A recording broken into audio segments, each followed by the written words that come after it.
Hey,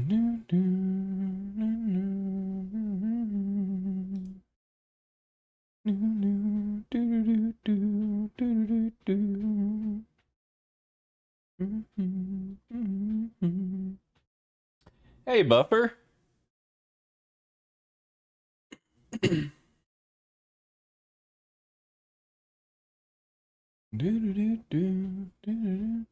Happy Friday. I have today off work, which means a lot more time to work. Am I doing this wrong? I might be doing this wrong. Oh, I wanted to see if YouTube is finally doing 1440. I think I found my issue. I may have been giving it too many bits. Just way too many bits. What is it? Is it this one? Oh, except I don't think my phone can do 1440, so this is a bad example. Yep, bad example. I need to do this on the internet. Hello, Beam. How goes life out in the chat land? Let's see. Come on, give me some 1440 goodness. Oh, let's go. All right, we are live at 1440p on YouTube. Even though YouTube still says I need to change the resolution. Current resolution. I can't win. I cannot freaking win. I think Twitch also has 1440 goodness. Yes. All right. We are 1440 everywhere. Chatland is winning the World Cup. USA winning games. We'll say the USA is winning games. But holy crap, was that not a red card? That was not a red card. I think everyone, at least online, now to be fair, online is made up of a lot of Americans, but I think a lot of people are agreeing it's not a red card. So, I'm inclined to agree. I might be biased. This is the best I've ever seen us play. The way we move the ball, those one-touch passes that like land at our feet into another one-touch pass that lands to our feet into some kind of through ball that like, how the heck did they get that through there? It's just, we're like multi-dimensional, which is the first time ever. Usually we've been like one-dimensional over the years. Pass it, trying to keep possession, transition plays, and then just through ball athleticism or over the top athleticism to try and beat our opponents, and that was it. Cross the ball in head. Like, we didn't, the way we're passing, I've never seen USA pass the ball like this. It's amazing. And obviously, from a ranking perspective, Belgium is going to be kind of our first real test, and we lost Balogun. I still think we can do it. I don't think Belgium has looked anything special, but it's going to be a tough game. It's going to be a tough game. And that is Monday. Actually, you know what? Depending on the time, I might not end up streaming Monday. World Cup. 8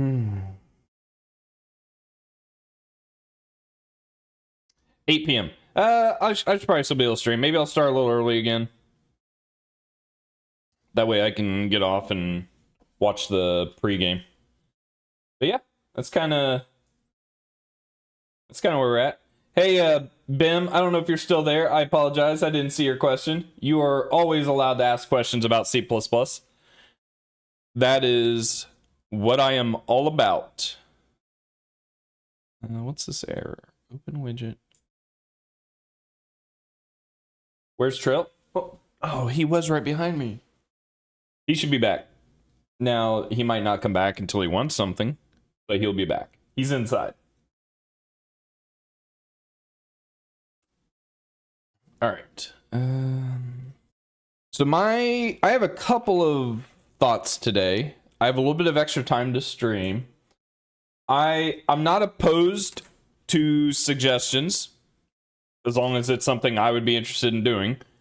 Otherwise, my plan is to try and knock out the C++ implementation for Wordle. And if that goes quickly enough, then I also want to start looking at using C++ to ping Twitch API to see what it takes to download Twitch chat.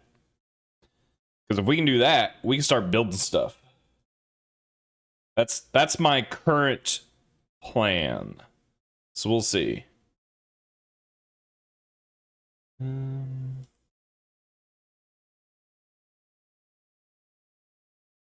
CPP Wordle. Ooh, that's a great question. We can absolutely solve Wordle. We could even try and solve our own Wordle.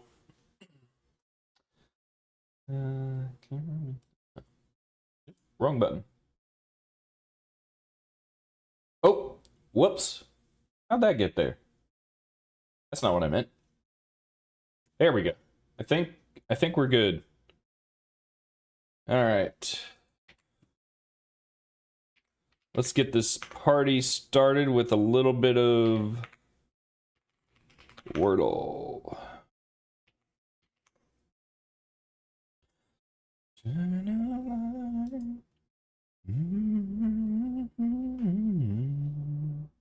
No, I don't want a hint. I don't need a hint. All right, I need a new word to guess with. Let's try preach. Nope. Let's try paid. Nope. Let's try hair. Share. There we go. Terrible. Absolutely terrible. All right.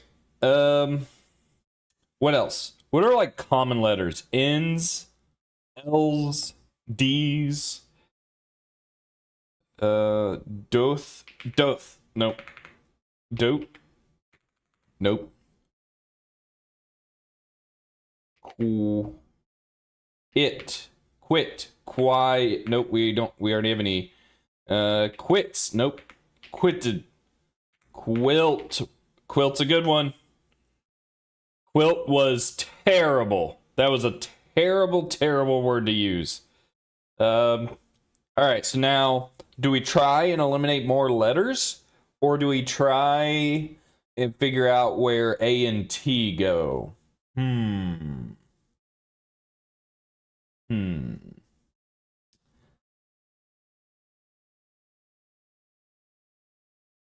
Gather, nope. Hat.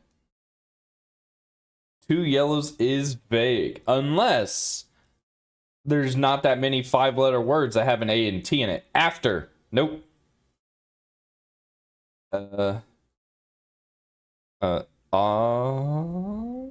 Question mark?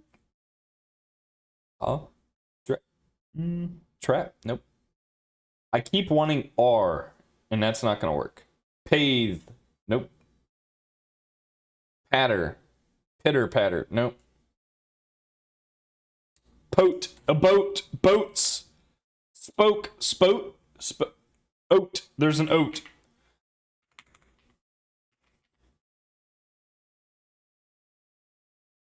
Nope, that won't work.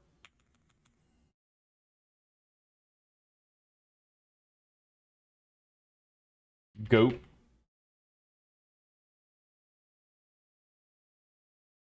But we've already used S. Coat.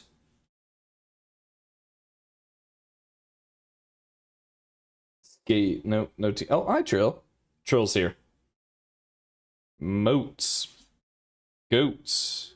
Okay, so I don't got an idea, so let's try and eliminate more letters.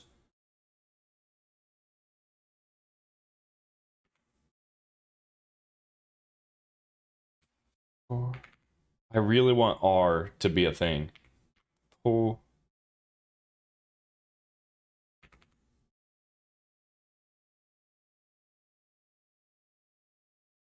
Fire, dry, wow.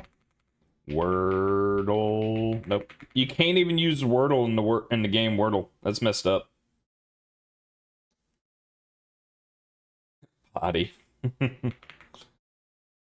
Spot. Spot. Spoat. Spotta. A spot. A spot.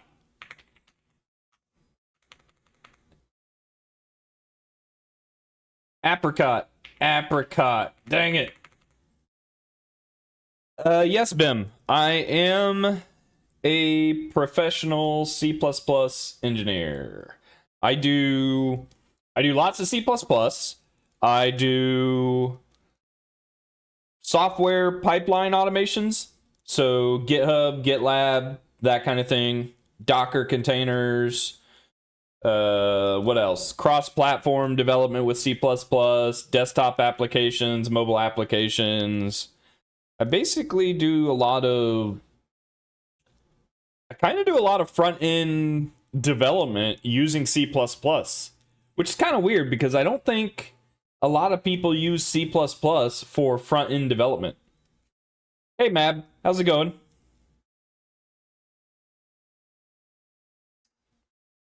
Forward. Nope. Pow.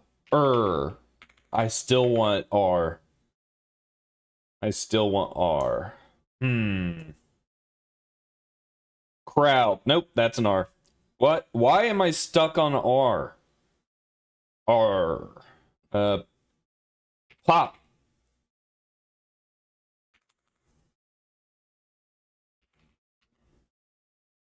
T-coat. Coat. Coat. Cody. I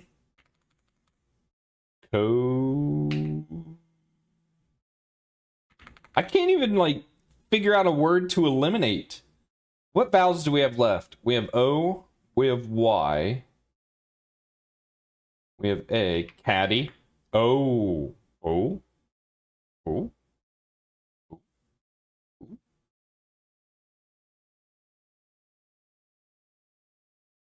When AMP is made with C++? I don't think I knew that. That's kind of cool.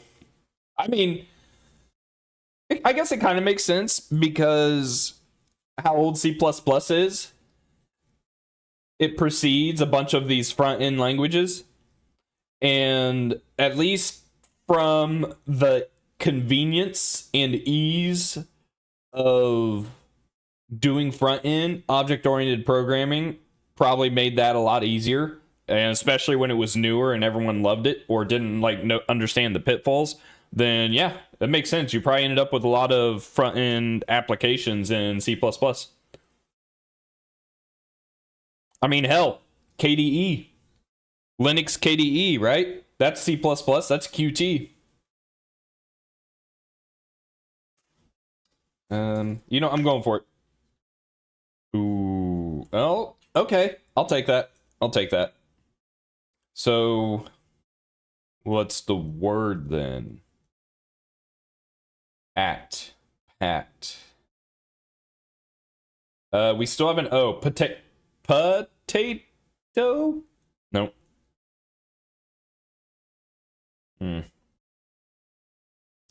Dat.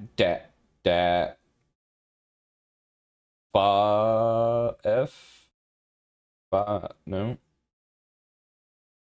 Why are all these words hard? This game makes me feel dumb. Cat, dat, pat. I need to eliminate more letters, dang it.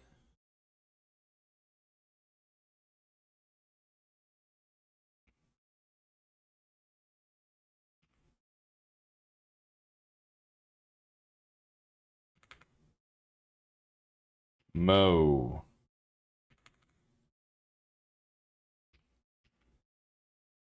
Okay, there's not two T's. Can't be. Ooh. No. No. Water.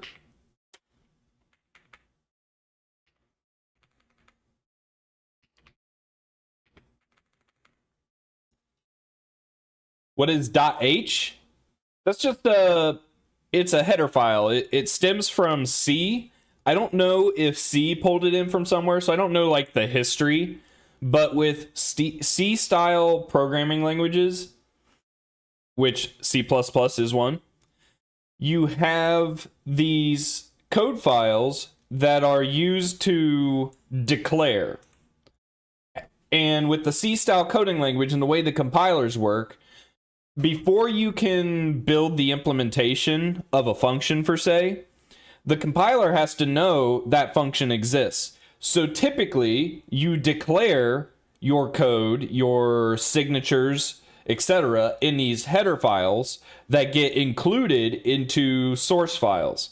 Now, what the compiler will end up doing is taking that header file and basically inlining it into the CPP file or the C file, the translation unit. And so that's part of just how the C, C++ whole code compilation process works. And header files is typically where you would just put your code declarations. Now, that being said, you end up with like header only libraries, which I'm not a huge fan of, mainly because I've ran into so many issues over the years with header only implementations. That's a whole other conversation.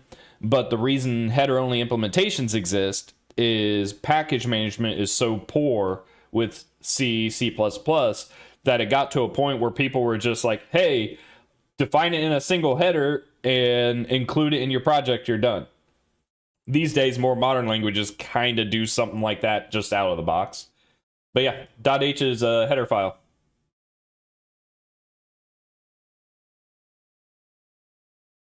Thanks, good luck.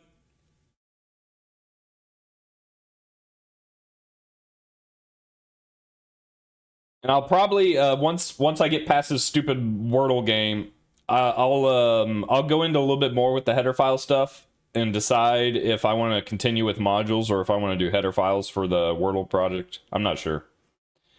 Not having the language service support has been kind of a pain in my butt. Okay, what are we doing here? Dat, get at, pat, patio. Dang it.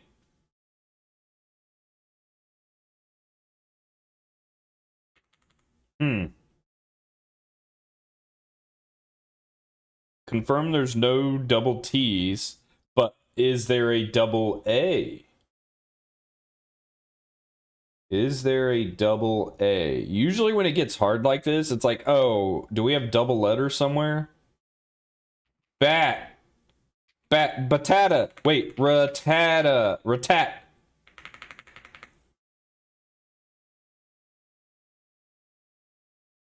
You want to build a calculator app. Ooh.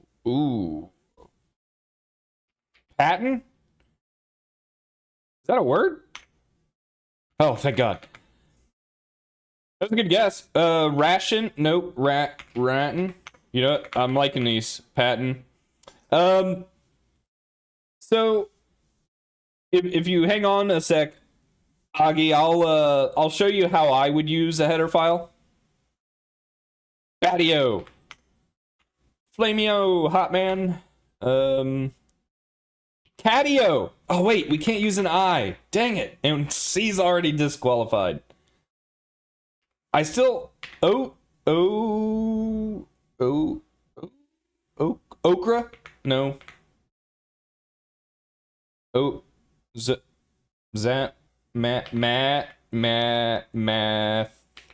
Match. What the hell is this word? You know, I'm going with patio. Just to eliminate some letters. Okay, there is an O. I'm not crazy. Okay. which means it either begins or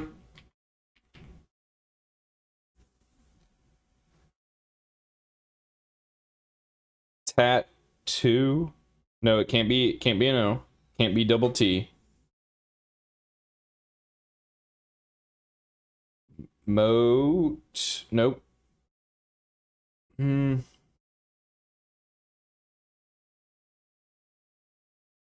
Oat.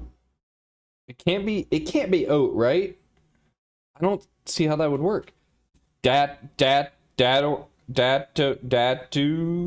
Nope.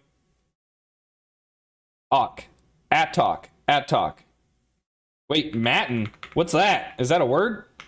No. Whew. You guys are coming up with words. I'm like, oh no, I don't know what that is. Wanton. Nope. This is gonna be so dumb. This is actually gonna be a super common word, and I had no idea, and I just don't see it. Watog. Wattock. Waddock. Waddog.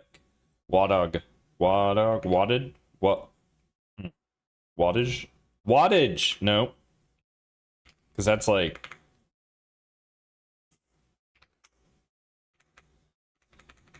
What in tarnations is this word?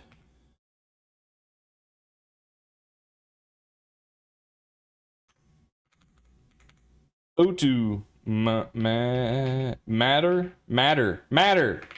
Dang it. All right, is there a word? Can we eliminate more letters? Let's just eliminate letters. Can we? What's the most letters we can eliminate here? We can reuse letters if we have to. So I'm thinking like fight would eliminate F, G. That only eliminates 2. Batten? What the hell is batten?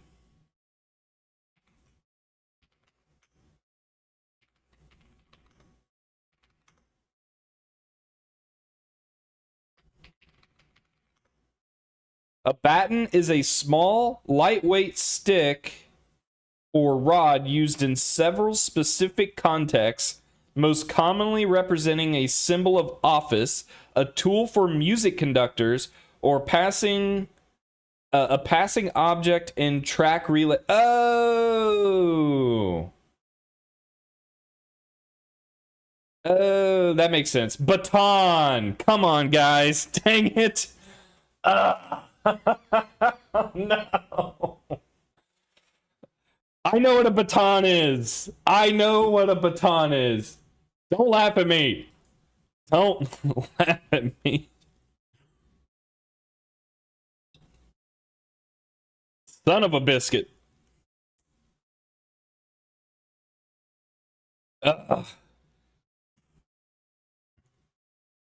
Baton. Jesus. You know what? I have seen people play Wordle and run into that exact same scenario where they know what the word is after you pronounce it right. I cannot believe that happened to me. All right, so someone was asking about a header file. This is awkward because I've been using C++ modules. So let me do a little bit of header fileness with this Wordle implementation. Where's my terminal?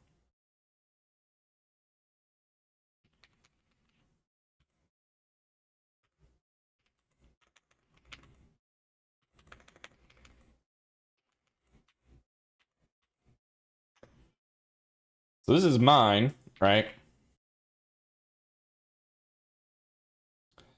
Pragma once all the freaking way.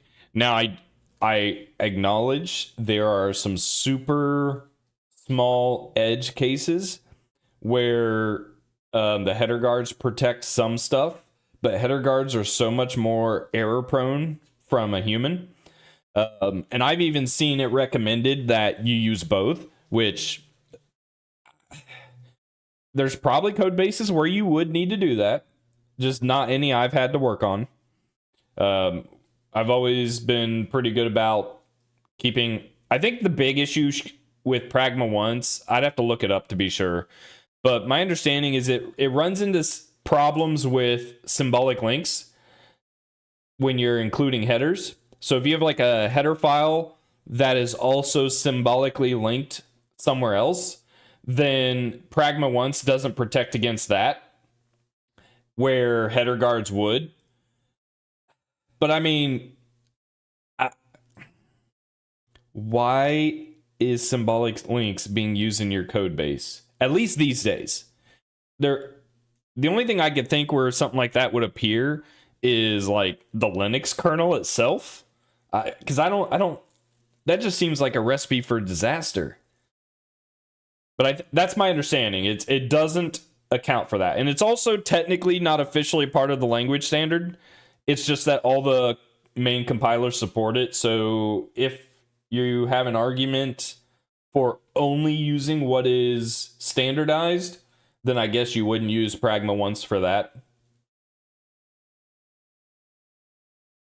Yeah, it's just a very small use case where that would be a problem. It's not a problem for me because my personal projects aren't going to be so complex that I need to symbolically link my header files. It's just kind of crazy. So that's just me. But yes, I'm a Pragma once guy through and through. I haven't had to write a include guard myself in probably 10 years. In fact, gosh, I think I've been fortunate in my career that I've had a team lead, and at least until I became my own team lead, where the decisions being made was to use more modern language features and techniques, that kind of thing. So I've never really had to deal with like legacy C++. All right, my cat is... Hey, you want to say hi? Huh? What? I know what you want. You want out in the garage. It's freaking hot out. You're going to melt. Okay, so header file. Let's do this. Instead of using modules for this project, I don't think I have an issue using header files because honestly, the not having the language server supporting it very well is kind of a pain in the butt and slowing me down a little. So let's fix that. I don't want to just delete though. Let's do, I think I just rename, right? How's the text size? Are we good on text size? Is this readable? There. I'm making it a little bit more readable. And there's also one thing you'll see is H versus HPP. You'll find this a lot where projects are intermixing C and C++ code. And so .hpp is just like an easier thing to look at from a file explorer to know, like, oh, that's where C++ header definitions exist. File extensions at the end of the day, at least for C++, doesn't matter. So you'll even come across code bases where header files have no extension, which is a pain in the butt because then your IDEs don't know how to highlight the files without the extension. So there, you do run into that as well. I think for this, I'll just do HPP mainly because I get this cool little C++ icon next to the header file. Where'd you go? Huh? Dude, I'm not getting up. I just started. What? Come here. Nope, nope, come here. You gotta say hi. Nope. Trill. Oh my God, what a twerp. It's like... It is 89... apologies, my non-Americans. It is 89 degrees Fahrenheit, and it feels like 105 degrees Fahrenheit. So what is that? Like 30-something in Celsius? I don't know what the... I forget what the quick mental translation is. Is it basically divide by 2 for like a ballpark number? I've seen like tricks online how to just do a really quick mental conversion. Yeah, so it's basically it's been like super humid this past week. Um Insanely humid. So I've been trying really hard to keep Trill out of the garage cuz that garage just like cooks you.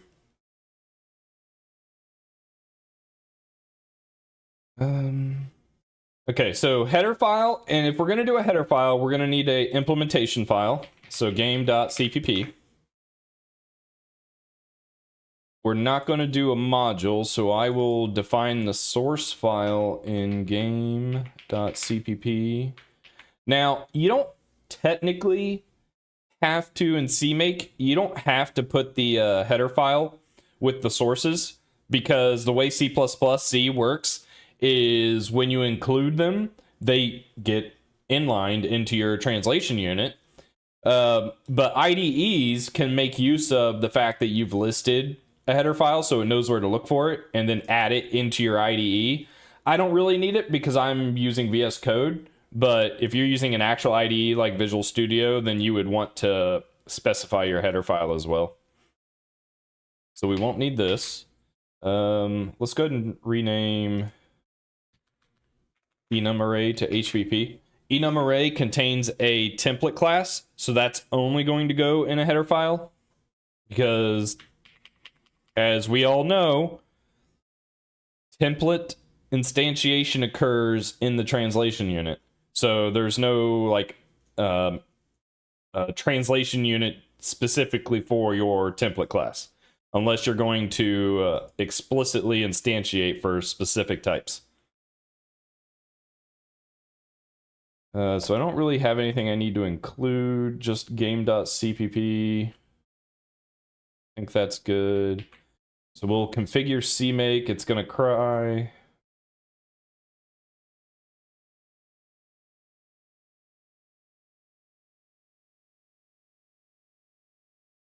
No, it didn't cry.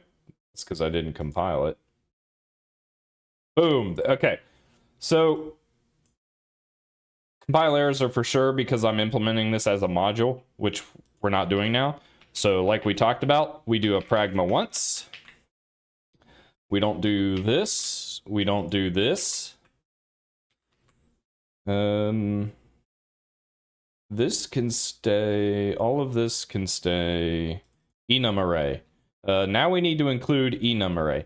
So here's another fun thing. Including, like, when do you use quotes to include and when do you use your angle brackets? I am not a fan of quotes all over the place. For me, and from like a readability perspective in a code base, especially one that gets more complicated over the years, I like quotes to represent only files that are relative to this file. So if I include enumArray and I see in a code base quotes, that tells me enumArray should exist at the same location game.hpp exists. Otherwise, what I'm doing is I'm defining CMake to point to collections of header files. That way I can include with the angle brackets. And this doesn't like the fact that enumArray is also a module, so we'll fix that.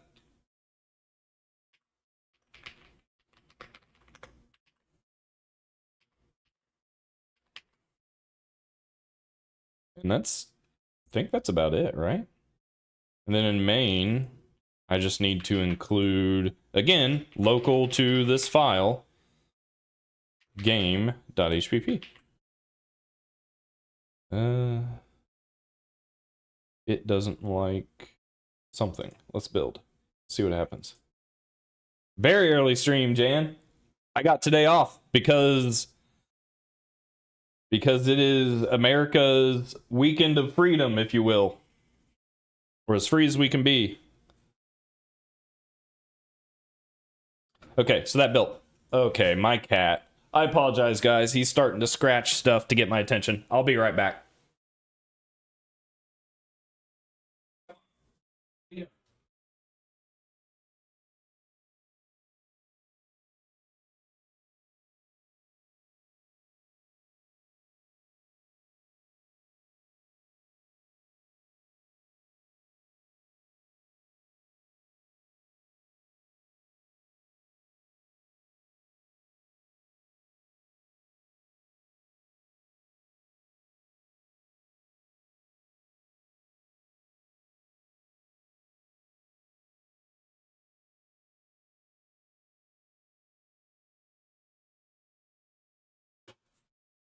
All right. Jesus. That cat. Ridiculous.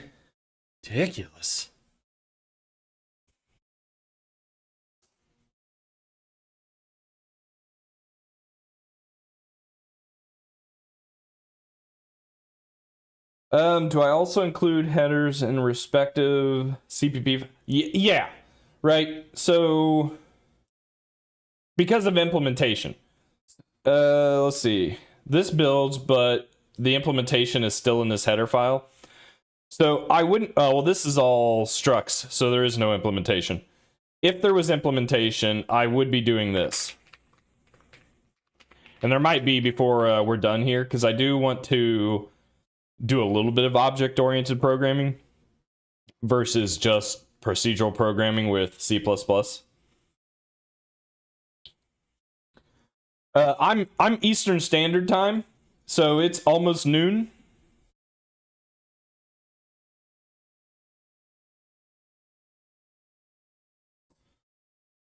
So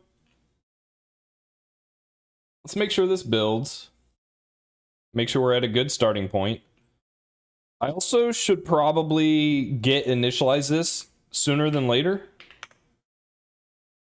so that I can undo changes and stage changes, all that fun stuff. ./build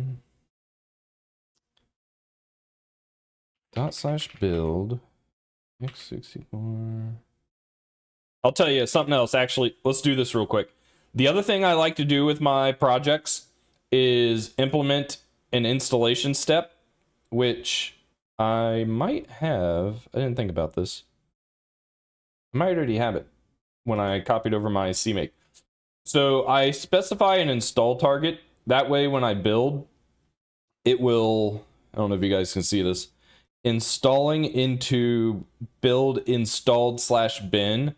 Because I like to, when I'm developing a project, I like to test it against how the project would sit on someone else's machine with everything in, like, let's see, binaries, DLL, like dynamic libraries on Windows at least, executables in a bin folder.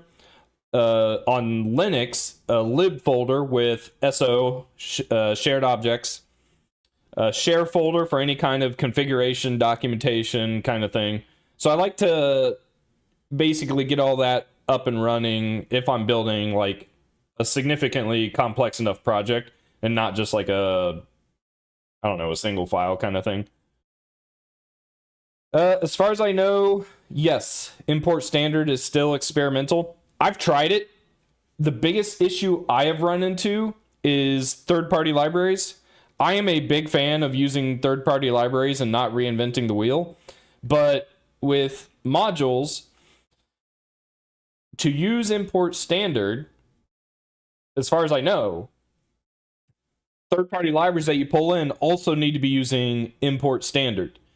And some libraries are starting to do it. They give you like a macro switch or just like a check if modules are turned on or something, and they'll either do import standard or they will have their include headers in their header file.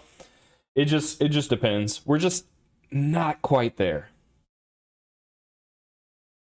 Alwyn, which is what I'm using, I mean, it's using modules. It fairly just fine.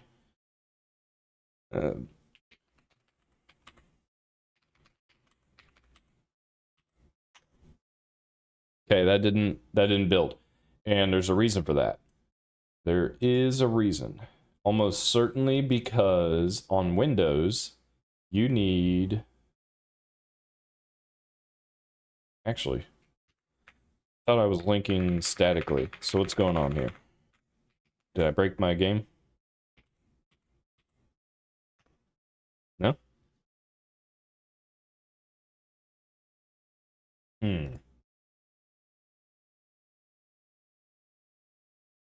Yeah, DLLs. Crap. I thought I was doing this statically.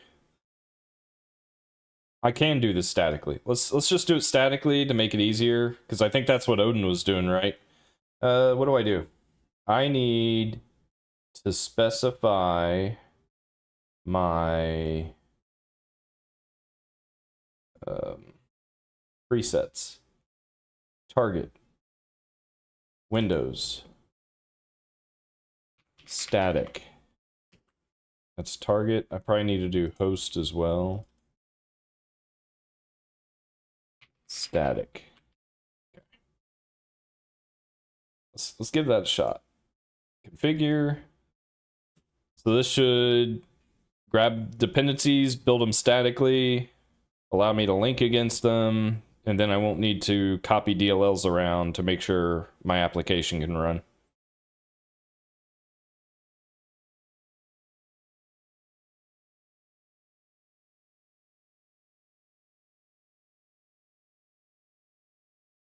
Ooh. Or not. What do we not like? Unresolved external symbol. Ooh, this is a fun one. So, I don't know if other newer languages run into this issue, but at least with C, C++, when you're linking against libraries, especially statically, the order of linkage is important.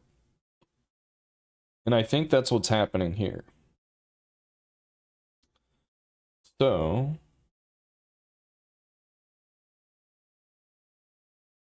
I gotta make sure. So we have to make sure basically that our highest order of dependency, which should be raylib, is linked first. If in scriptin, nope. If Android, nope. Find package raylib, okay, we link against it. If not in scriptin, not Android, link against GLFW. So that's good, all that's good. Is that not the issue?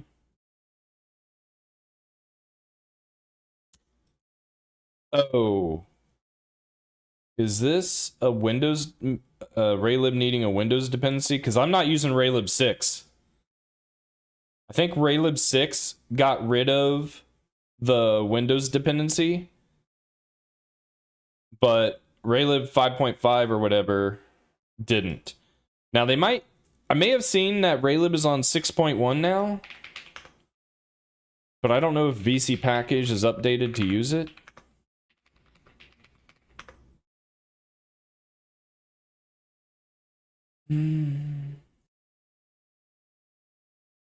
No, not yet, I guess.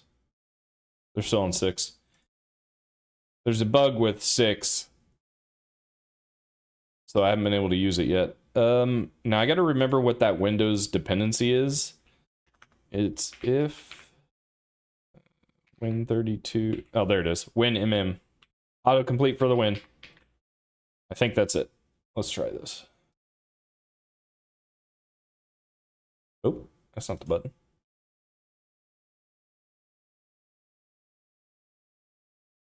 Booyah. Okay. All of that so that I can do this.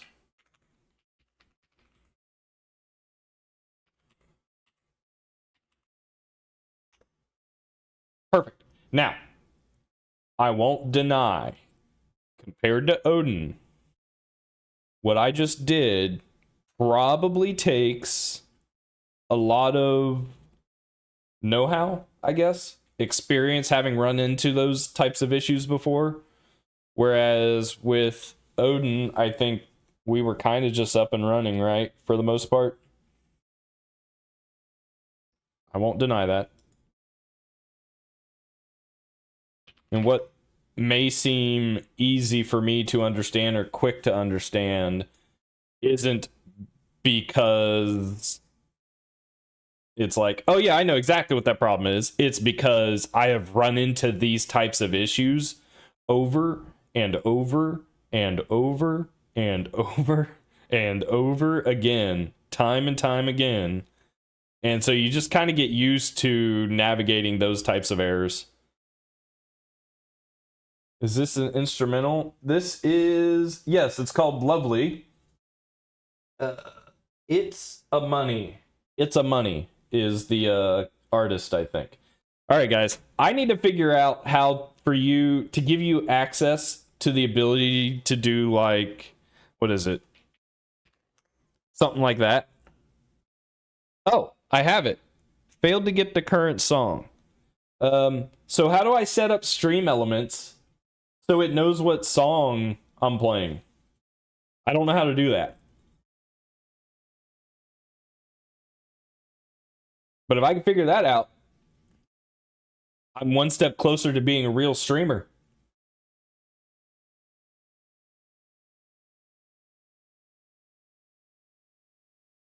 Spotify, that makes sense. I'm a YouTube music guy. I pay for YouTube Premium, so I have all that rolled in together.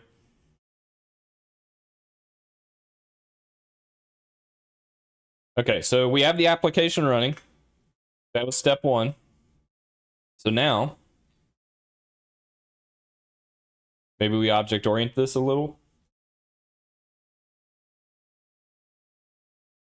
Last.fm API. Yeah, I'll have to dig into that. Or maybe if there's a lull in the stream, I can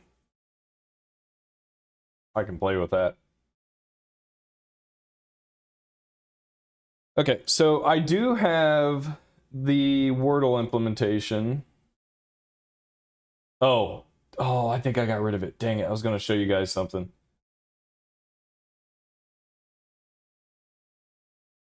All right, I'm just going to hide this behind chat here.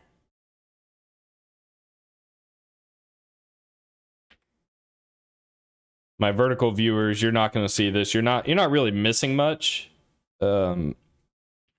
It's just the Wordle implementation from using Odin, which is right here.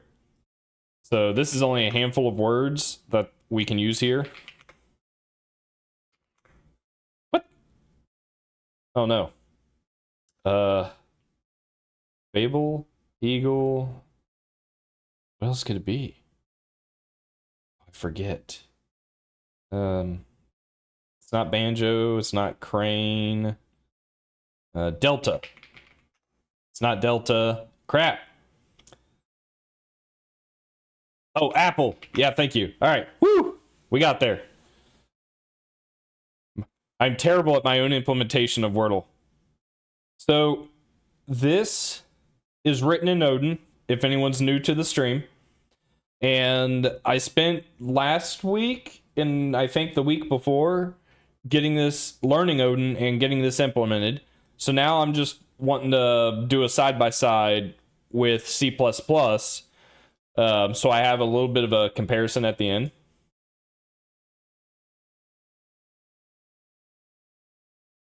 Why did I decide to make a separate enum item for each letter? Oh, yeah. So that was...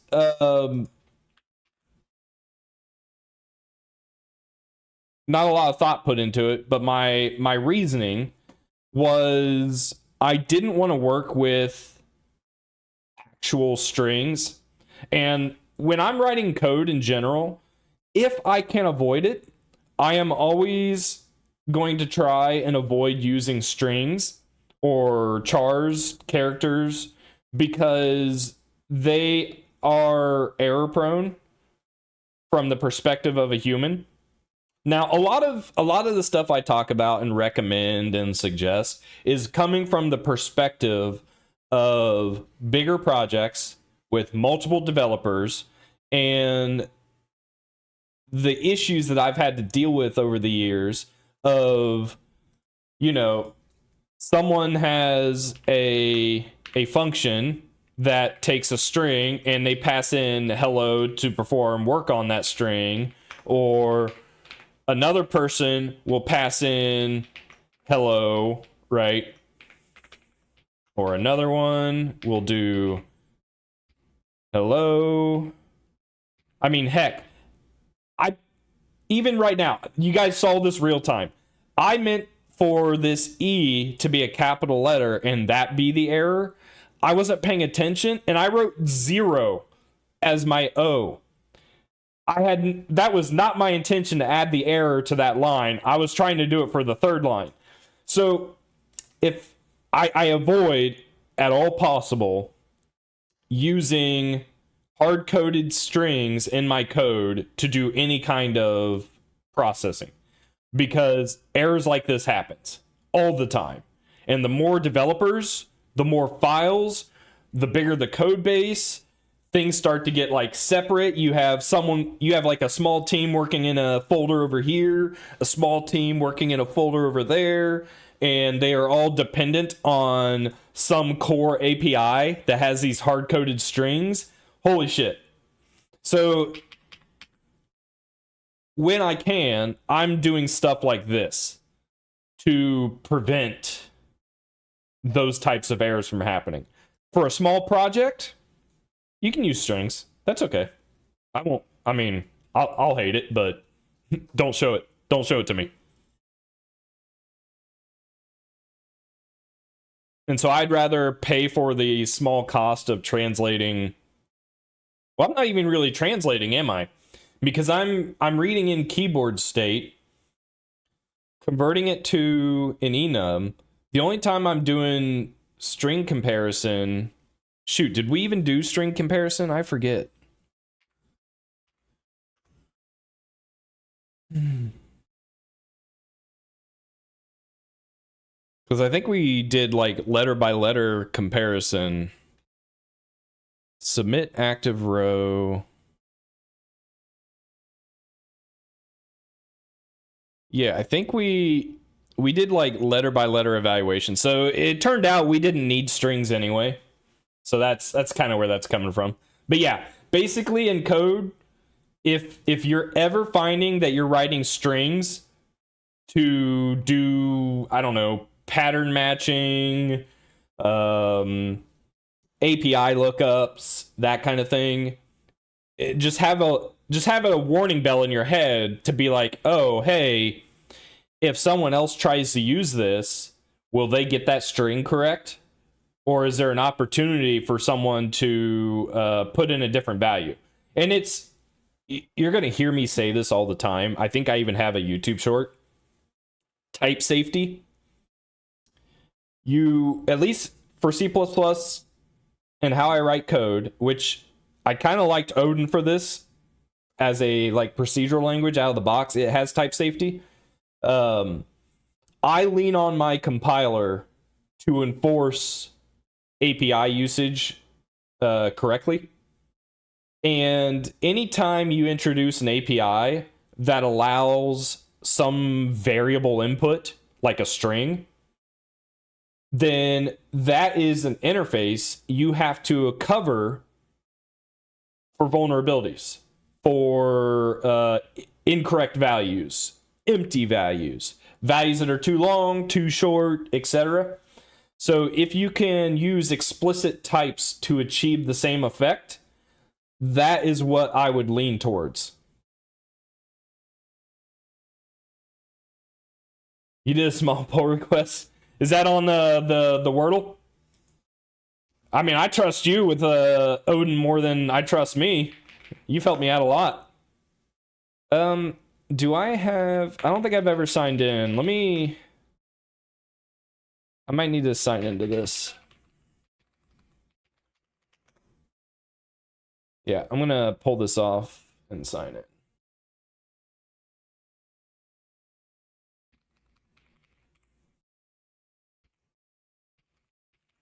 Ooh, I don't know if I remember my password.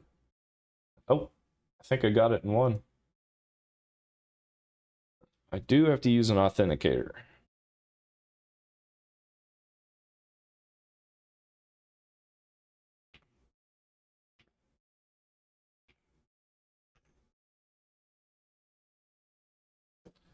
Okay.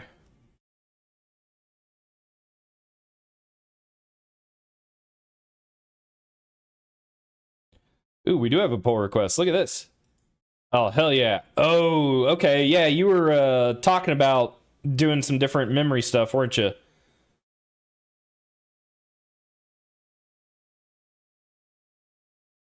One of the ideas in Odin memory management is to just not allocate memory unless you need to, and it tries to make it easy for you to do this.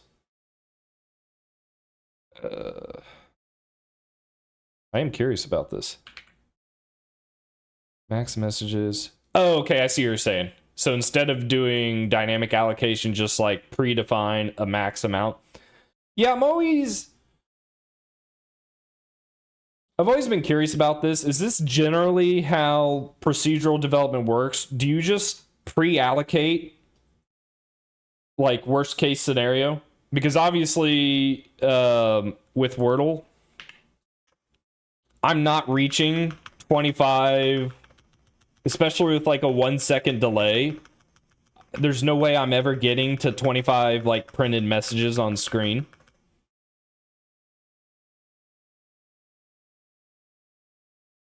Message lifetime, I like that. Oh, I did that. Game mode, I'm okay with that. Hard-coded messaging, I'm okay with. Builder buffer, what is this? Oh, they have a byte type? I didn't know that. Okay, so the buffer builder now has a static array, so need to free it. You should never need more than word length 5. Yeah, I mean, for what we are doing with this project, this is perfectly fine. In my mind, I did like the idea of at some point being able to define a word length. Oh, which, yeah, I do up here. But being able to support like variable word lengths. Just keeping track of previous time on the object. Yep, I like that. Parsed word list. So you define it as an array. Does this mean any length array?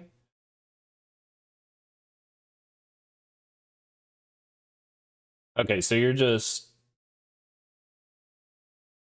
Ooh, what is this? Using state struct?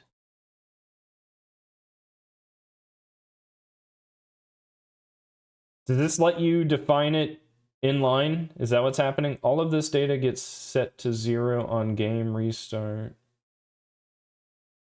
Yeah, I like all this. I like this.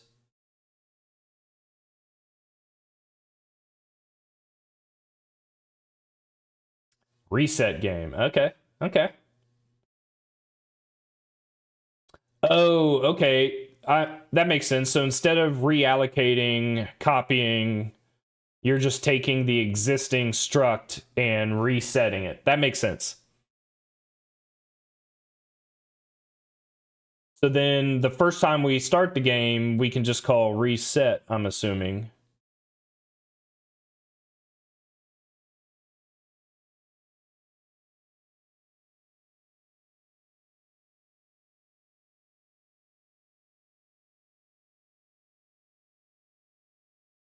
Did this get moved into... Are we in the same... What function are we in? We are in main. Init a string builder with a static array. So... Is a string builder in general, like... Are you just creating one of these for your entire application to use? Is that the idea? Reset game. There it is. Okay.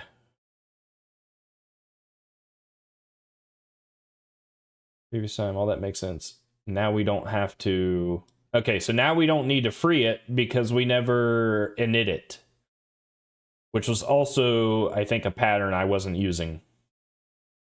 I think you would like typically create the object and then call an init function on it, and then you would free it at the end. Does that make sense? This is awesome. I really appreciate this. I like it. How do I merge it? No. I think it's in here. Merge. You are an official contributor to the Odin Wordle. I appreciate it. Thank you, Dow.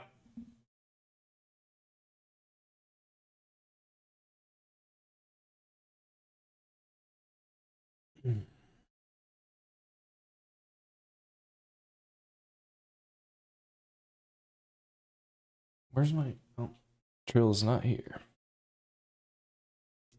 So, I'm trying to think how I want to handle... Okay, so we already moved this over.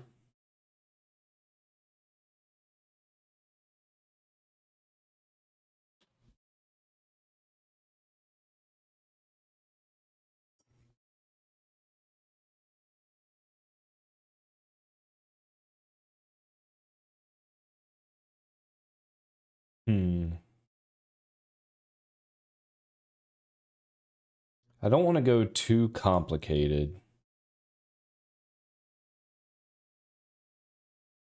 but I also don't kind of want to avoid this stuff here. In fact, I should probably do that here.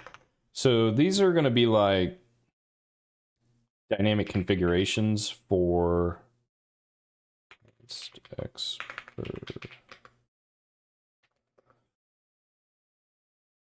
Oh yeah, sure, why not? Let's do that. Let's do height. Word length 5. What else? And then the max number of guesses.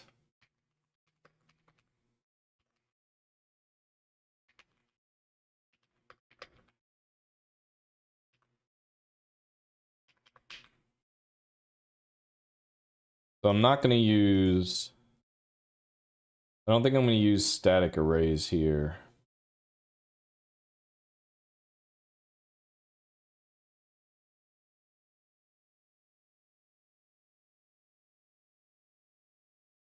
I'm thinking we can do something like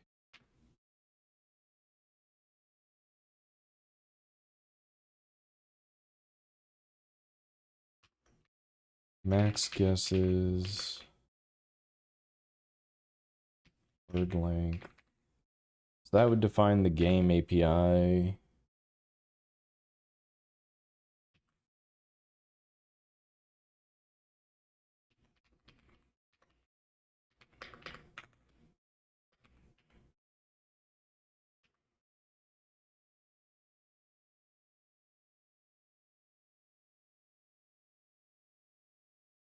So if we do that, what I really want is probably do want to make this a class.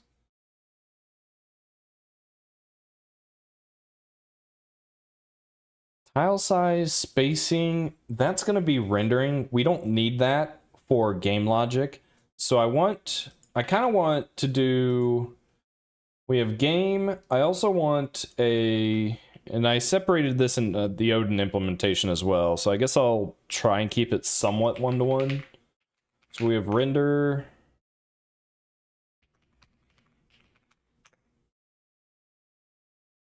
Which means anything that deals with rendering doesn't belong in game logic. Tile size, spacing,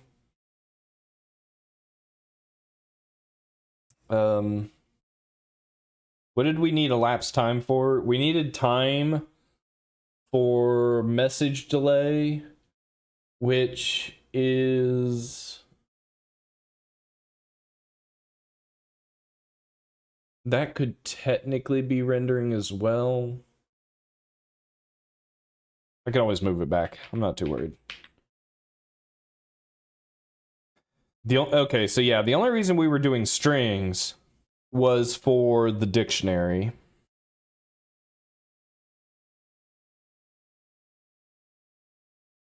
So I think I will also implement a dictionary. That might just be, honestly, that just might be a vector of strings.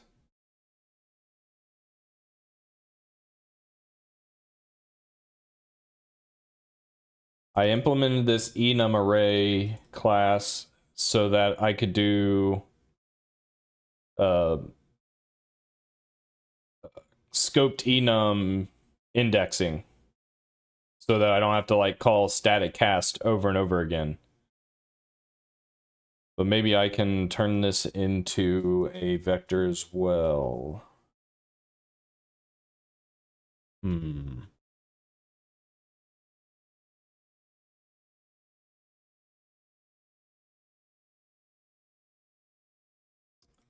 We have vector of messages. So the messages is going to be like logging. I think I can.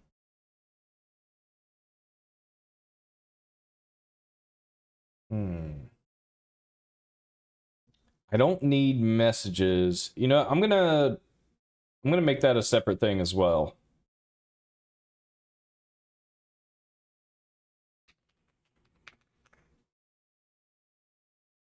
Because we don't need this for game processing.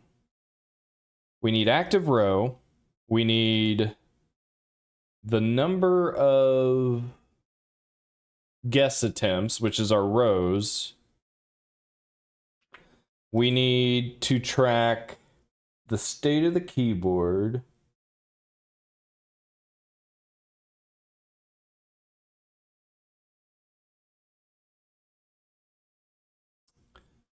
The using in the struct lets you reference. Okay. That makes sense. I like that.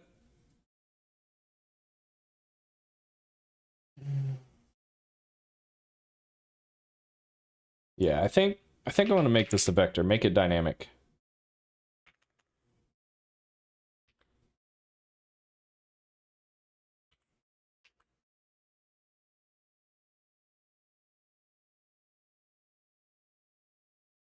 So we're gonna have a row of guesses.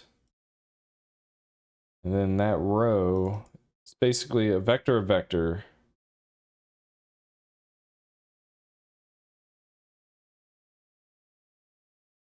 I appreciate it, Dal. That was really cool.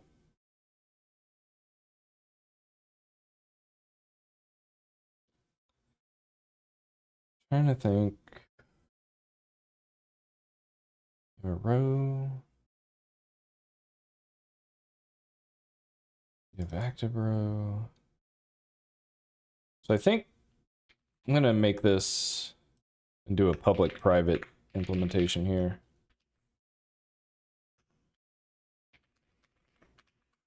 And only expose APIs that we need. Because the user is going to, and we kind of did this with Odin over here on the left. The user is going to submit a key input. And that key input is going to be a letter. Where did we do this? Process key, passing in a letter. So we're going to need an API for like submit letter or process. Yeah.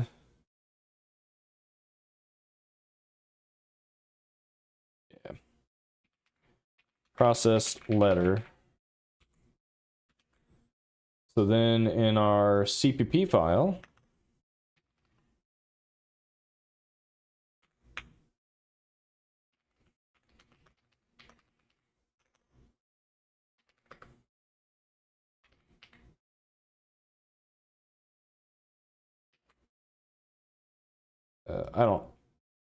we don't know if this is right yet.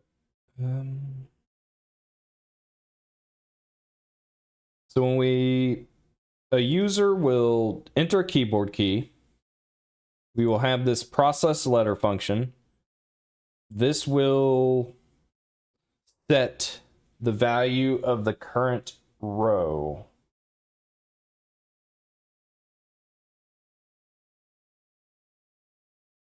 We could almost, since row is going to be a fixed size, because this basically represents the number of guess attempts, we could make use of active row as just being an iterator, because we're not going to reallocate the vector. So that's a possibility. An index is fine. An iterator would technically be a little better, because then we don't introduce this opportunity for active row to be a value that's outside of the index kind of thing. And now we have to put in checks for if greater than size, if greater than 0, or if greater than equal to 0, that kind of thing. So when we create the game board, and it takes max guesses and word length,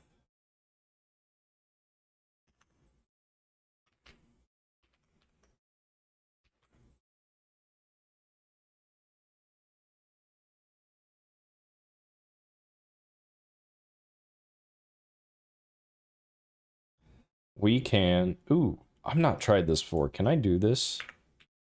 Can I do... decal type standard begin rows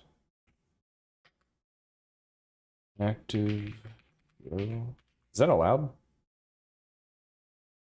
We're doing some stuff I've never done before, which is why I practice, because I'm curious to see if this works out or not. So then this guy gets initialized with a size of max guess. We do want to store this, I think. Do we want to store that? Keyboard state. What's keyboard state? An enum array, which we might need to change. Maybe we won't, actually. That might be fine. Word length is going to be the size of a row. So anytime... So we need... Ooh.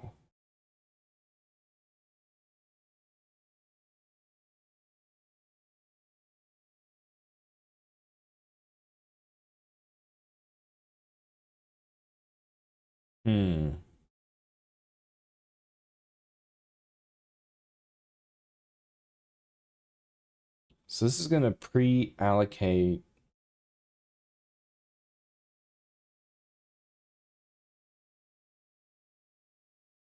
But we also need to pre-allocate the guesses. And I don't know if I can do... It's going to be like...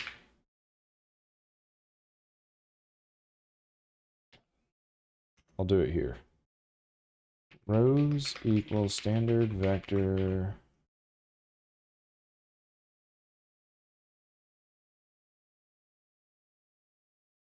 row. Is it this? No. Max guesses.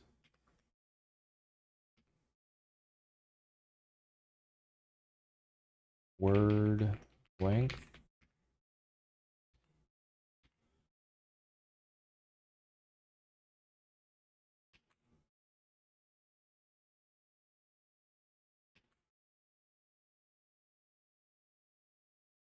Not viable, cannot convert initializer list. I don't even want to do this. I just want to do this.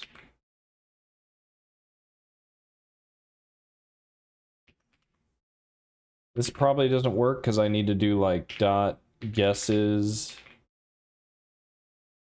equals word length.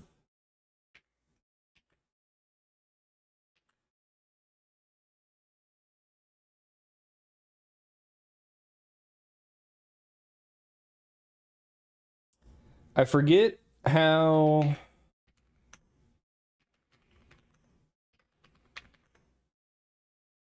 Maybe it's on the left side.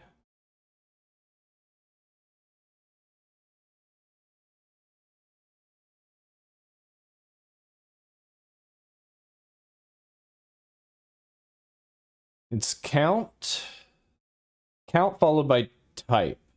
Count followed by type.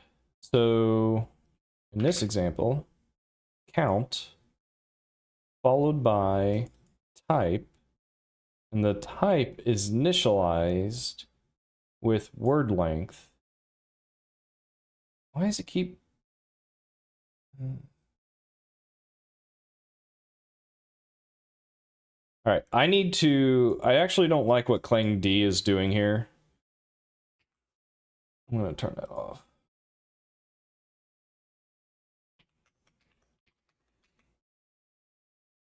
I forget what it's called.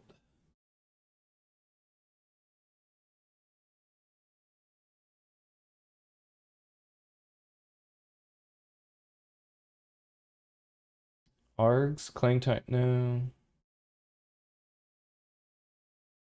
Enable hover, check updates.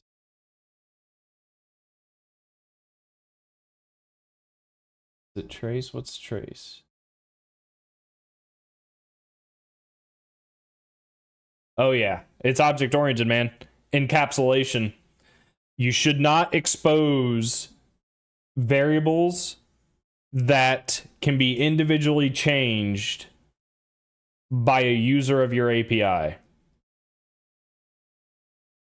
So that's where I'm coming from. If especially now I will have public variables for sure, but if there's a dependency between the two, then you encapsulate them and only expose an API that the user is allowed to use.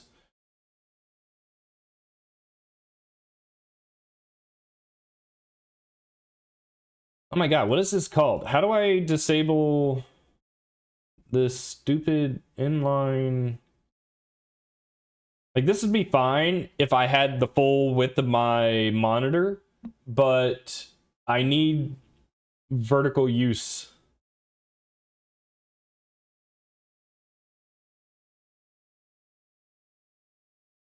Yep, that we definitely defer. Like I said, I come from the perspective of multiple teams of developers working on a single large code base, and if you give access to all state to everyone wherever they want, that becomes a maintenance nightmare.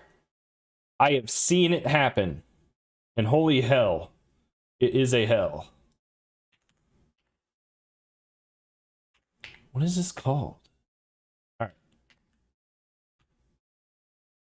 Disable clang D showing inline argument comments.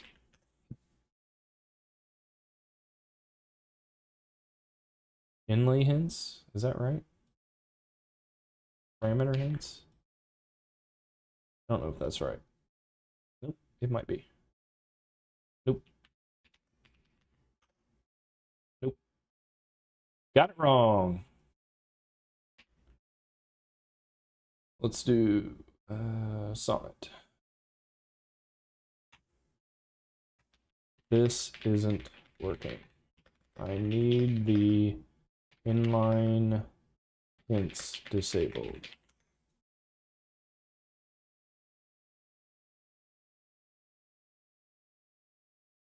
Okay. There we go. Woo! That was a pain. Okay. So I need this gone. So it doesn't like non-constant expression cannot be narrowed from type int to size t. So I need, that's fair.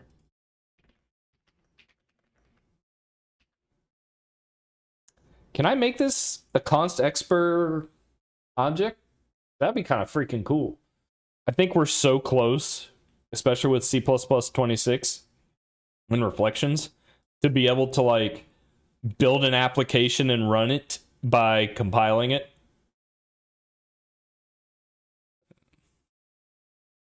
So I pass in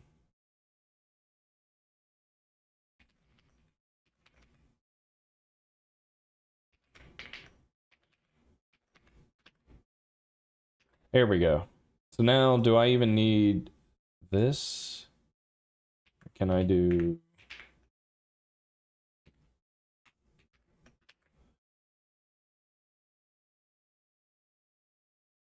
dang. Can I do this?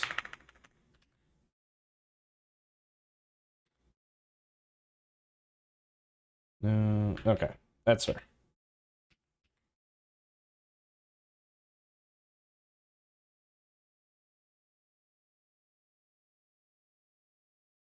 Yeah, I understand like and the problem I have with that is but you need to just or what did you say? But you just need to understand that if you do it, it may break, right? Humans are fallible. They make mistakes. That's how bugs happen. And that's not like something you can do on a big project. You just can't allow that to happen. Now, I'm sure there's ways to enforce that with more procedural languages as well. I mean, even Odin has like public-private, right? Uh, but you can't allow the free availability to modify state in unintended ways. I, it's just it is so bug prone for something like that.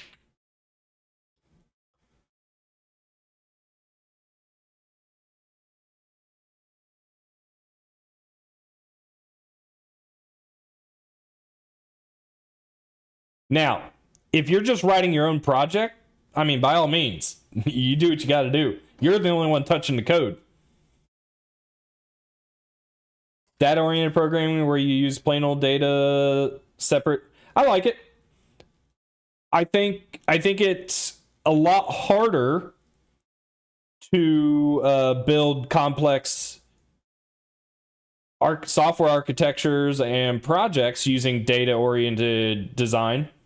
You really have to you have to plan everything ahead of time, right? For data orientedness. Whereas just doing a good generic implementation allows for a flexibility and extensibility. There's trade-offs. There's always going to be trade-offs for whatever approach you take. Um, I think for smaller projects, data oriented is definitely the way to go when you don't have to stress about making the code last and have multiple people working on it at the same time. Then yeah, and it also makes code a little easier and simpler to read. You don't have to bounce between a bunch of APIs to figure out what's going on. But the bigger and the more complex your project grows, at least from what I have seen, I can only talk from my own personal experience. Data oriented is a lot harder because if you didn't plan correctly, you now have to go back and refactor a bunch. But who's to say you're not refactoring anyway? So I don't know. But it's not something I have really used professionally, not in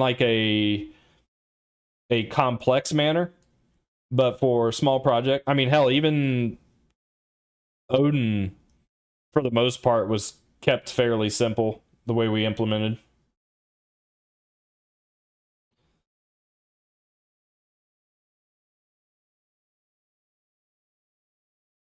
All right. So by defining a fixed, or I guess pre-allocating a fixed vector of vectors, in theory, it should be safe to grab the active row as the beginning. And then anytime we iterate, we just do row plus plus. Now we'll still have to check that we didn't go past the end. There's also, I don't think I have it yet. I think it's in C++ 26. There's a new vector.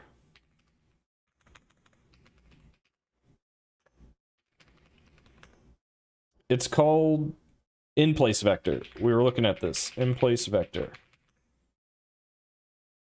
Which is basically a stack allocated vector. Yeah. Where you predefine a size. So that's kind of freaking cool. I don't think it'd be hard to implement. I think the hardest part about implementing this is making sure it works with all of the STL algorithms. But that's coming.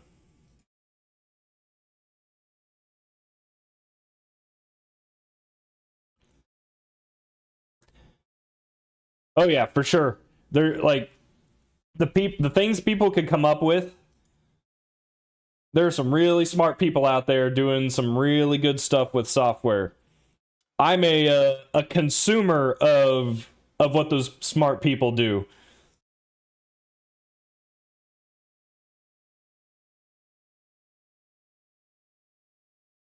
Max guesses word length that pre-sizes our rows. So I should be able to do. Can I do this? Yeah, okay. So then I should be able to do...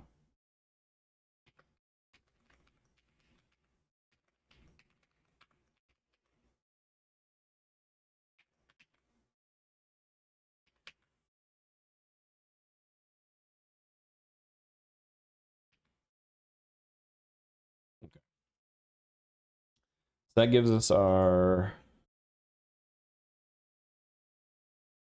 rows. And by making them private, no one's allowed to manually change these on me. And now I can safely assume this will be the state I initialized it with. Because otherwise, I would not be allowed to do this active row iterator thing. Because if this got resized on me without me knowing it, then that iterator becomes invalid.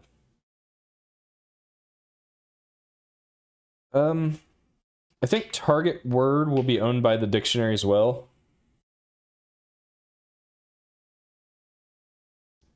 So then this guy is going to handle accepting letters, submission. So we have to actually, you know what? We do want the target word, but we want it populated not as a string, but as these letters. I don't use asserts all that much. Probably I should. Like I bounce between whether I should or shouldn't.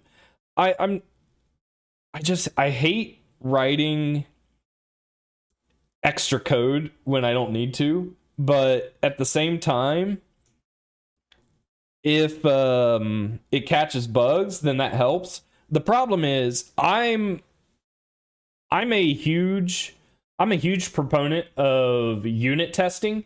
So I typically rely on my unit tests to catch, like, what is it, preconditions and postconditions, edge cases, things like that, versus having inline code to do the checks for me. Obviously,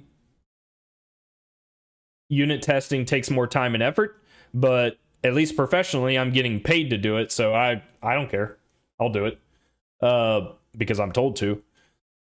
But the thing I'm looking forward to in C++ 26, and I don't think any of the compilers have it implemented yet, it's called contracts.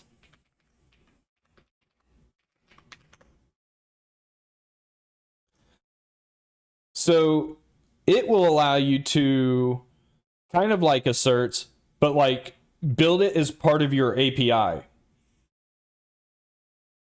So increment of num might not occur even if a checking semantic is used.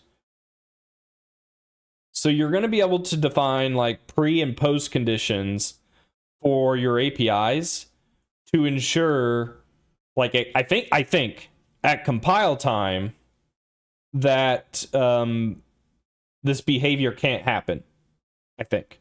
I haven't dug into this too much. I just know it's another attempt at making sure the behavior of your function is as expected.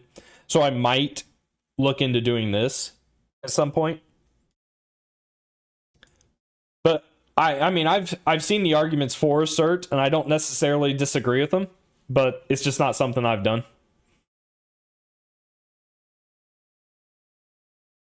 And I haven't been bitten by it because, like I said, I usually have unit tests covering a bunch of those edge cases for me.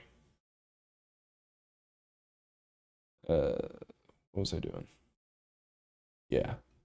So I need a...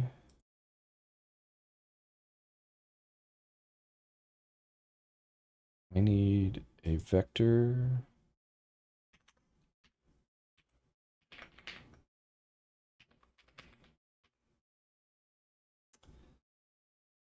of letter for target word. And then this is going to get pre-sized as well with the word length. Target word.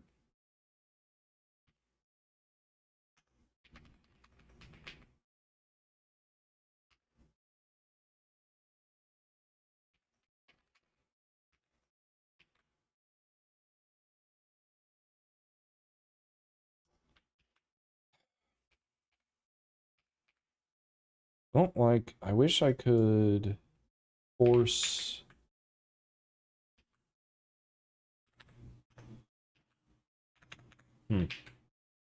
Oh, I don't have, that's what's going on. I don't have, oh, I do have Clang format. Dang it. Why is this not behaving? I think it's because I'm zoomed in.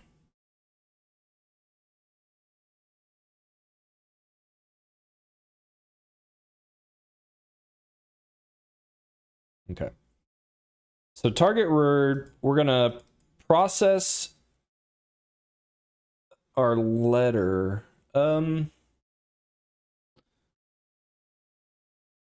This is gonna be like our current guess. This could almost be its own.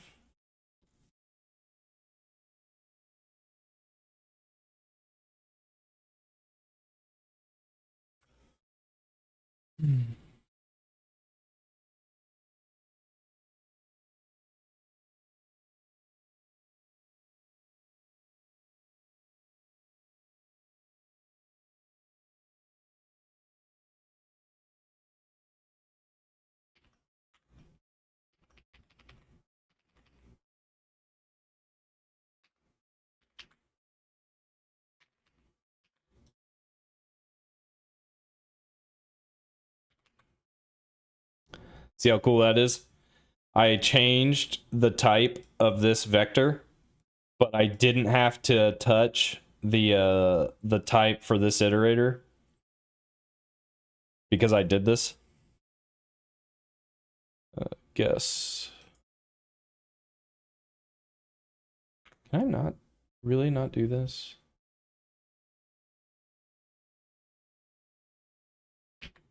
Oh, I can. So then can I do this? And then I want to get rid of this.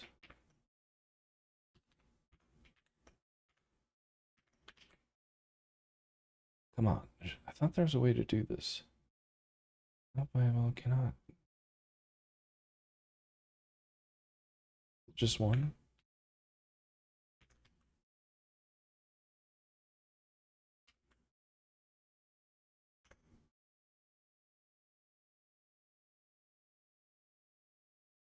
Oh. No. You're just being dumb. But yes.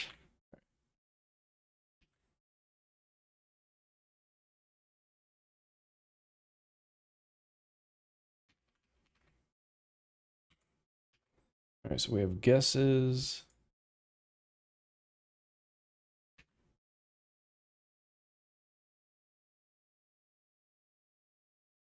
This is more like add letter guess.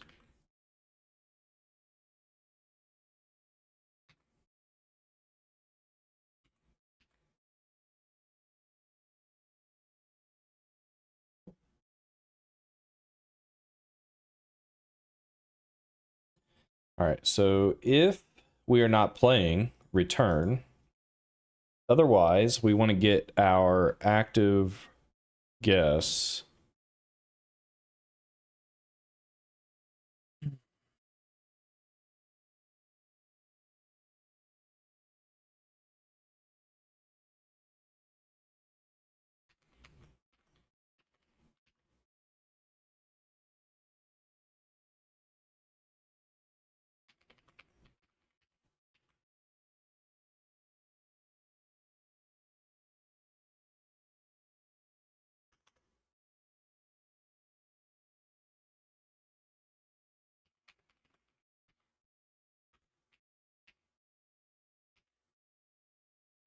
No, we have our active guess. So the only thing we need to do, we don't need to make any word length chunks like we were in Odin here. Because we're working off of fixed length size. So that's kind of nice. Don't have to do any of this. Slice contains word list, guess. Oh, so we were using strings to do a simple, to see if the word was in our list. So that's fair. We were converting, what were we doing? We were converting letters to string. Okay, that's fair. So let's get this dictionary made up, which should be pretty straightforward, I think.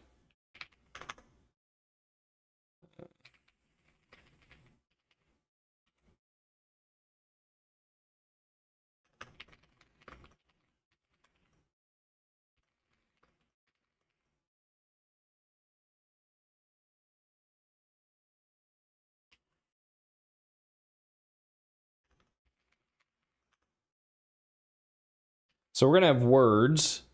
We are going to have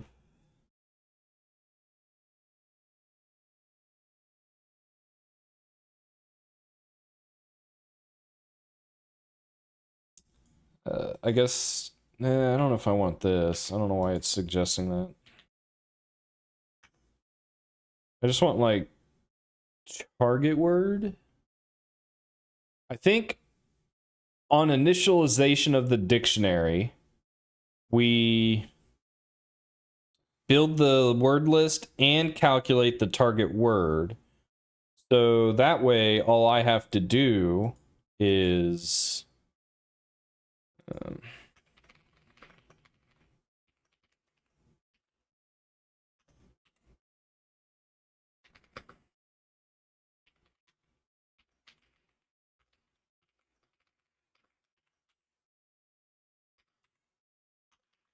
so we get the target word. I think eventually we would pass in a file name. That's fine.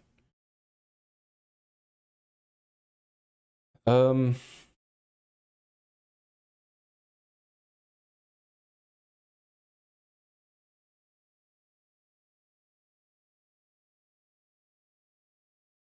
think that's all we need for now.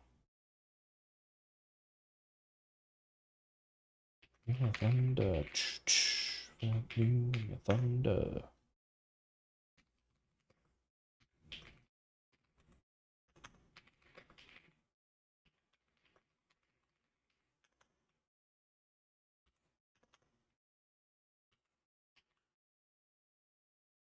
All right, we're going to get to do some fun random number generation with C++.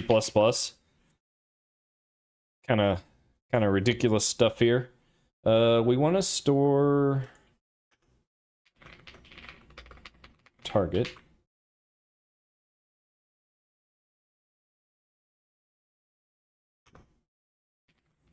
Oh man, I don't even know if I remember how to do this off the top of my head. Yeah, here we go.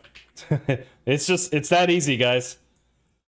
You create your random device generator. You use Mersing Twister 19937, passing in the random device generator. You use that to generate a size T from 0 to word size -1. And then you call generate to get that random number, and that's your target. It's that easy.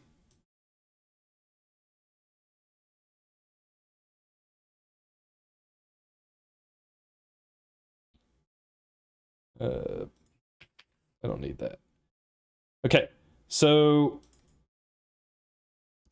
I think just to keep it the same as the Odin implementation and also for enum to string conversion, I'll keep everything capital letter.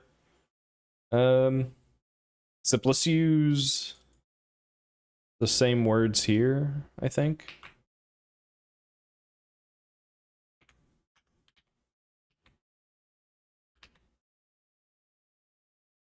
Okay. All right, so that gives us a dictionary.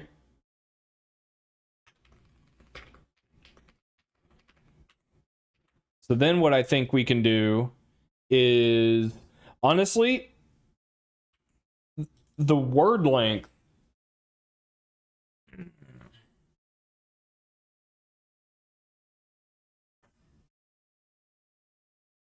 The word length could almost go on the dictionary object. Because, like, I could foresee a situation where we would eventually want to support variable word lengths. And so you pass it into the dictionary plus a database of all the words, and it filters through only words of a certain length. So that value would stick to the dictionary, and then that dictionary would inform the game. It would also ensure that the target length would be the same. Now, the question is there a way I can guarantee I could do an array? I could do a pointer to an array, which is what a string is. But this doesn't guarantee the size.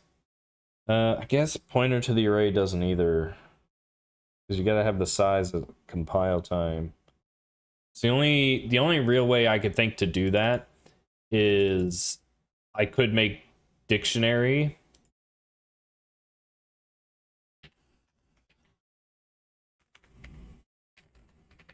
do something like that, but then it's not like runtime configurable. So I think it's just a matter of passing in the same word length and making sure everyone behaves. So I think that's what I'll do.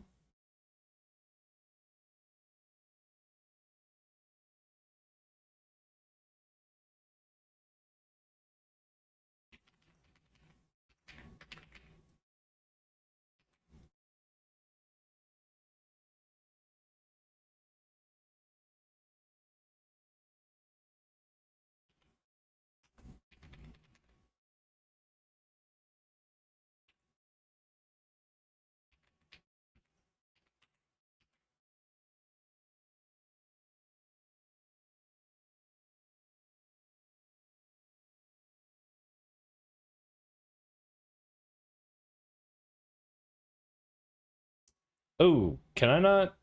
Wait.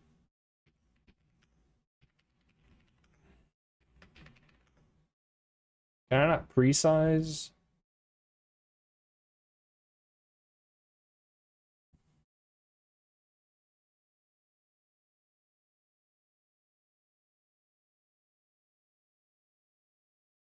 I can pre-size, but I have to pre-size it with a value, it looks like.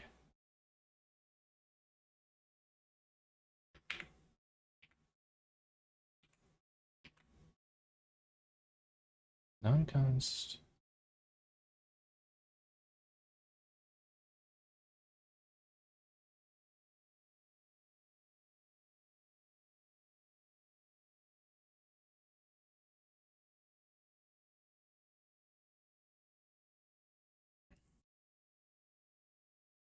Why the hell is this not working? Since C++ 20. I'm pretty sure I have this set to 23. I can specify a count and a char type.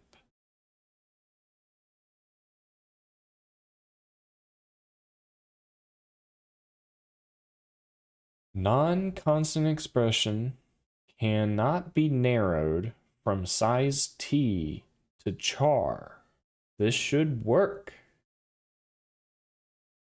Think the curly braces are causing me a problem? It sure is. But why? Because I should be using the correct type. Like, the curly braces helps call that out when I'm not using the right type. But I thought I was using the right type.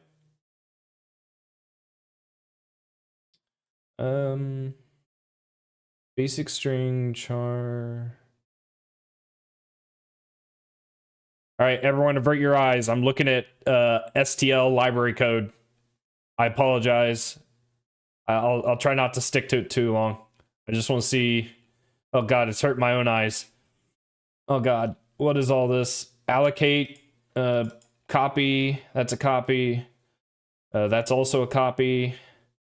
That's a move. That's a move. Avert your eyes. Avert your eyes. I apologize.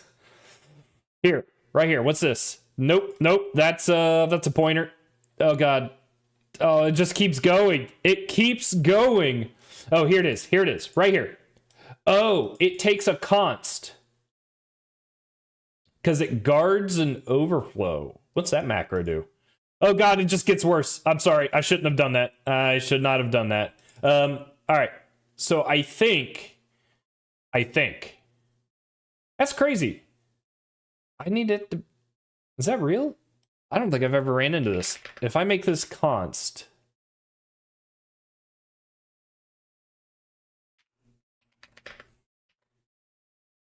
Will it allow me to do this?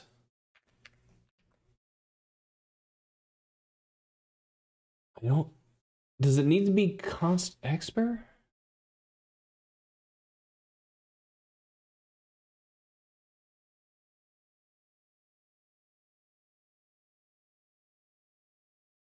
Why would I do this to myself? Look, at the end of the day, I am a C++ developer. If I can't read this, am I even trying? I signed myself. Well, actually, is it my fault if I'm a C++ developer because it happened to be the internship I landed? And then that was the experience I gained, so I had to keep going that route. Like, is that my fault? Oh. Fair. That's fair. This is interesting. All right. Like, there's a reason I like doing brace initialization, but it's not going to let me. So we're going to move on. I'm going to have to read up on that. That's something I've not run into before. But to be fair, I'm also never pre-allocating these objects like this. Okay, so that'll give me a target. So here, this actually... No, I don't want this to be a public variable either. Because again, I don't want anyone modifying this. So they're only going to get a view of it, or a slice for you Odin heads. Take responsibility. But it was the environment I was raised in. Did I have a choice? I still don't have a choice. I haven't retired yet. If I can retire sooner than later, then maybe I move on from C++. Or maybe I'm like a addict and I can never really let it go. That could happen.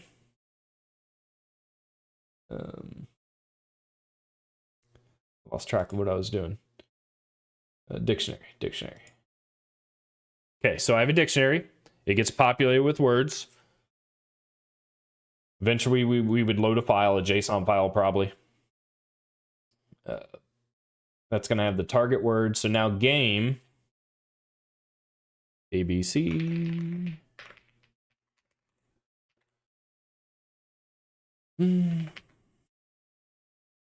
So game isn't going to take a word length.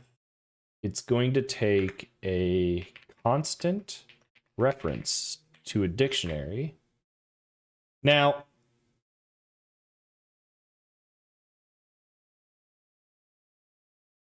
I'm going to do something. Nah, never mind.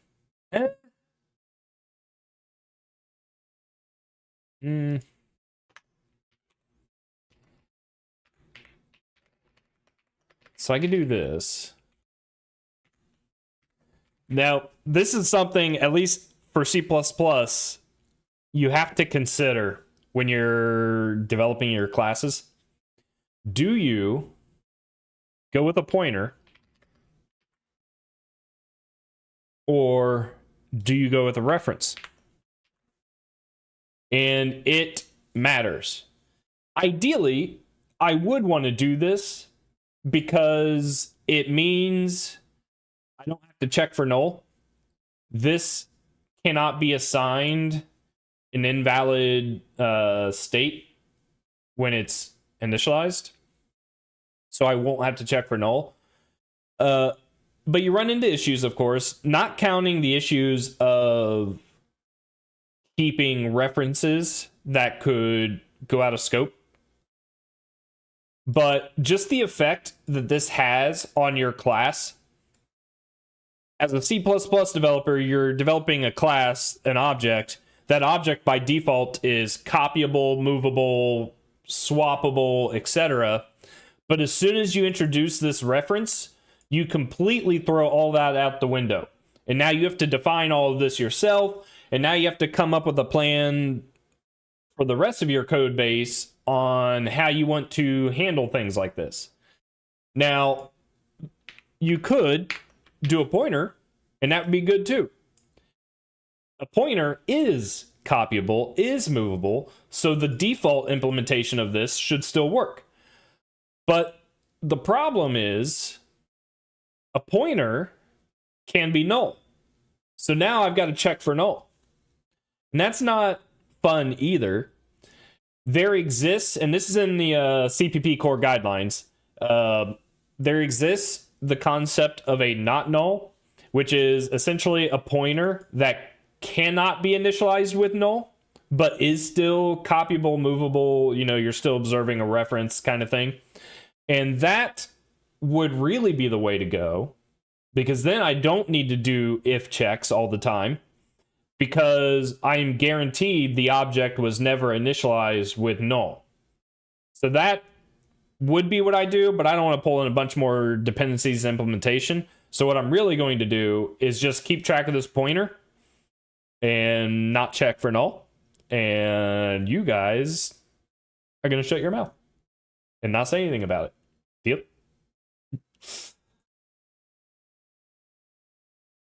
You're not wrong. Programming's hard, it turns out. It like for any significant project of any size, no matter what approach you take, there's planning involved, right? There's always going to be planning. There's always going to be refactoring. There's always going to be a client coming in and say, hey, I got a new requirement. And you got to be like, dude, we just implemented all, like, what's going on here? And you just do the best you can do. Do the best you can do.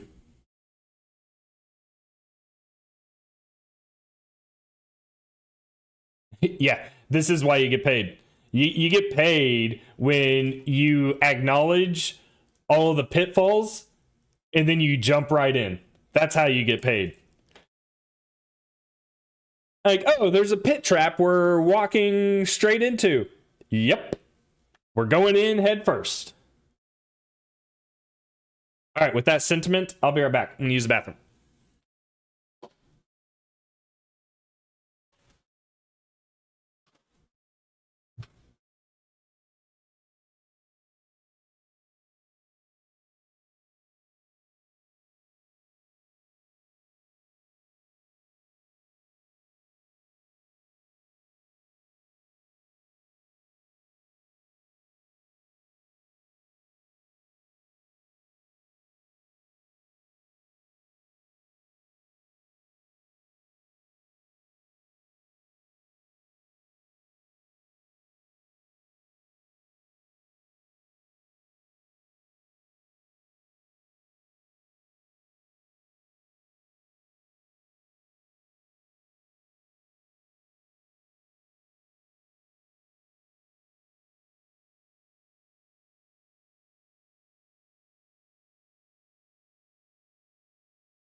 All right.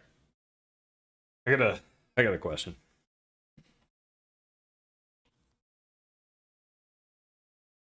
How bad is it to down a monster back to back?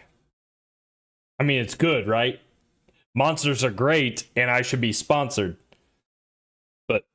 Seriously. What are we talking here? How many milligrams of caffeine? 150? What was this one? 150? 300 milligrams of caffeine? What if I sip? I'll just sip on it.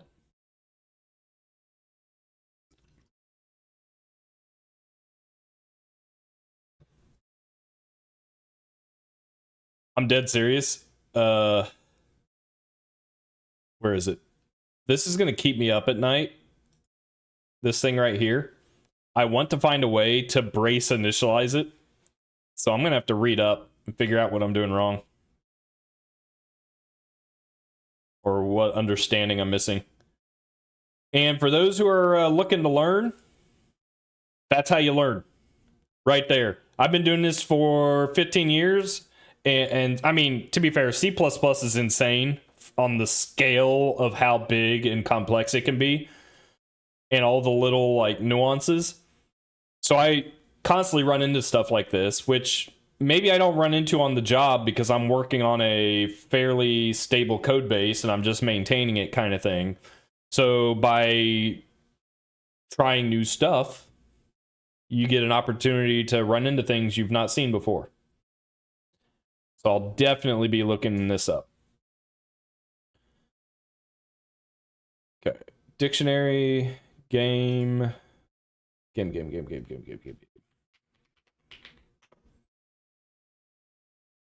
Okay. Pass in the dictionary.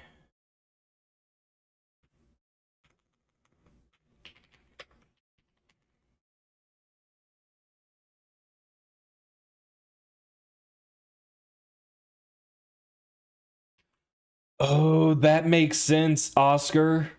It explicitly handles brace initialization. That makes sense. Interesting. And annoying.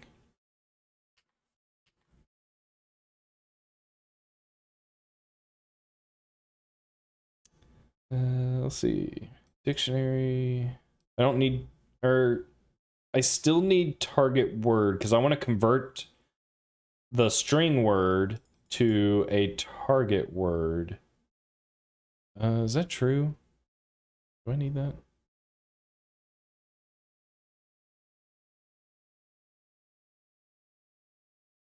Which skills would you consider for a junior intern to have to be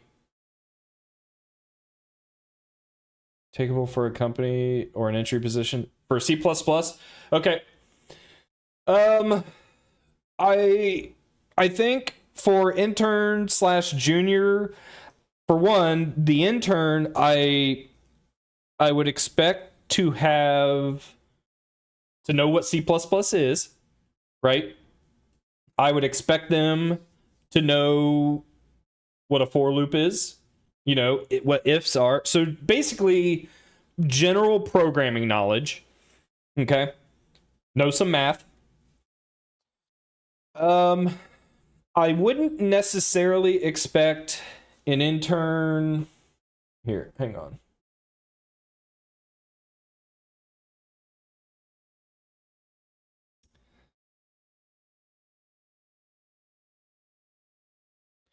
I wouldn't expect an intern to, you know esoteric C++ knowledge. It'd be cool if you did. I might like fish for any knowledge you might have. But it wouldn't be heavily weighted towards whether I hire you or not. Just general problem solving. If you're an intern, hopefully you're in school, at least where I'm from, and a lot of places in America, there is the concept of a senior project where you typically end up working on a team of like 2, 3, 4 people, students, with a faculty mentor to do some software development or hardware design, something like that, build a robot, that kind of thing. I would be curious if you have any experience there. If you don't have any of that, well then I need some kind of proof that you are interested and not just looking for a job and to have your hand held, because it takes time and effort out of me and the rest of my team to get a new person trained up, just a new person in general, right? um, but extra time for an intern or a junior, because you just don't know, you've never done it before. You may have worked on some projects yourself, but you might not be familiar on all of the different processes and practices that go into working on a bigger project. And it's your ability to work alone and be productive. Being productive without having your hand held. That is what I am looking to ascertain during an interview with someone who might know what C++ is, might have written a couple of projects like Wordle maybe, but hasn't done it professionally. I think the most critical thing is being able to prove you can be productive without having your hand held. And some of that might be like understanding you don't know the answer, but not sitting there and twiddling your thumbs, waiting for me to come by your desk and say, hey, are you making any progress? And you go, no, I don't know what I'm doing. I don't know where to start or something like that. Like, that's not good. You, even if you don't know where to start or like how to approach a problem necessarily, I need to see the attempt. I have Trill, by the way. That's why I'm leaning. But you need to come, like, if you're gonna ask me questions, come with like attempts that you have tried, what you've learned, and other thoughts, and then I can guide. Don't just like wait for me to come by and be like, I don't know where to go. Yep. So I'm looking for what do you call it? Self-motivation, discipline. And I have found the best way to figure that out for me is someone who has worked on their own projects. Because someone who has gone out of their way to work on a project or make their own project and then is able to talk to me about that project, what they've learned, what they wished to try but didn't know how to approach it, kind of thing. Like, if you have that project, yeah, autonomy, that's a great word. I need that. I need that a lot, because I have hired leak code junior developers before, and it did not go well. It was such a massive time sink for me, and it's just like a lesson I learned, because even as someone who does hiring, I was new to it. I was new to hiring. I didn't know what kind of questions I should be asking. So I did the Google interview stuff. I watched YouTube channels and read books on interviewing and asking problem solving types of questions, and hired the guy who could solve the leak code problem. And turns out he can't work. Sure, he can study, but he can't work. And so I need someone who can work. Now, that doesn't mean bigger companies aren't looking for something different than me, but that's what I look for. I'm happy to teach you C++. I'm happy to teach you guys C++. I am more motivated to teach you when you can take what I teach you and use it to build your own skill set and not need me to hold your hand. At the end of the day, all you're really trying to do is make your boss's job easier And that's what I need, because there's a lot on my plate. So if I'm hiring someone, I'm hoping it's someone who can work with me as a team, take some of the load off so that we can both be successful. Also, no programming. Just, you got to know it, right? You can't just show up and not know how to do a for loop, or your solution to solving a multi-branching problem is 300 if statements, right? That typically you learn from a couple of intro classes.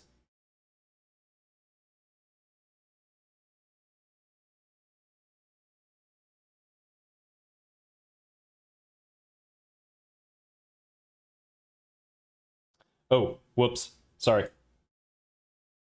Hit the wrong scene. It's my bad.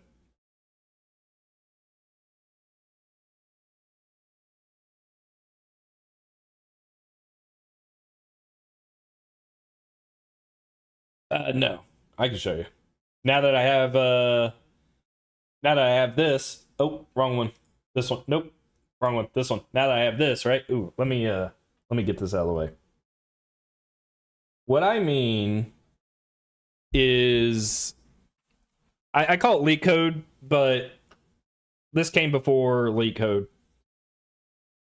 So I'm trying to think. I used to have one I would ask juniors. I'm trying to remember what it was. It was something like, here, I'm going to draw some lines here so I know that this fits vertically. Is okay, I can go a little bit past that. Let's do right here. I'm just going to draw a line so I know where my drawing space is. Yeah, okay, there we go. All right, so as long as I draw within these lines, I should be good.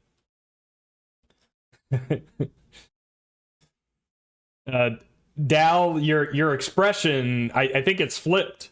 I think you meant to turn it completely around. Okay. Man, I used to love this one.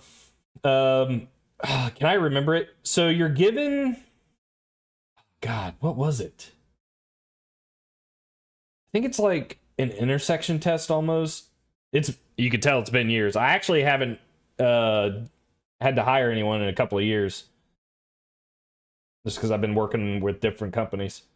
Let's see. You got 0, like 1, 1, 2, and then you have, I don't remember. I don't think I remember what this is. 0, 1, 2, 3. And I mean, honestly, we can just turn this into any problem we want, right?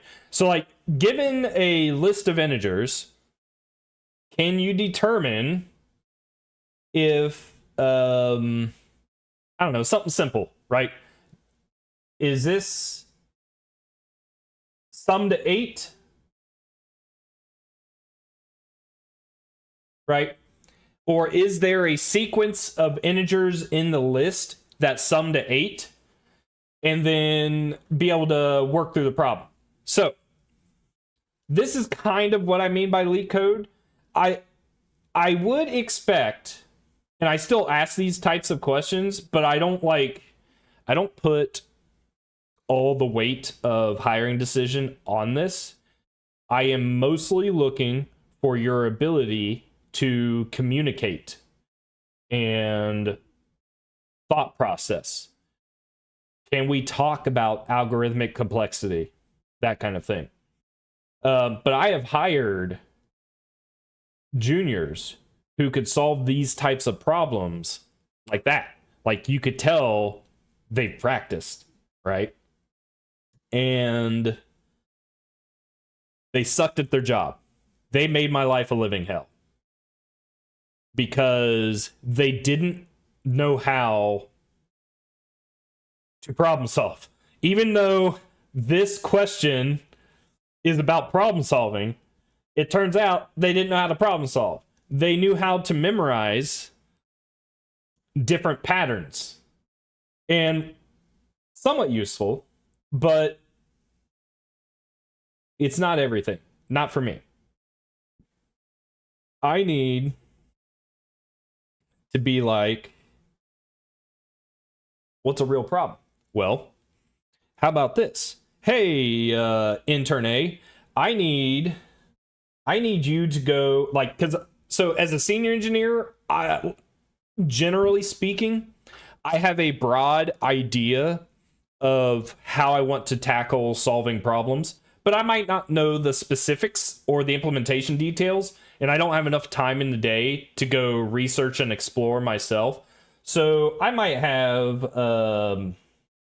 let's call him intern A, right? I might be like, hey, I need you to go research an API. You know what? I think we can solve this front end by using OpenGL. So what I need from you, intern, is what does it take to render a triangle?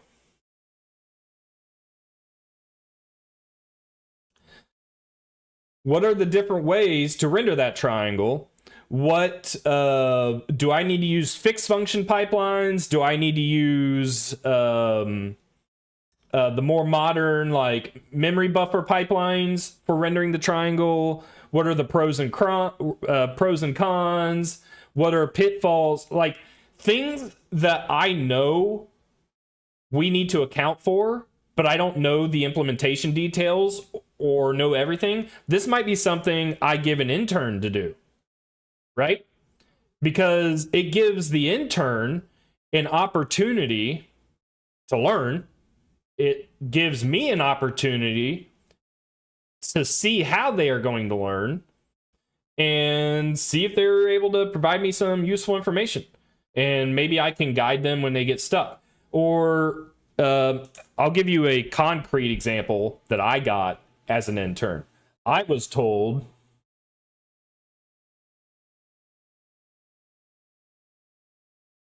let's see, except I have Super Saiyan. Wait a minute. I have a Super Saiyan aura around me, right? This is me. And I was told, hey, there is a software library out there with aircraft gauges.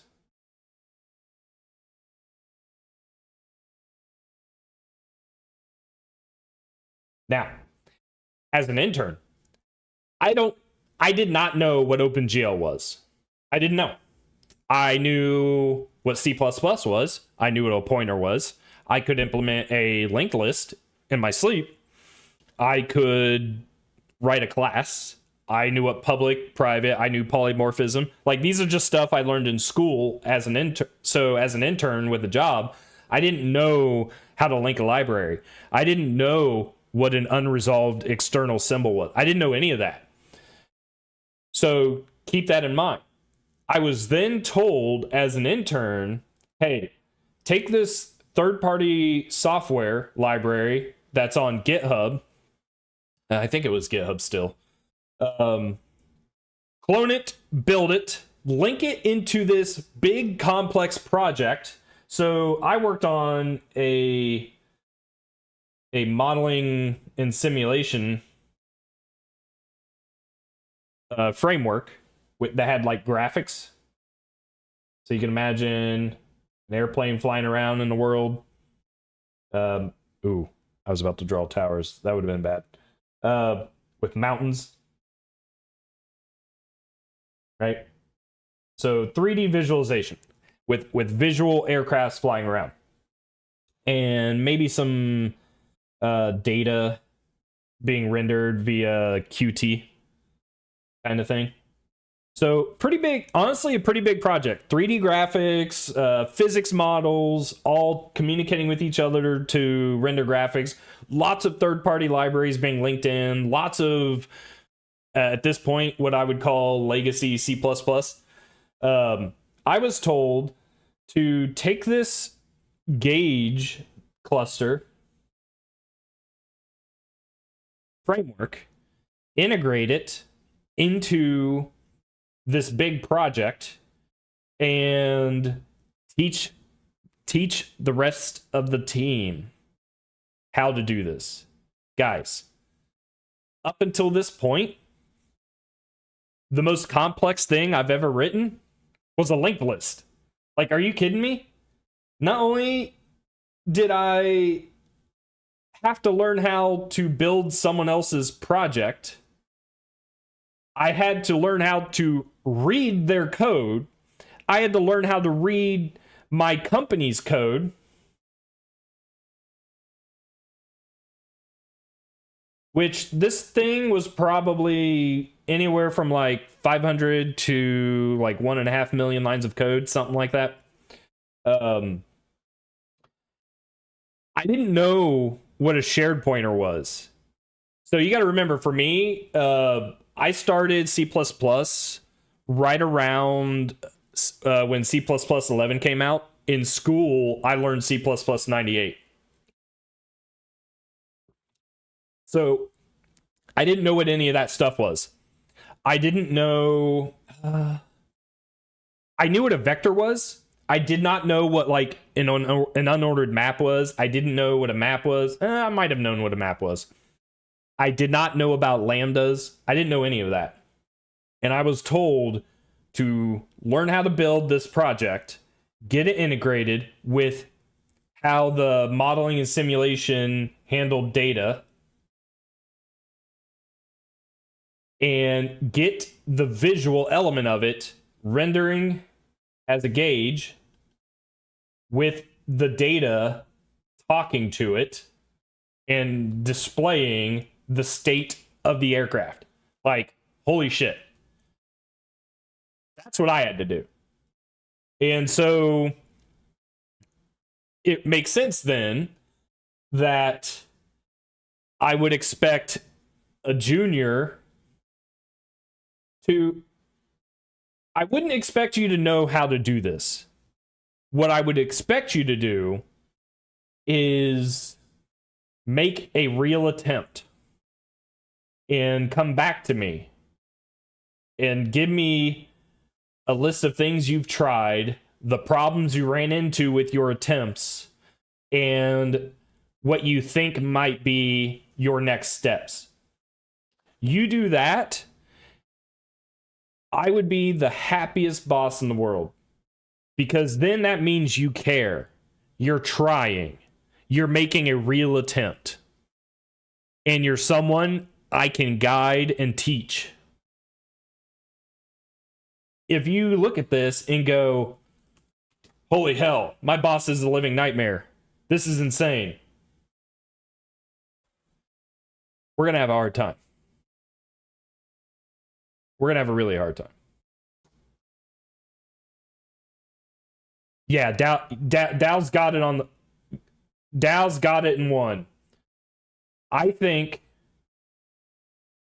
the big thing I've learned over the years, because at the end of the day, like you eventually get to a point with programming where you're not going to know everything, but you will recognize the patterns. You'll see. You're honestly going to... Depending on your career, you might end up just working on the same stuff over and over again. And you'll just, in general, become more experienced and good at it. But that's not how you succeed. Learning how to solve problems you don't know how to solve. That's where success is. Because businesses, they pay you to solve problems. If a business knew how to solve the problem, they don't need to pay you. So that's where that's coming from. Also, this was a really good excuse to try my new drawing tablet, so that was kind of cool. When I get to erase, I just have to turn my pen around and it erases. So that's kind of cool.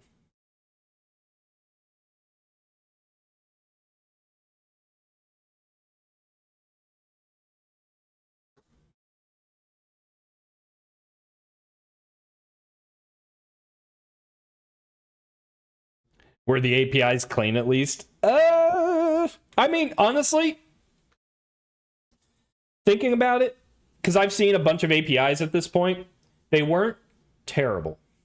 I have seen some pretty bad APIs.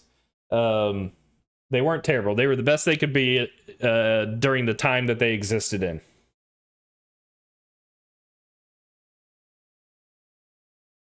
They only taught you Java. Yeah. I mean, you just, no matter what language you take away or you're learning, you need to apply the concepts. Break the problem down. Create your requirements or figure out what your requirements are. And then implement the pieces and integrate.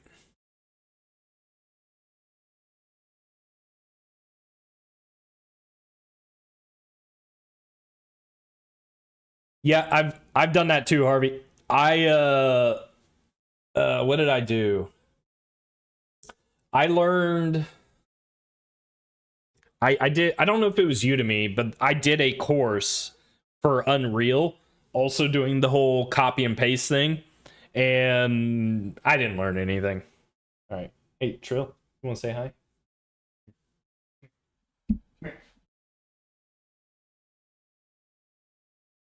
What? You want to say hi? Huh? Want to say hi? What? What? Want to say hi?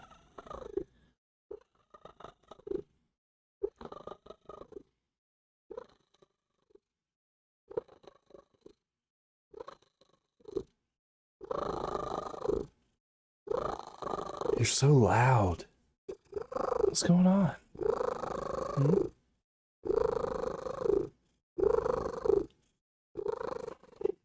All right. Oh, got hair everywhere. Oh God. No. Whew.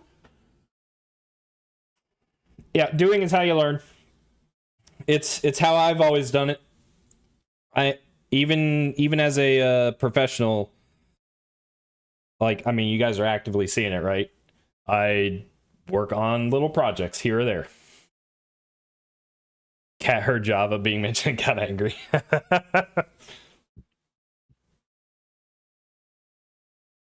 I have OLED monitors, and they have a tendency to auto dim really dark unless I like resize or get the window to redraw or something so it can re-brighten.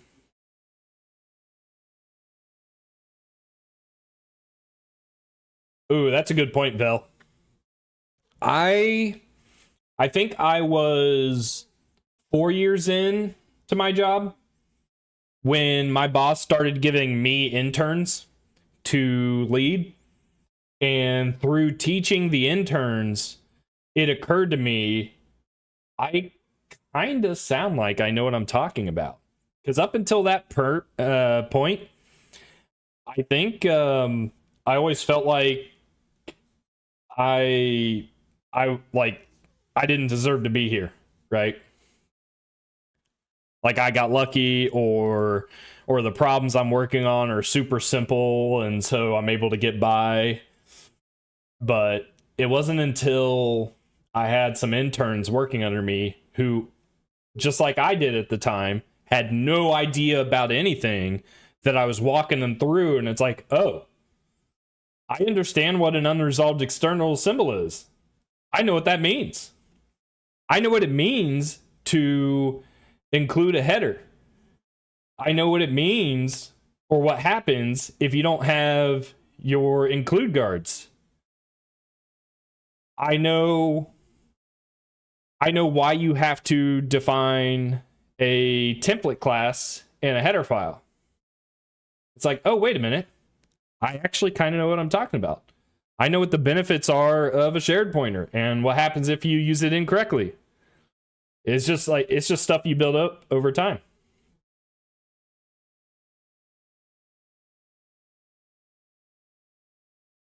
Oh, that's fair too. Like if someone asks you a question where they're expecting you to know the answer, and it's like, uh. So, with that being said, chat, we gotta come up with a deal here. You need to ask questions that I can answer and make me look good. Don't ask me questions I don't know the answer to. And then we'll be good. We'll be on good speaking terms. Have I used a handle map? Dang it, Dow. I just said, ask me questions I know the answer to. I have never heard of a handle map.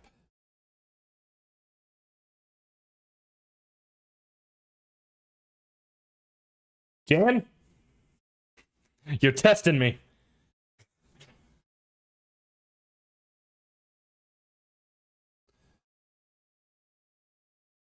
You're testing my patience. All right. I'm starting to get hungry, and my cat is nonstop bothering me. What? I got distracted. What was I doing? I was yelling at my initialization. I got the active guess iterator. We're adding a letter guess. I'm trying to figure out. Dude, what do you want? You've been fed. Trill gets a little bitey. He will start gnawing on my feet or tearing at my rug. What? Oh, ridiculous.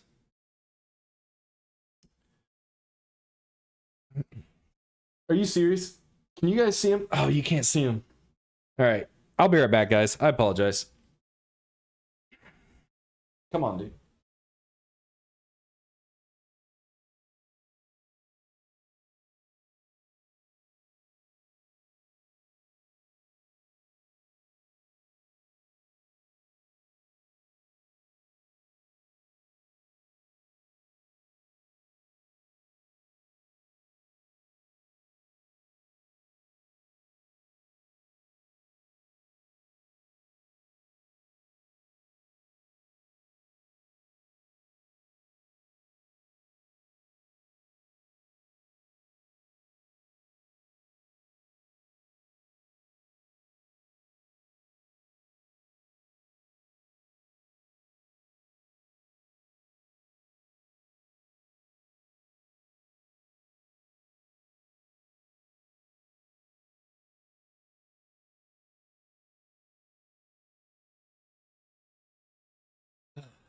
I don't know what he wants. He stared at his food bowl with food in it. So I gave him more food, but there was already food in it. I don't know.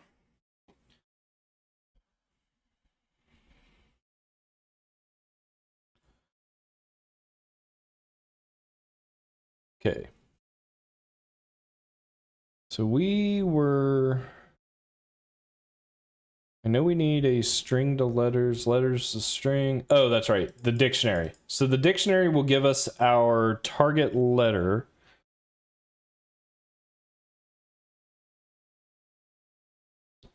We need letter state. No, we don't need letter state here. We just need to calculate whether we are adding or removing a letter based on our inputs.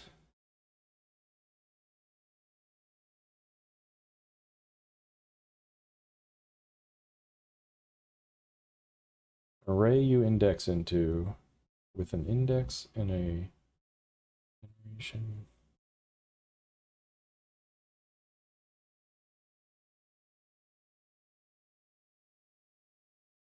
Oh, okay. That makes sense.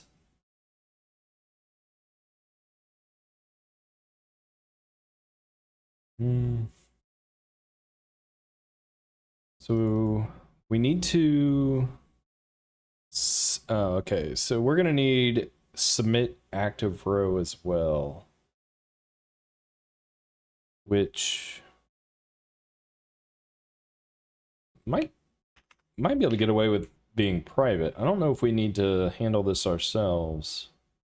Submit. Yes.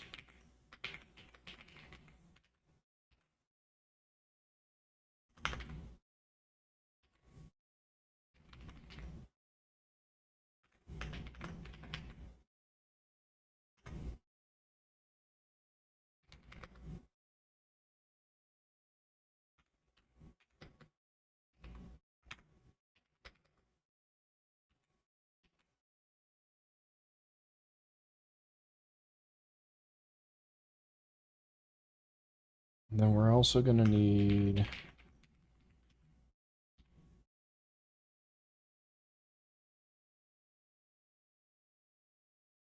processed a letter. Wait, is he yelling at me?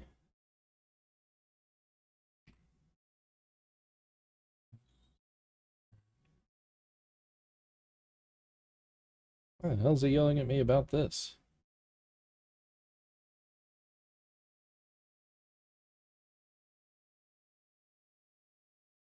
Expected active guess.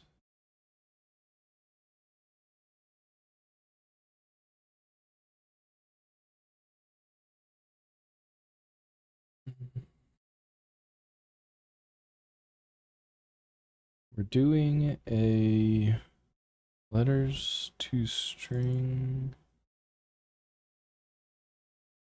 to letters target. Okay, so I still need, okay, yeah.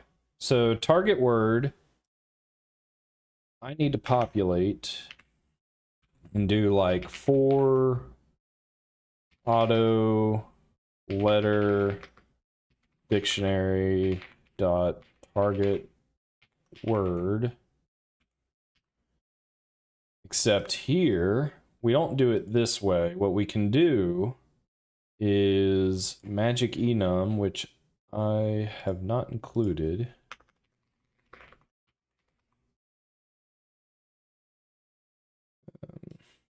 So this is one thing that was nice about Odin is the built-in enumeration reflection. I do have to lean on a open source library to do this for me.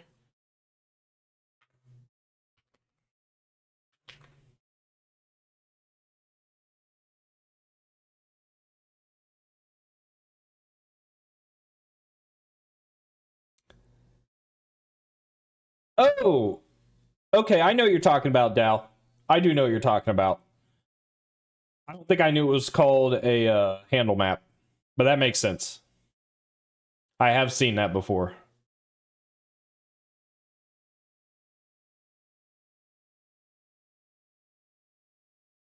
Because it allows you to like add and remove quickly and reuse like open slots when an entity dies, that kind of thing. Even like Flex and ENTT open source libraries, they're like entity component systems. They do similar things, and it allows you to check the validity of an entity because it's like a handle. Yeah, those are really nice. I screwed something up.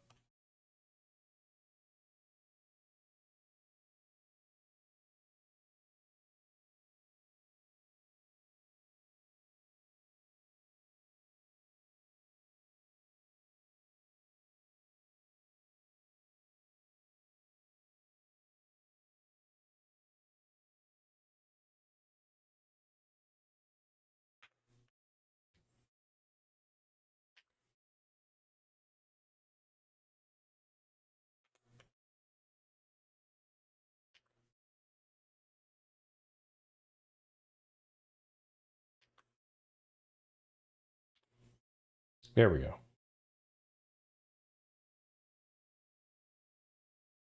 And this stuff isn't. Yeah, that makes sense. So dictionary, word length.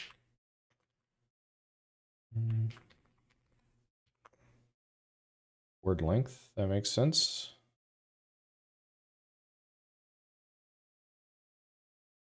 Unknown type, dictionary.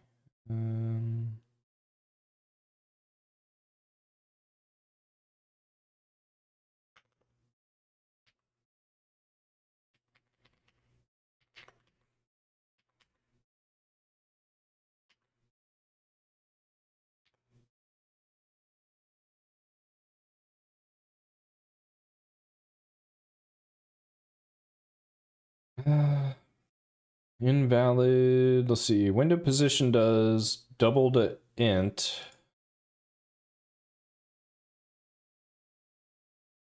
Wait, it takes an int. Is it saying this is a double? No. Takes an int. Window width is an int. Oh.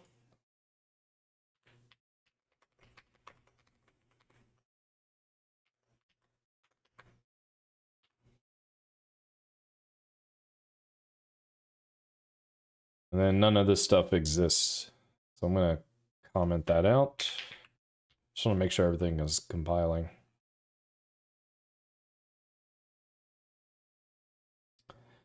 We did not implement something. Hey, unresolved external symbol.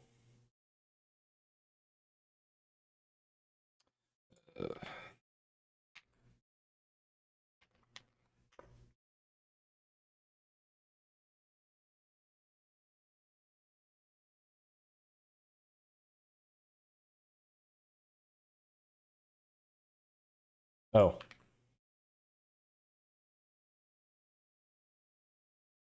A, B, C, D.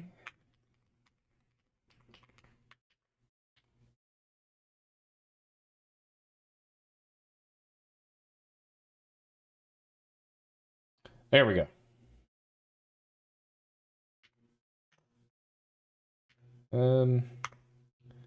I was kind of expecting a window to pop up at least.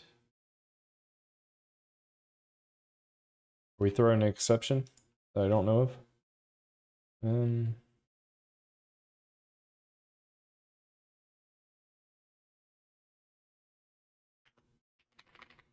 already have print. Actually, I don't know if I'm allowed to use print here. Might yell at me. Wait, is this a thing? What is this? Let's not do that.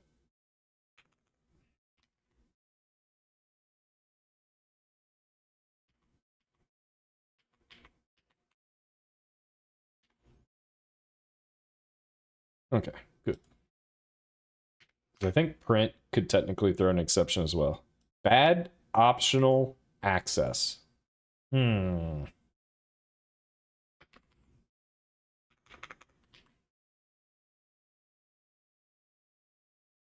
using an optional?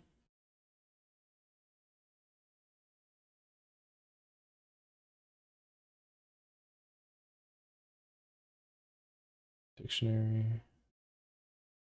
Do do do do do do do do do do do do do do.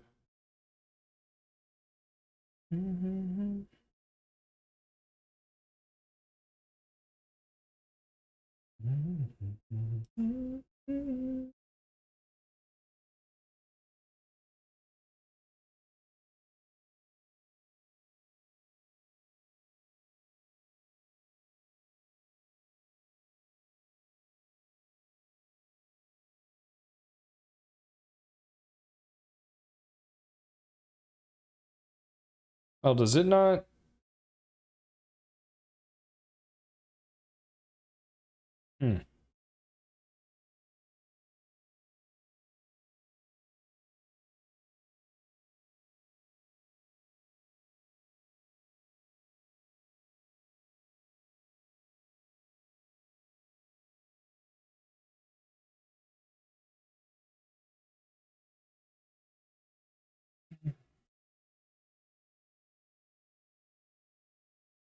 Okay, so is it dictionary or game?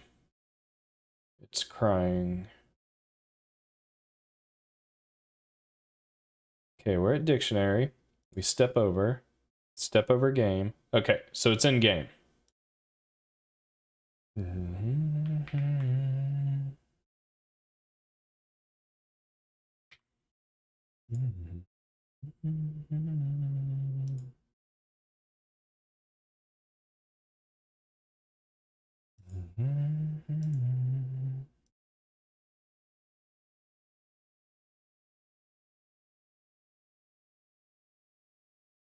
Oh. Okay. we are running into an issue here.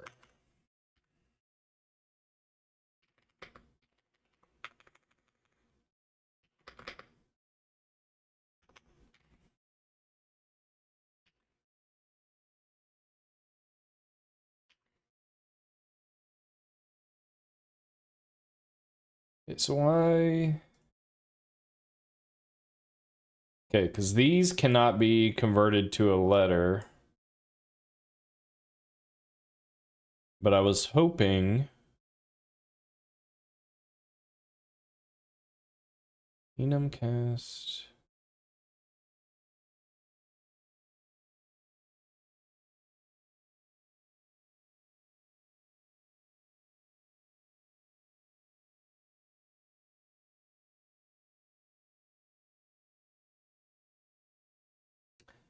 That's not going to work. This is wrong. I need to do enum value.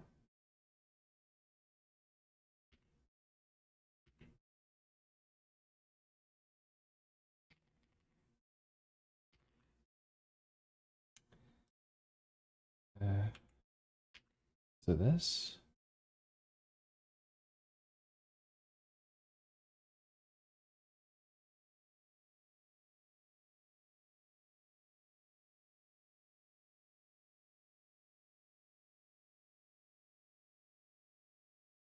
Basically need to convert the string to an enum. Enum name will convert the enum to a string. I want the opposite. Enum index integer value.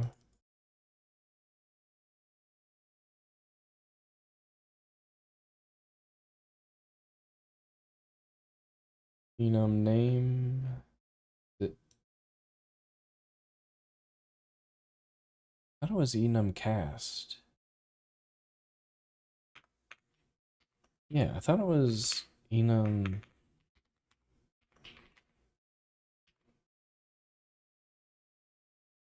But this only takes an underlying type, not a string. Oh, wait a minute. Wait a minute. Wait a minute. Wait a minute. Wait a minute. I think I know. I wonder if I have to. Oh man, that's gonna suck if I have to do this.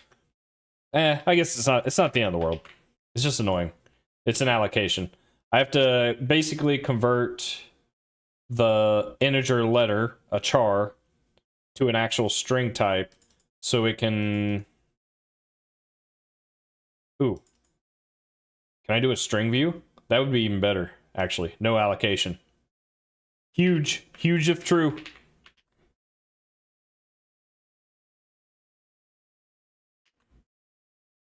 There. No allocation.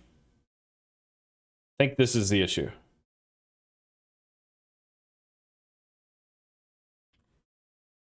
I don't really want to throw an exception right now.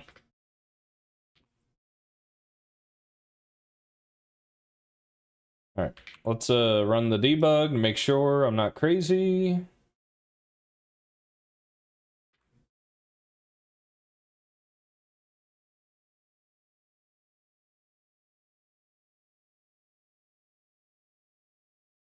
Yeah, there we go. Okay. So target word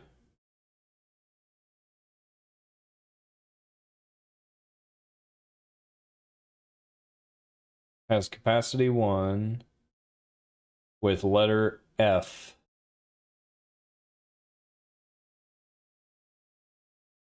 A B L E. Okay. So target word is fable. Perfect. All right. That was the issue.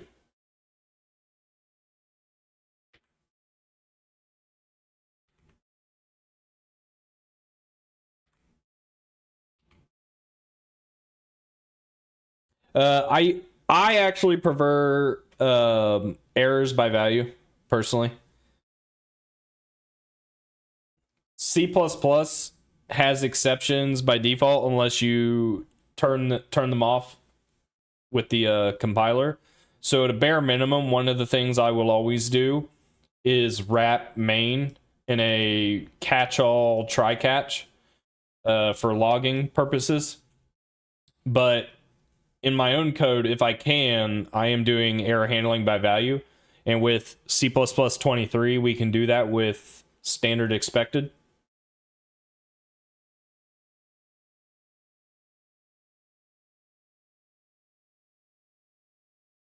Having, like, part of the problem with exceptions is no one uses them correctly. And when it comes to debugging, exceptions are a pain in the ass. Trying to track down who caught the exception, and because these exceptions get caught in a large code base, it becomes really hard to figure out where the actual problem originated from versus who caught it, because the exception could occur like many stack levels or layers deep, but then the exception gets caught, I don't know, by like my main, for instance. And so then it becomes hard to know who actually threw the exception. Hey, Matt. Yes, I was using modules, but a viewer had a question about header files, so I swapped, and that's where we're at. Wordle's a small enough project. I'm not too worried about it. I use modules for the game engine project I'm doing, which, you know how game engine projects work. It'll never be done. I'll never make a game with it, but it's fun. Okay, so that problem's solved. We create our target word. So now we have the target word as a string, and we have the target word as letters.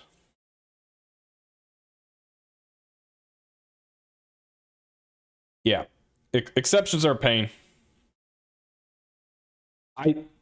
To be fair, I bet if I found a code base that used exceptions well, maybe I would change my opinion. But it's just so easy to be like, we'll just throw an exception because of an error. Not because it's like an exceptional error, but because it's an error. Like, yeah, we'll just throw an error. We'll catch it up above. Not a big deal. Yeah, that's a big deal.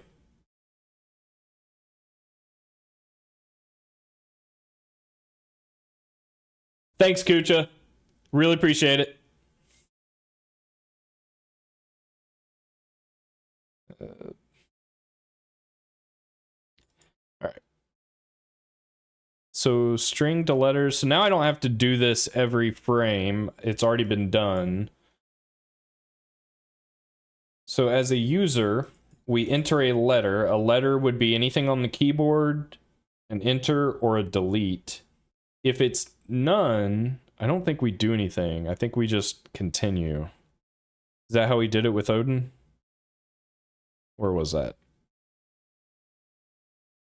Yeah, if it's not none. Now I'm seeing this probably could have been cleaned up a little better.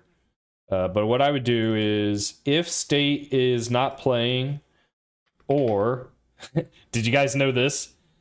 I've never done this professionally, but we're going to do it for this project, because I've always been curious if I would like it better or not.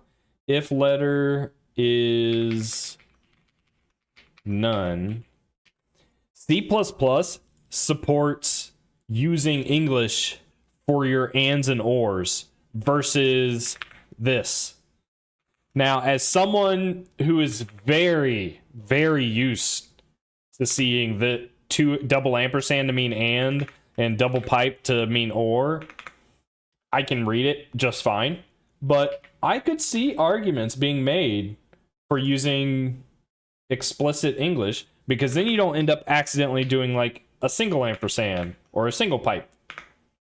So we're going to do that for this project. Why? Because I feel like it. And I like to be different. State is not playing, or the letter is none. Return, there's nothing to do.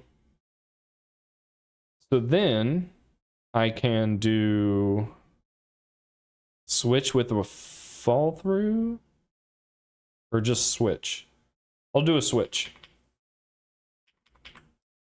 Odin, I will say, Odin switch statements are kind of magical. I really like them. C++ has boring switch statements comparatively.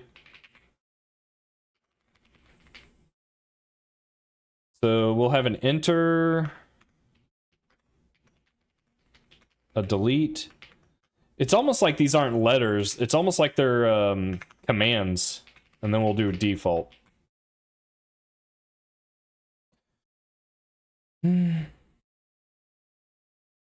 So if I have a submit guess, I can also have a delete letter. Delete. Yeah.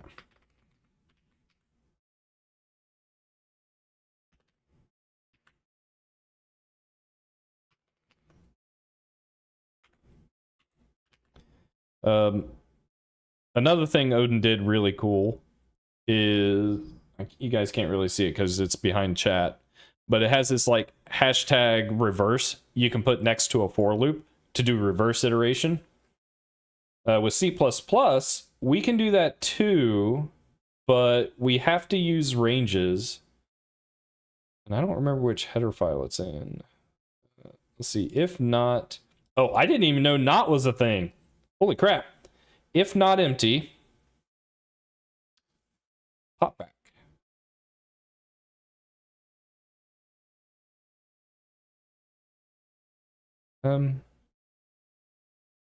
That's not what we need, though. Is that what we need? No, we don't. No, we don't want to change the size of our word. We're keeping that static. We're changing the state of it based on if it's been filled or not. So I actually got to make sure. Yes, I coded it in Odin. So just so you guys are aware, if you're watching vertically, I have the game here in Odin. I've never done Odin before up until this point. Chat has been pretty helpful with guiding me through Odin and pointing some things out that I could do. Ooh, in fact, I can grab Dow's updates, I think. And I'm sure there will be no bugs and it will still run just fine. Right, Dow? But we built it in Odin.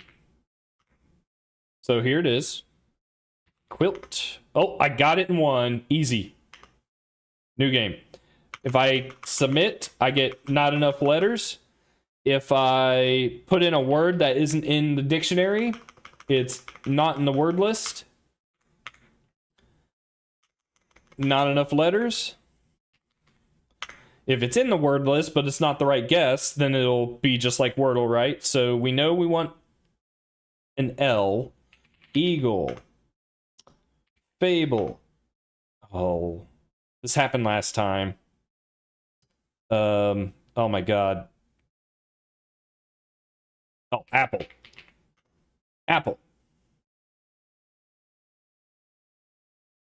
And then the other cool thing is I have and I also have batch shell scripts, so I can do /build web.bat.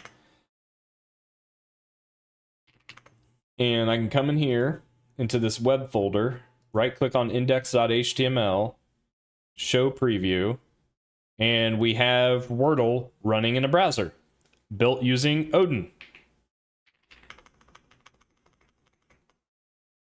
So we can do the exact same thing. Apple. Eagle. Fable. Has an A and an E. Crane.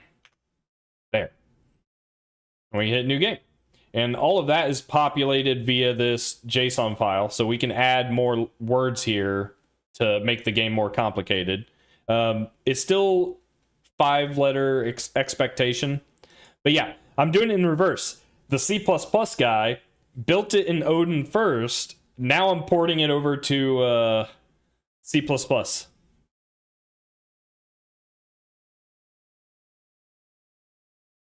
But I am trying to do some things a little differently just because I'm more familiar with C++. So it's a little easier for me to come up with those ideas.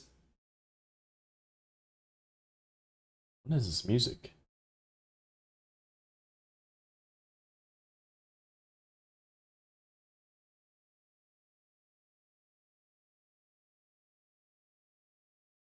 Yeah, it's very similar, I think. I think they have very similar ideas. Which kind of makes sense. A lot of these new languages are trying to fix problems older languages have, right? So it makes sense that, like, oh yeah, it's kind of nice. And I'll probably do Zig at some point. I'll probably do Rust at some point. C3 is on my list. Carbon as the C++ evolution is definitely on my list. All kinds of stuff we'll eventually try. I haven't done Zig since 0.12. And even then, I only did like some of the, what is it called? Ziglings and Hello Triangle. That's about all I've done. I've used Zig as a replacement for CMake for C++. I have done that before. Oh, that reminds me. With Zig, the big thing I had an issue with using it as a CMake replacement for C++ is it didn't support compile commands. I think I read it supports it now. So I might look into using Zig, see what it takes to use Zig as a replace compiler and CMake and Ninja replacement for C++. Because I will say, there's something to be said about needing only one tool to do everything versus multiple tools to do everything. So I will look into that at some point. Yeah, I would say Odin, with the little experience of Zig that I have, and Odin appears to be a little simpler. Zig gets pretty verbose. Odin has some nice to haves when it comes to dealing with allocators, where you don't have to like pass it through everything. Now Zig may have changed since then. I don't know. The last time I used Zig, it was a little annoying that I needed to manage all of the allocators myself and make sure they get passed into whoever else needs to use the allocator. A little annoying. I know some people like that. Coming from C++, I don't like it.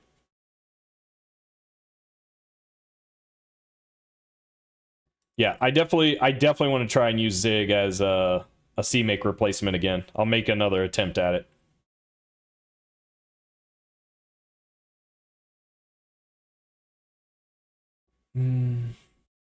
Forgot what I was doing.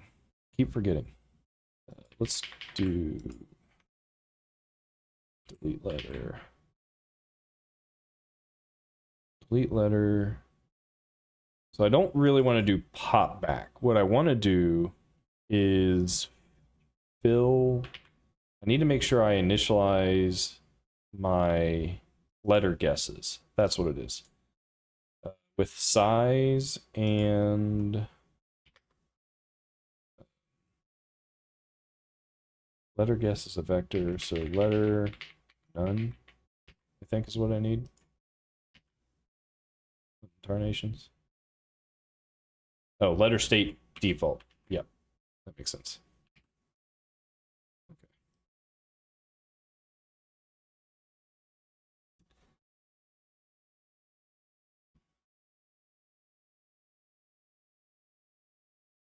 What setup do I use for for this specific C++? So I'm just, when I'm doing C++, especially on stream, even for this relatively simple Wordle implementation, I still like to try and make sure I'm writing C++ that will run on multiple platforms: Windows, Linux, Mac, Android Web. And so the way I achieve that is, first of all, whatever compiler your system is using, Ninja for the build system, CMake for your project configuration. And so between those three, I can basically build for any target. Emscripten for WebAssembly. And then I also make use of VC package for my package manager. That way, in this JSON file, I just specify a dependency I need, like Raylib, for instance, and I get that. So you'll see that's typically my workflow. Now, maybe if Zig has improved a lot, maybe we can do away with CMake entirely, and Ninja, and platform-specific compiler. Maybe. That'd be kind of cool. Because then I just download Zig and write C++. I don't know. I don't know what kind of effort that would take, how much learning that would take.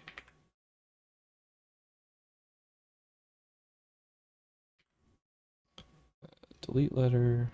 Okay, so the guesses are getting populated with none. So then I need to do a reverse iteration to effectively delete the latest letter. Where did I do that? Right there. And I don't remember. I don't actually remember. I haven't used ranges all that much. One of the issues you'll run into in the wild when you're writing C++ professionally, you're usually limited to the language standard. Ranges reverse, I think. Standard ranges reverse is in algorithm. No. I want a view. No, this isn't it. This isn't it. I need the view. Standard views reverse. Yeah, this is what I want. Standard ranges reverse. The underlying class I'm using. So this will tell the compiler to go in reverse. Standard views reverse in ranges. Okay, let's try it.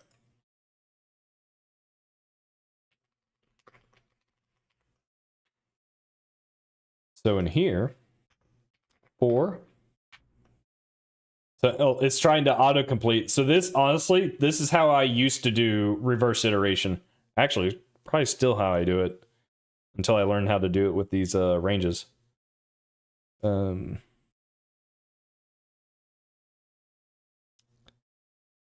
Auto guess colon. We do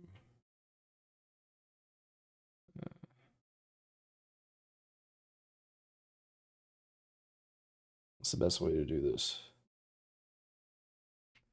Active yes. Standard views reverse, I think. Like that. Is that not gonna work? Uh-oh. Invalid operand. Yeah, template ignored. Constraints not satisfied. Because the reference type does not satisfy range adapter closure object. Okay. I know what that means.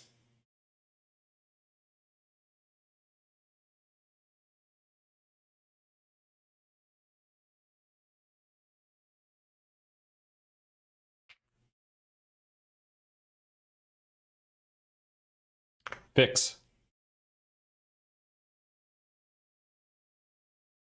Oh. That's on me. Because I actually want to iterate over the... Yes. Yeah, that's on me. All right. So that reverse orders it, and then as soon as we reach a letter that isn't none, we set it to none, we back out. That deletes the letter. So anytime we see delete, we delete a letter. Enter submits a letter. So this one is where the bulk of the logic is going to live.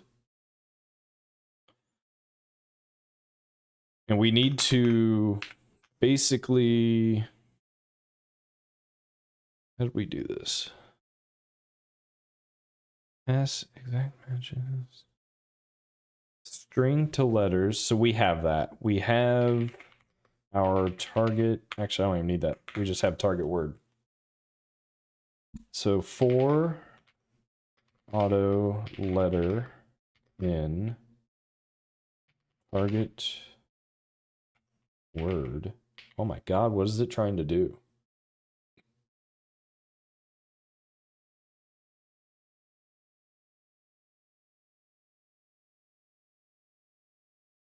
If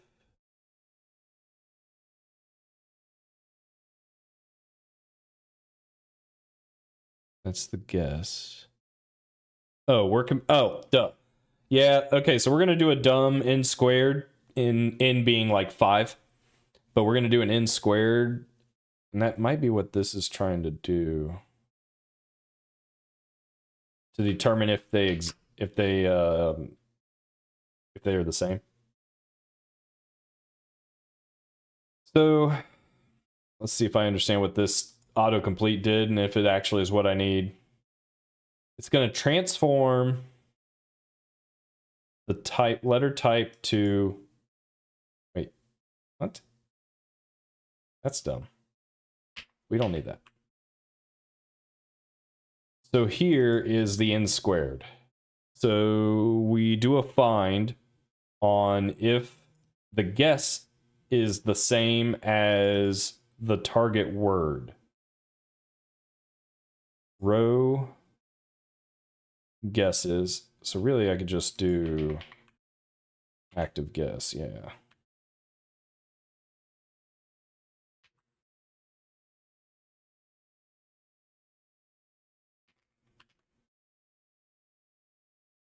If they are the same, then they have been found. If they have been found, it becomes correct. And then we also want to track.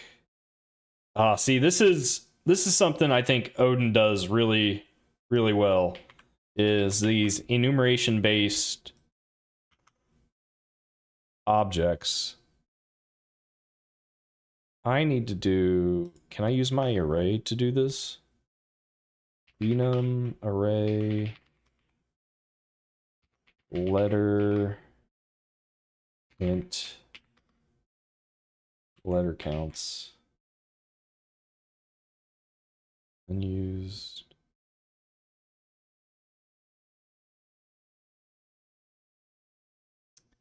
I don't know if this will default initialize. Let's do that. So we'll populate it for, man, I keep wanting to do my for loops like Odin. I think I took to the Odin for loops really quickly. I think I like them a lot better than C++, for sure. Okay, so we want to track the number of appearances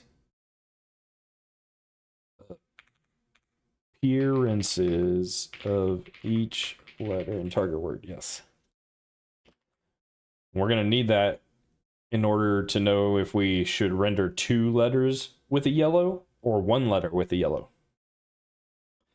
And so then, as we find these letters, we will decrement.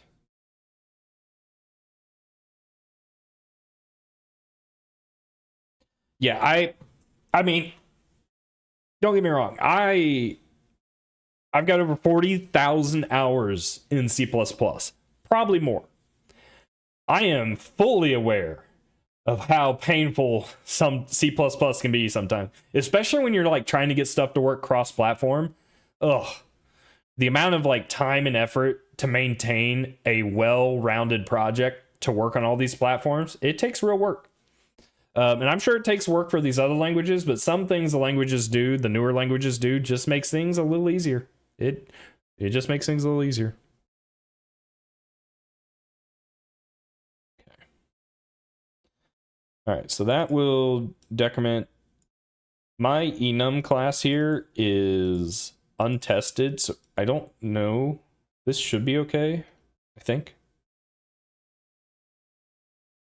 And I don't have to do if checks or anything because this is at compile time ensuring that we can index with our enumeration.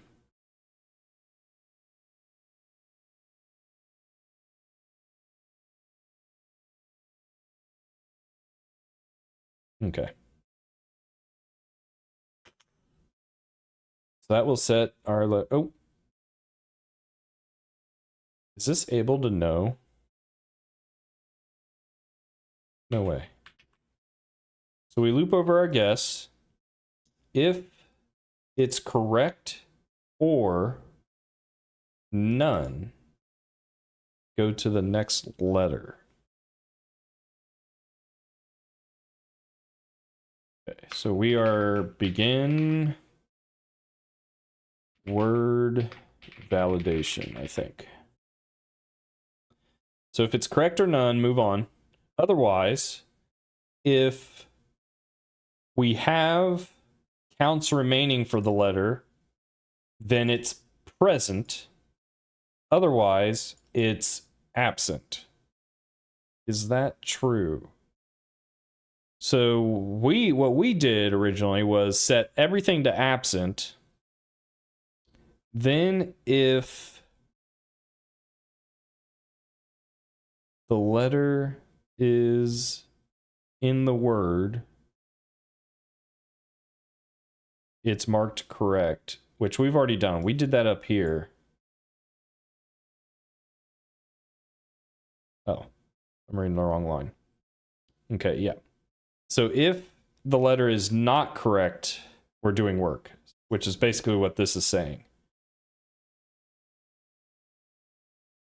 If greater than, we set to present, decrement the count, otherwise set it to absent. So I actually, this is just finding, am I doing this wrong? I'm doing this wrong.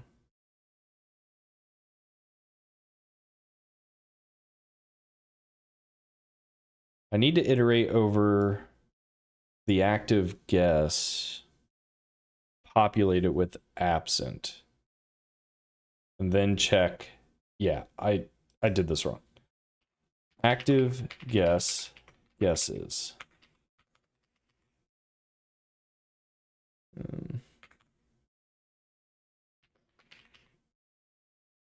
This needs to be target.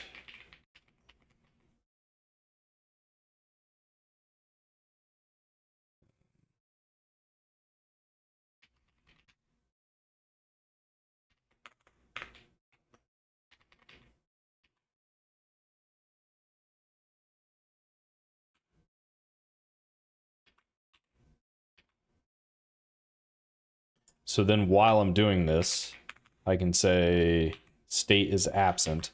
So by doing that, I don't have to do this. Cleans up just a little. It's kind of crazy, but if I can avoid doing like if else's, I try to. It's just kind of a style preference for me, and else just kind of like disrupts what I'm reading.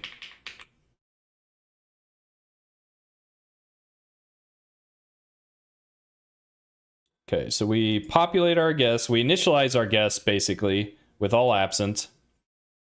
Then, if our letter is in the word or at the same location, ooh, is that actually what this is doing? It's only correct if it's at the same location. This isn't right.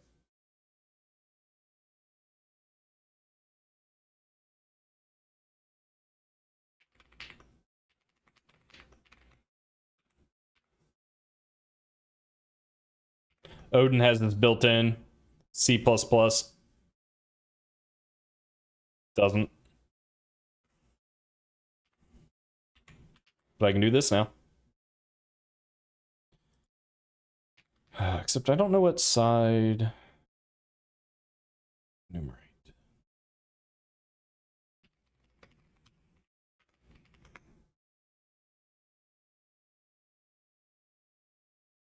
Index is on the left.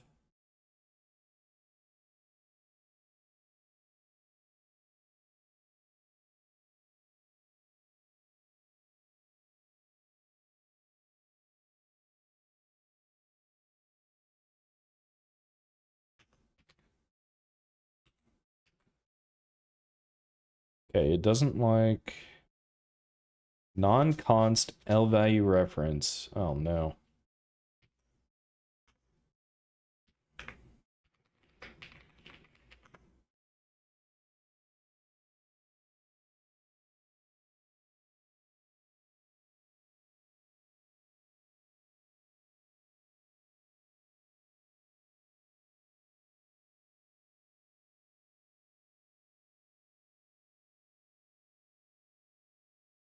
Hmm.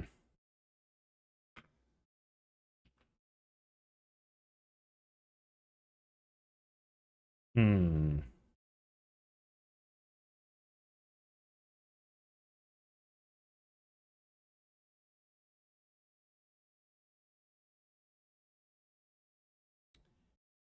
It's definitely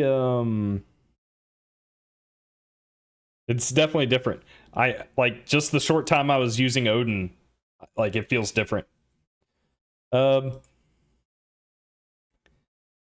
this is going to be a problem. Can I not use enumerate with a reference type? I can make it const, but like it's not mutable. I mean, I'm new to some of this as well, which is kind of why I'm doing it. I don't get to use a lot of these features in my code bases professionally. So I've never, like, I've used enumerate before, but it looks like it won't let me do a reference, which means I can't modify this here.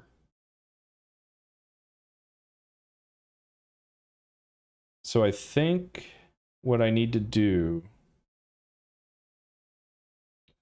is modify it, like, update it first.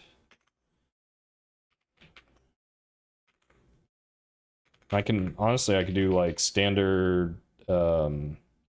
Ooh, is there a ranges fill? Ranges fill. Active guess.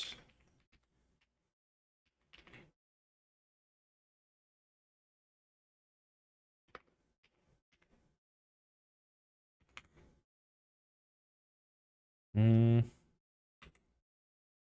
Is that right? That doesn't seem right. Letter guess is none. Letter state absent.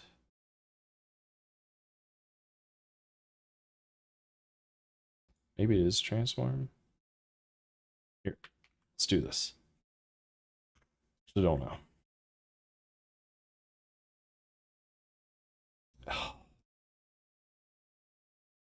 Can I not do ranges fill? Is that not a thing?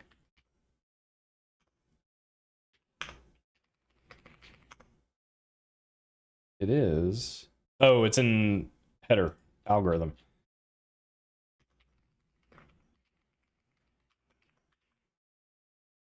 Okay. So now I should be able to do ranges fill, not need the iterators. Okay. So that will initialize the guess with none. No. Absent. No. I don't want to do that. Do I want to do that?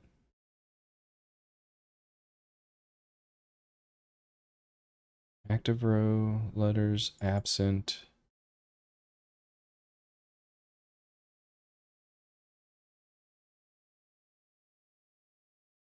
Where do I set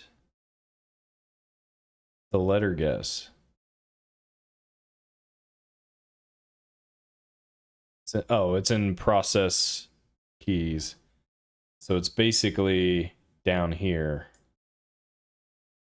Modifies the letter. Okay, so I can't do what I was doing here. I wonder, is there does this take a predicate or a lambda? Takes a value, value. I want like a fill if, but maybe transform is what I need.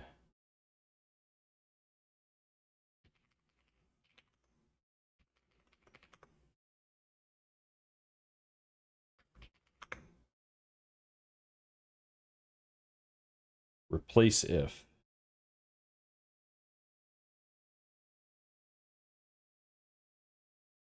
Copy if.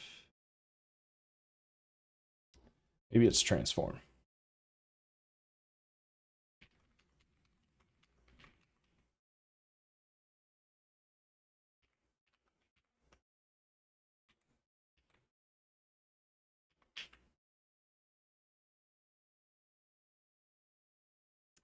No. All right, I'm being dumb. This is what I get for overcomplicating. I want guess dot state to equal letter state absent. Done. Now I don't need this. So we initialize state with absent. Now I can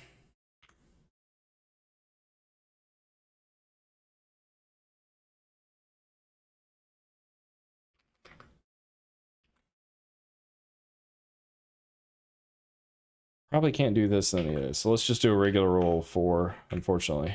For okay.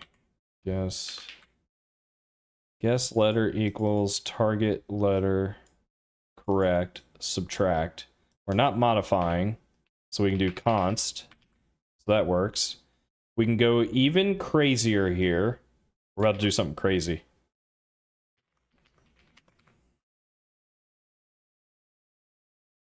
I can say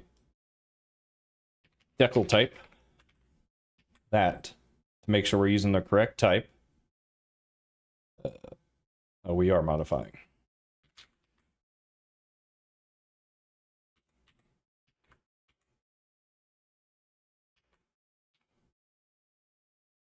Do I use header files as documentation?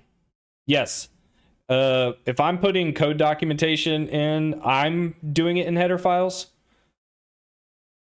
A lot of code bases do it that way, and that's kind of just what I'm familiar with and comfortable with. And I use Doxygen, a tool that will parse your source files and generate like HTML documentation out of it. So that's generally my approach.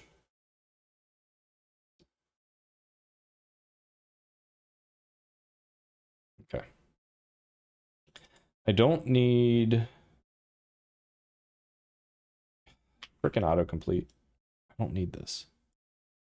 Auto and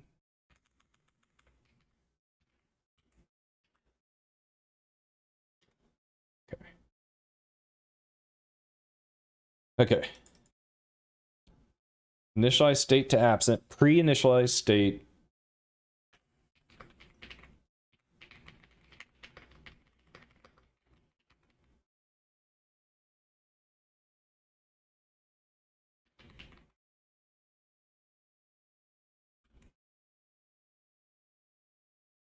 This is actually a bad comment. I don't like comments that just describe exactly what the code's doing. I can read your code. Discord link's invalid. What? Someone else joined. Where are you getting the link from? Someone joined at 1 p.m. an hour ago, so they must have found it. I wonder where you're getting it from. How do I?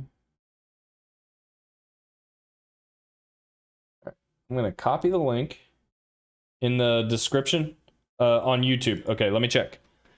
That's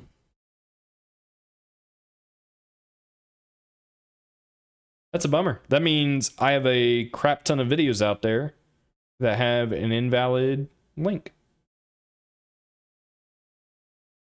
Edit. Oh, it sure is invalid. I'm gonna update my links on YouTube. Thank you for catching that. I wonder how I got that wrong. What have I been linking to? Or did the link change on me? All right, I updated the links in GitHub, or not GitHub, Discord. I don't know. That worries me. I think I just need to break down and buy whatever you need to buy in Discord to get a static link. Do like discord.gg/fun and software. I think it's like $25 a month, something like that. Okay. Well, this is a bummer. I didn't want to write code like this. Standard enumerate, really not mutable? Ranges enumerate mutable.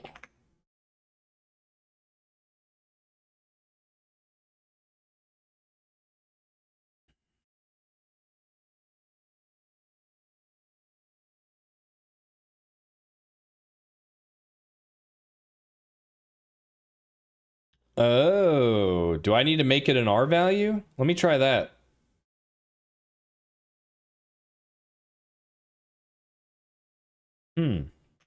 For auto I comma guess active guess um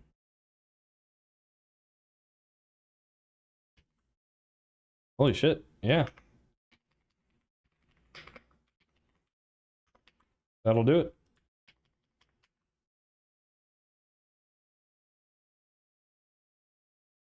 I'm still learning, always learning.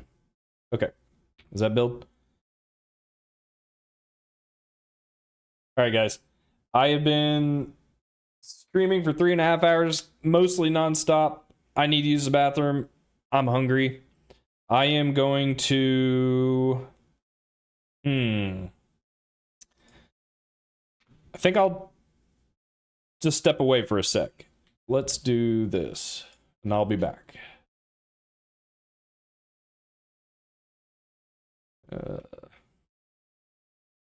Heating up food. Be right back.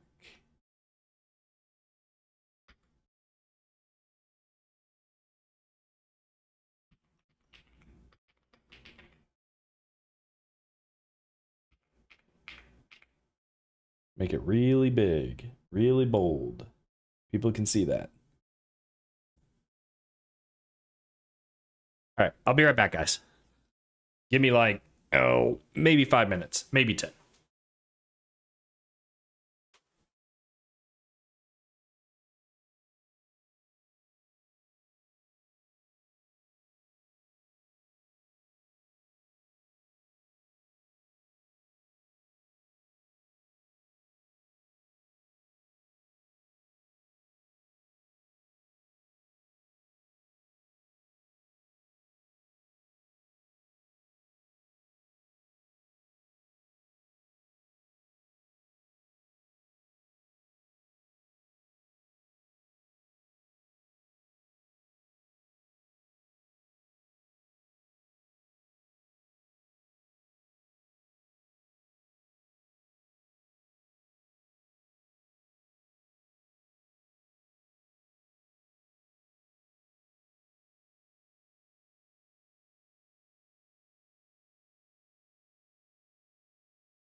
Whew.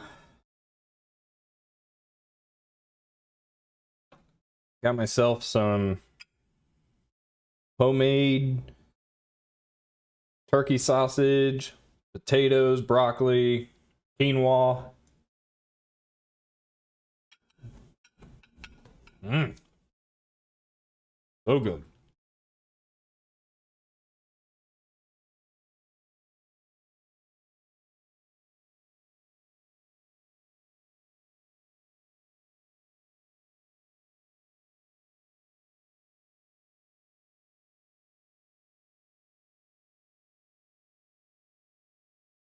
Let's get rid of you. Don't need that. Okay. Mm.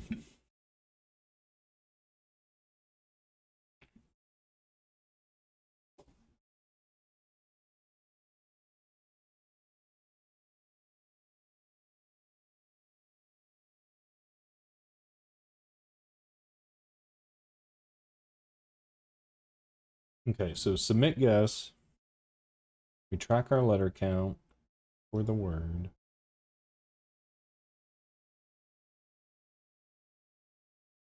If the letter is at the same location as the word,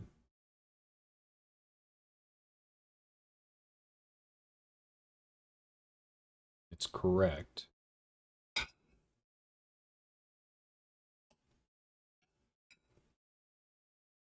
Otherwise,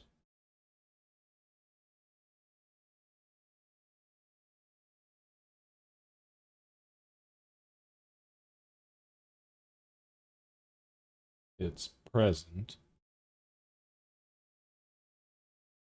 Hmm. Is this right? The letter is correct. Or if the letter is none. I guess technically it is, but we shouldn't get to none. Hmm.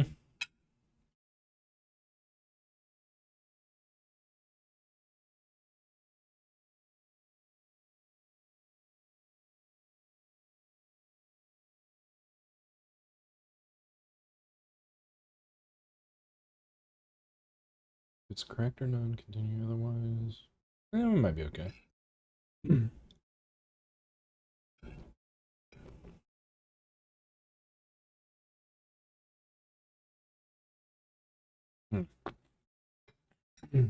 Actually, that doesn't make sense.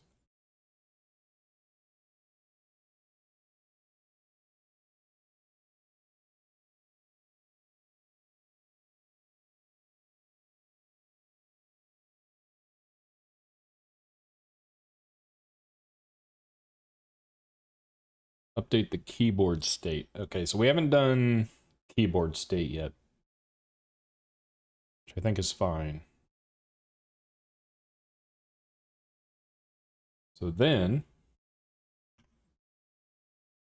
we need to determine success.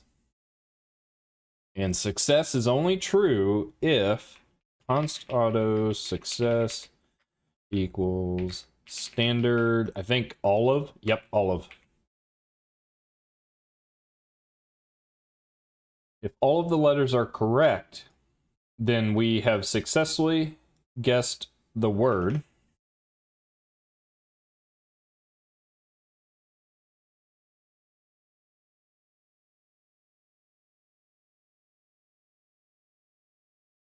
If active guess is at the end, if the next guess is at the end, we've lost. Otherwise, increment the guess. Cool. And now the last piece of this is if we are enter, delete, otherwise we fill our letter with our word with the guess. The guessed letter. If it's not none, continue. Basically this. Oh.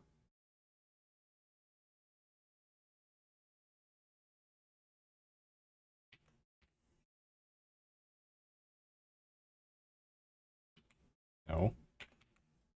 Not doing that.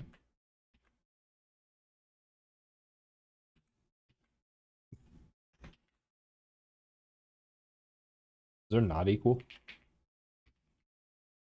Ah, had to try. Not equal? Had to try. Alright, so that'll fill the guess. And that should build. Cool.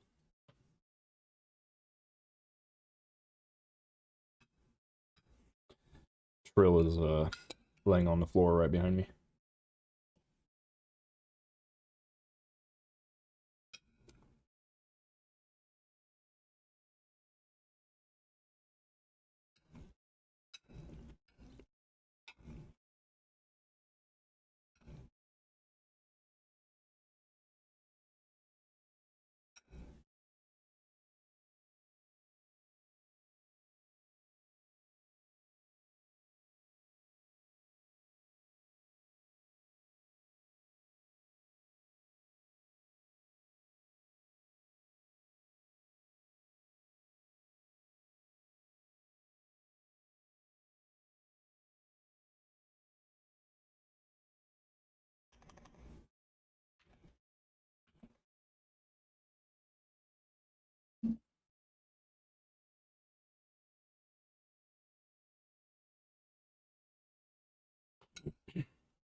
So now I have to get the keyboard inputs from Raylib, submit them as a letter guess.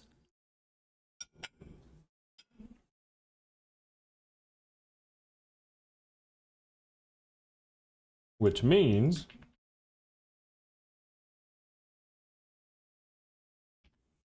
I need a conversion.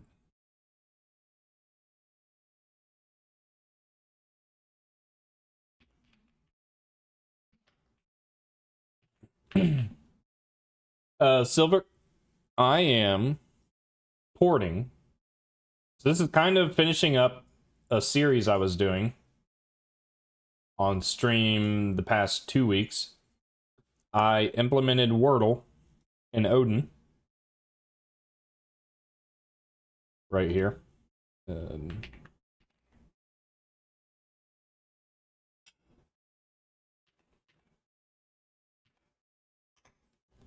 I've got a little bit of Wordle going.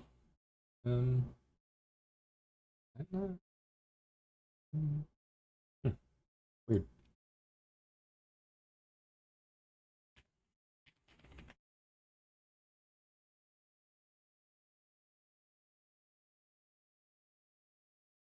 Got Wordle that works on the desktop and wait for it, and in the browser.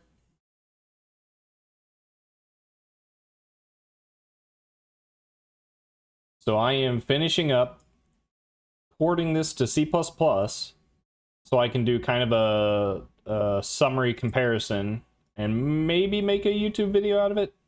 We'll see. Depends how I feel. It's a lot of work making a video.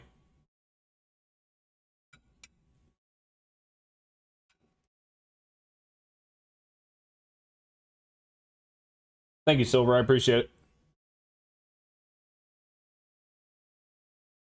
Programming is fun, if that's what you're into, but it's also pretty difficult.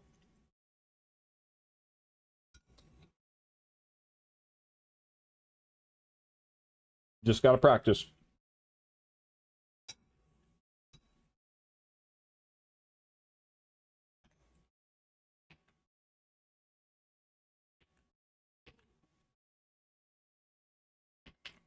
Yeah, it's not really what I want right now.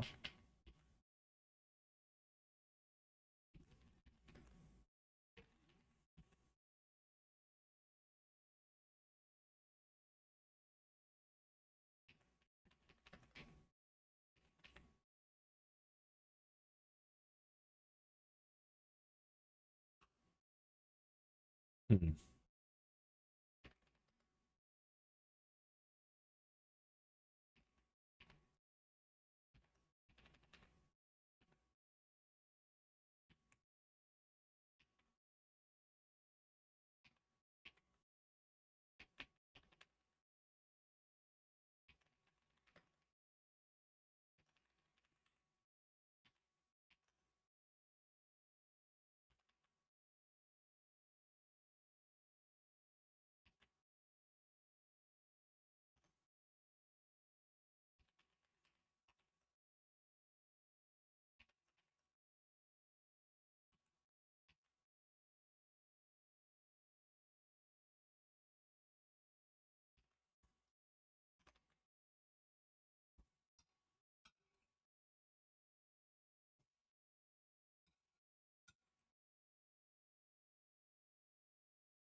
So it's bath time. Don't watch them. It's weird.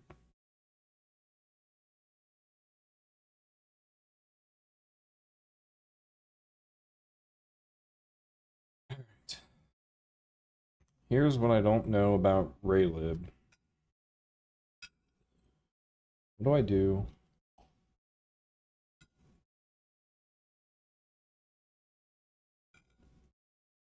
Check for a press key.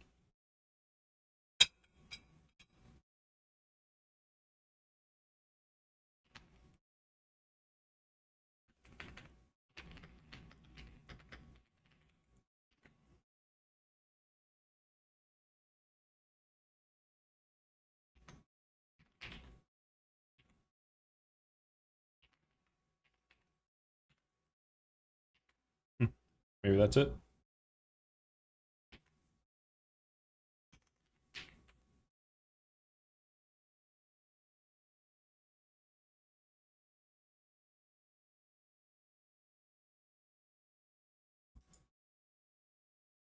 Add letter guess.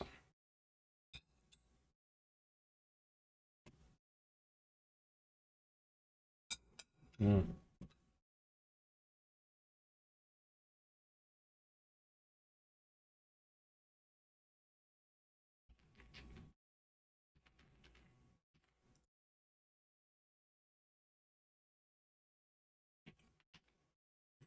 It's not just a guess because we're handling enter and delete, so it's a little more involved.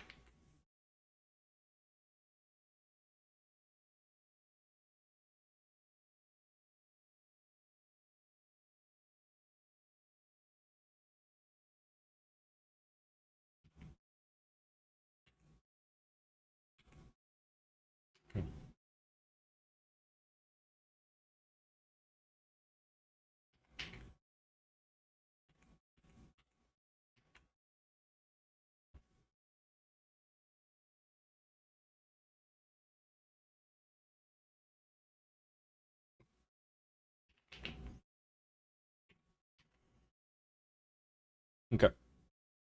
We get the key press, we process it, it gets added to the guess, or submitted.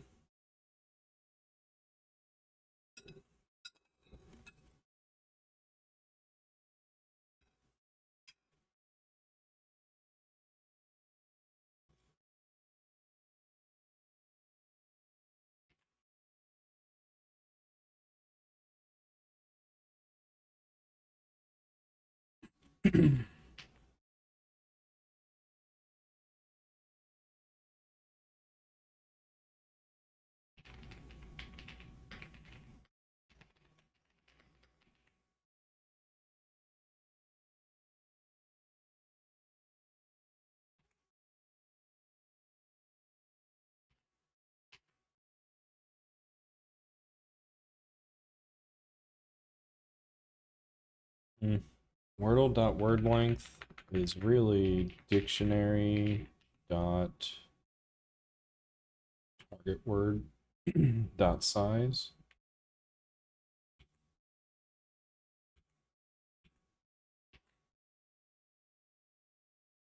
Game dot rows is game dot guesses.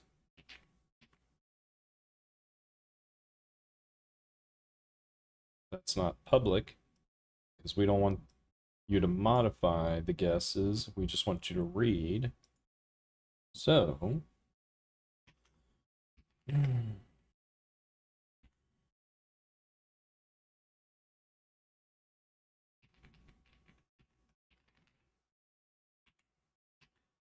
it's really this.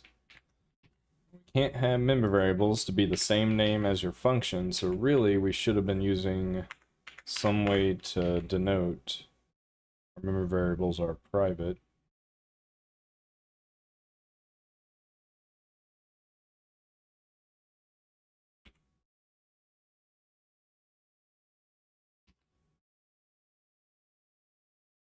Everything. And we don't put implementation in our header.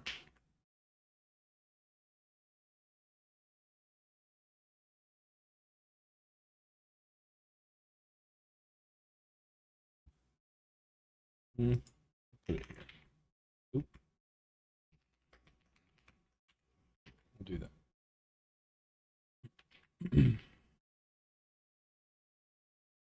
So that gives us our guesses.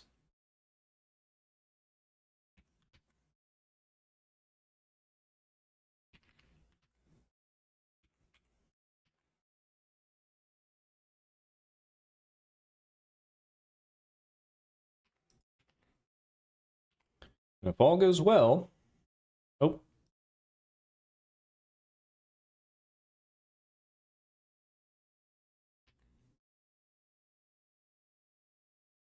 try it again.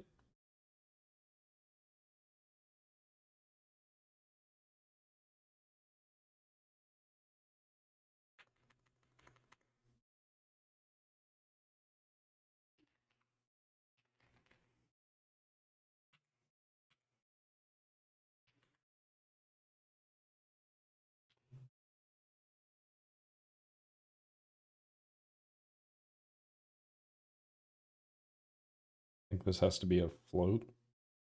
Yeah.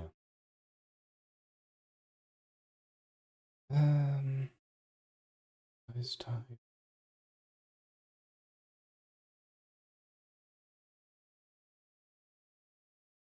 X is a float.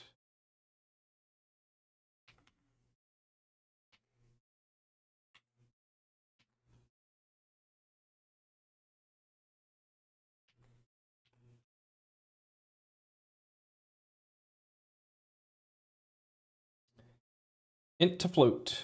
Int to float. What are we doing here? These are not floats. X and Y and int. I think it is.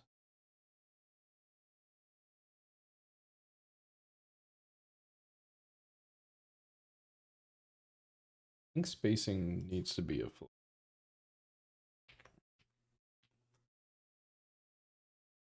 There we go. All right. First try. Success. Okay.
Trying to decide.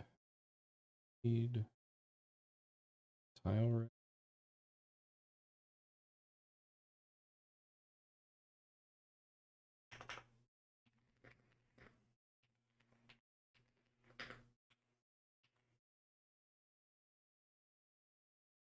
Holy moly.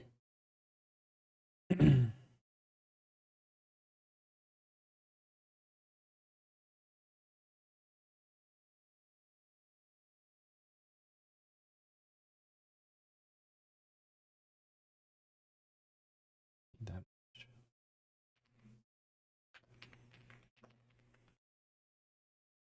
text font size. That's all I need.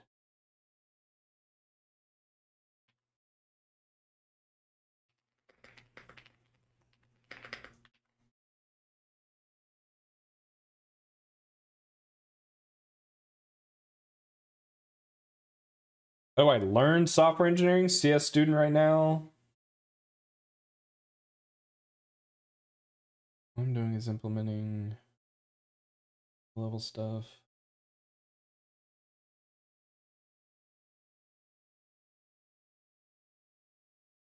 Yeah, no, that's fair. Good versus bad API design. That's it's kind of subjective, but it's also like at the end of the day, one thing you should always have in your head, especially when you're building an API, you should write code that is easy to use, hard to use incorrectly. I can show you an example.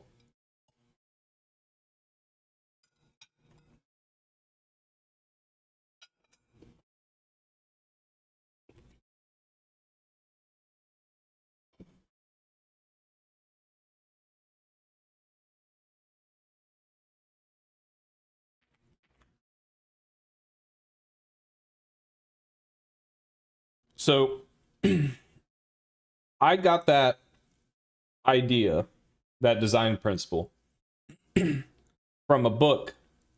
I think it's been years, but I think it was Effective C++ by Scott Myers.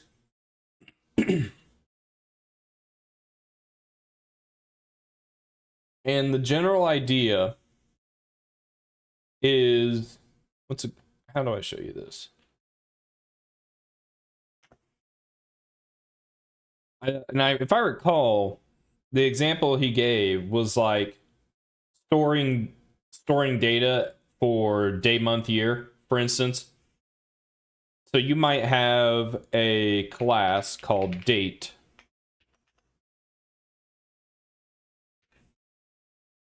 And this class stores an integer for year, month, and day, right? And you would define a constructor like this. Something like that, right? So your date is made up of a year, a month, and a day. And it's pretty straightforward, right? You pass in what your year is going to be. So let me comment this out.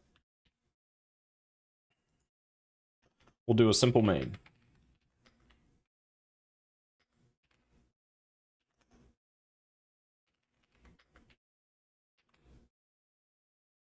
We'll create a date.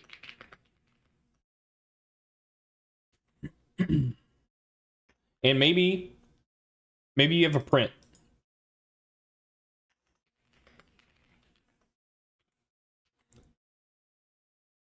Pretty straightforward. I should be able to build this. Should be able to run it. Okay.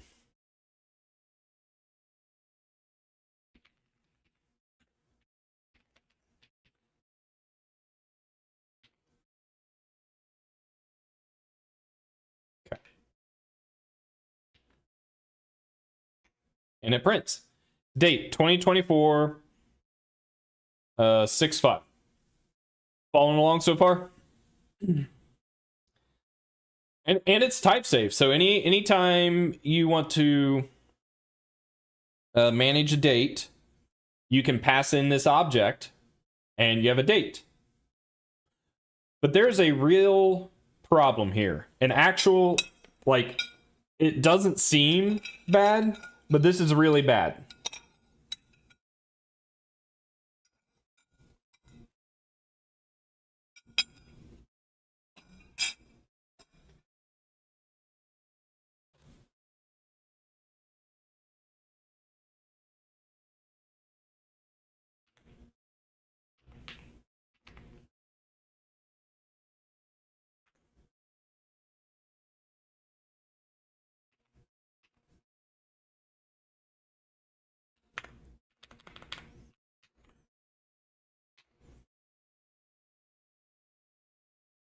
That compiled, it runs, and it's wrong.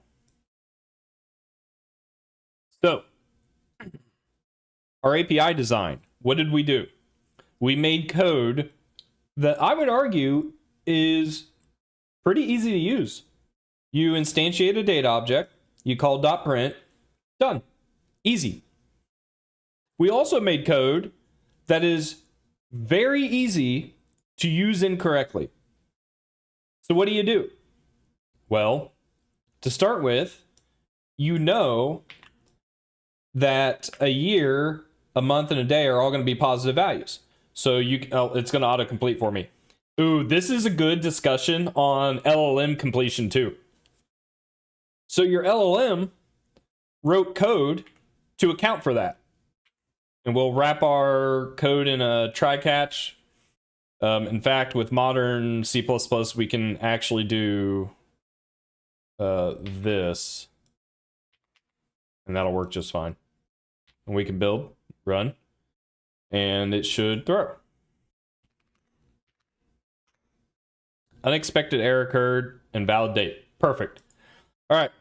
So the code is easy to use, a little bit harder to use incorrectly, but we can still use it incorrectly. Like, I'm still able to input these values. I'm still able to compile the code, and I don't find out there's an error until after I run it. Well, maybe I want to do assertions instead. That way I catch it during debug. So I can be like assert, and then I don't throw exceptions. That way, during debug builds, it's not a problem. Well, sometimes these assertions don't get handled. They don't get addressed. You know, code builds, your project grows, you have multiple people working on it, everyone's doing things slightly differently, and some of this stuff gets lost in the weeds. And we had a conversation about this earlier, but it's why I don't typically use asserts, is because I'm writing unit tests to account for all of this. So anytime I'm doing software development, I have a software pipeline that automatically runs and tests my code to make sure all of this is getting accounted for. I have tools that will also catch if I leave code untested. So it just depends on the scale that you're working at. But this is a problem because you're still allowed to enter any invalid number you can. At least with C++, and honestly, any language that will let you, you should be writing your API to basically describe exactly what kind of inputs it can take. If you don't want a date that supports an integer, which is valid from like what, -2 million to +2 million, something like that, well, then you need to be more explicit. So now you could do something like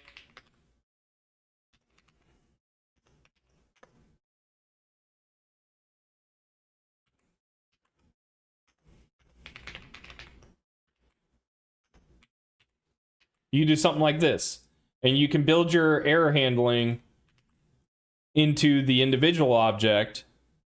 You can use a different integer type to do like unsigned int. That way you're like, you have a positive integer value. This doesn't necessarily get you away from invalid ranges per se, but then you get to the point where maybe you do compile time checks, C++26, you get your pre and post condition. But the idea here is you use types to define. We're not quite there yet. But you use these types to make it more explicit about what your API is intended to be used and how it's to be used. And we kind of saw an autocomplete there that gave it away, but the STL library does this explicitly for you, and it's in Chrono. And so if I include chrono gives us standard chrono. I forget what it's called actually. Is it day, year, month, day? Turns out chrono gives us those explicit types. That way, we rely on the compiler to call us out when we're using invalid values or invalid inputs. Basically what I'm saying, code easy to use, hard to use incorrectly. And sometimes it might even mean forcing your APIs to handle return values. So in my code here, I have a return value called guesses.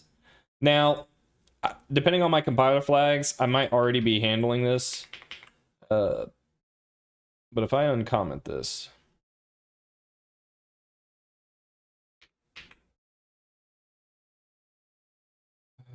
I have this like game.guesses function. Let's see if it'll actually do it.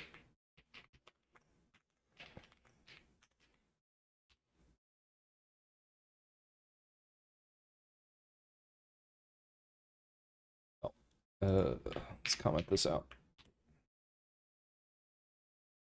Yeah. This code compiles. This is bad. It's a function that returns a value.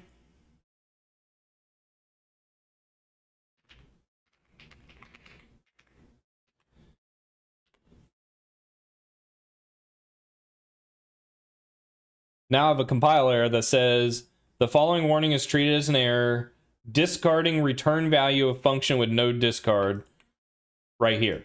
So now I'm relying on the compiler to catch little bugs like this, where someone maybe did something like this to do some debugging. Maybe they were testing some other functionality. Maybe this function used to do something differently. I don't know. Hard to tell. But now I have a compiler to tell me there's a bug. Code that is easy to use, hard to use incorrectly. Just keep that in your head. And you're not always going to get it right. You know, every developer goes through this. You're never going to like the code that you wrote in your early years or a couple weeks ago. Sometimes you're just forced to get the work done and you do the best you can. You're not always going to get it right. Hell, I'm not getting it right now. You just do the best you can. Yes. The Odin one's in my GitHub. I have not instantiated this as a Git repo yet, which is bad. I probably should do that. How about I do that right now? I should probably do that right now, shouldn't I? Yeah, I should do that. All right, let me do that. Let me make sure it builds.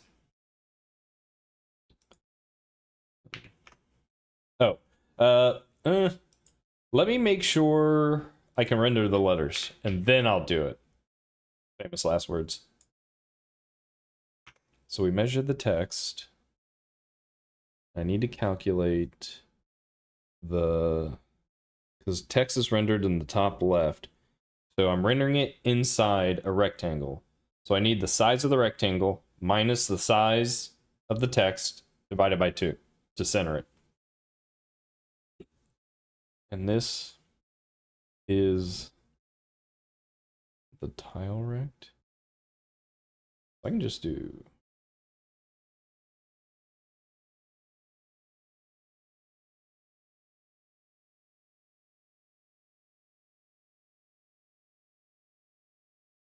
setting X after the fact. You have tile rect. This isn't even needed. I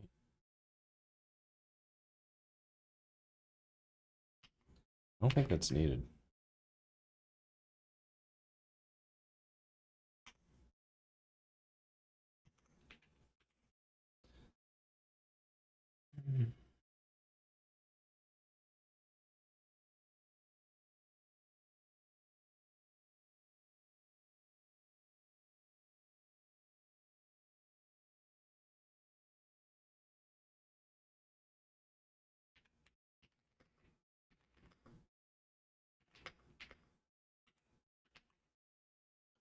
Now the cool thing is,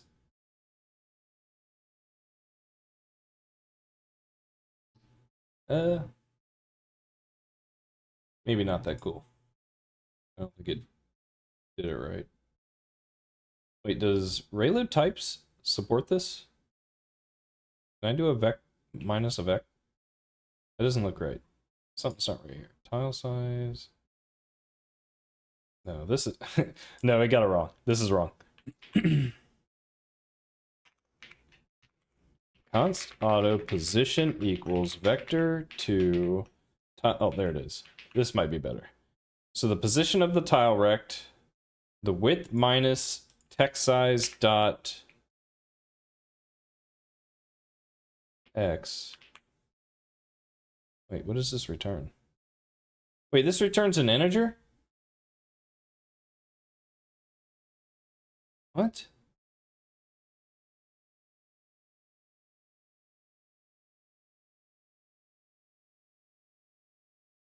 Crap. I need to use measure text.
I got it in none. I'm actually like, do as I say, not as I do, right? I'm usually pretty good about getting Git up and running. I just, because I've been streaming, I just haven't gotten around to doing it. But I usually start a project by creating a Git repo online for backup and then working through it that way. It just saves, it's just so useful. So useful.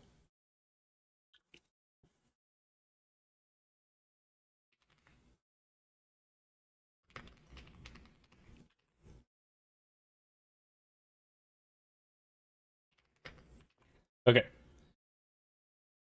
So I am screwing something up here.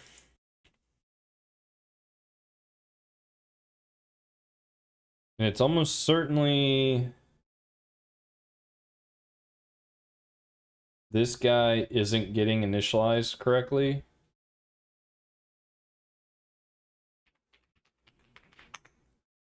Like I thought he would.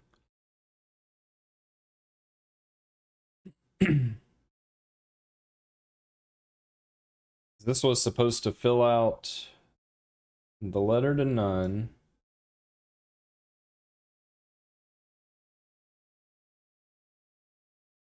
Of size 5.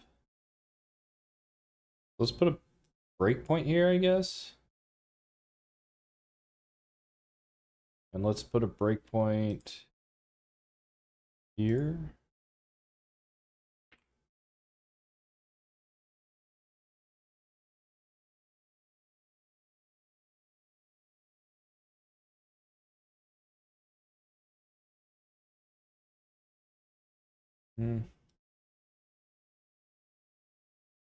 Okay, so dictionary should contain words.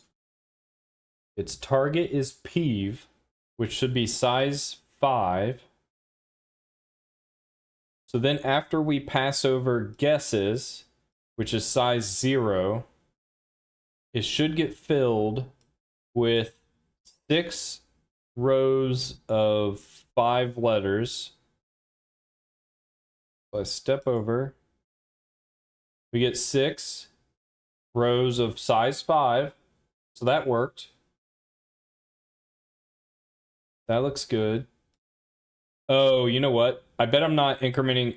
Oh, do I need that X after all? I think that's what it was. Hang on. I think I know what's going on. Because I got rid of that X. Because we render a tile for each letter. X is incremented by tile size plus spacing. But we are rendering with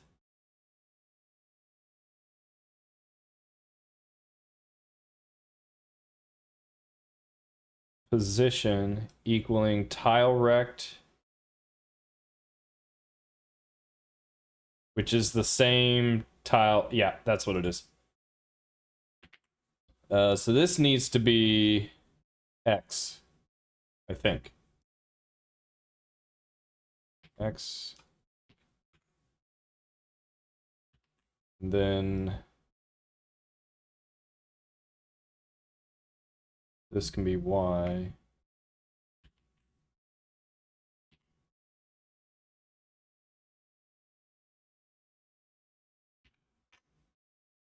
There we go. All right, so we're rendering the text correctly. We're not rendering the grid correctly.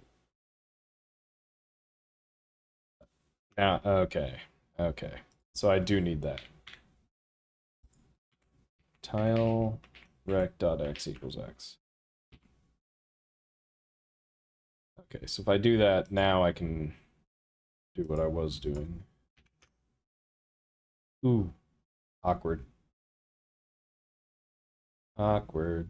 So who's wrong? It looks like the grid is wrong. So it needs to be centered. Ooh, I can't resize. How do I resize? Set config flag resizable.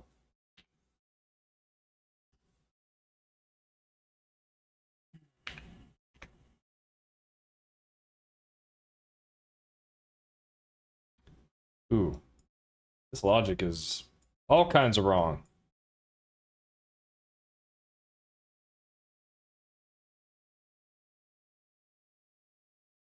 X should be screen size, get window position. Oh.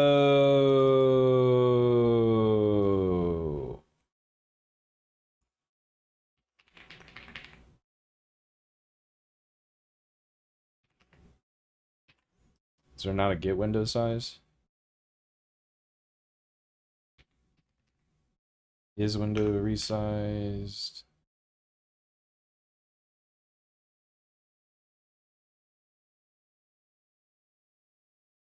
Set window size. Get screen width, get screen height. Whoopsie. Vector 2, screen width, screen height.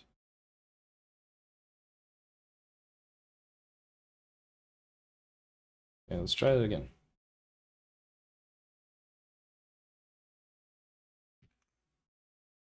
That looks better.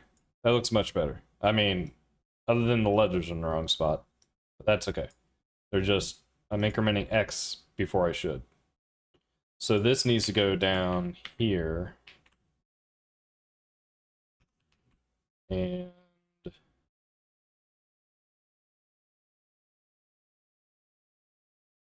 we should still use tile rect.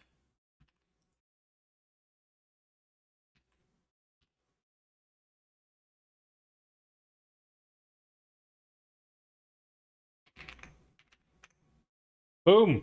Boom, shakalaka. All right. So then the other thing we need to do is if letter guess dot letter is none,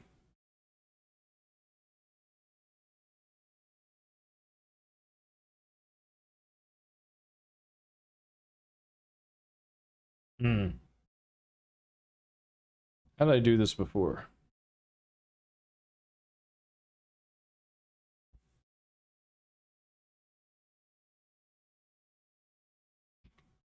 Basically need to not draw. Okay. If letter guess is none, I don't necessarily want to continue.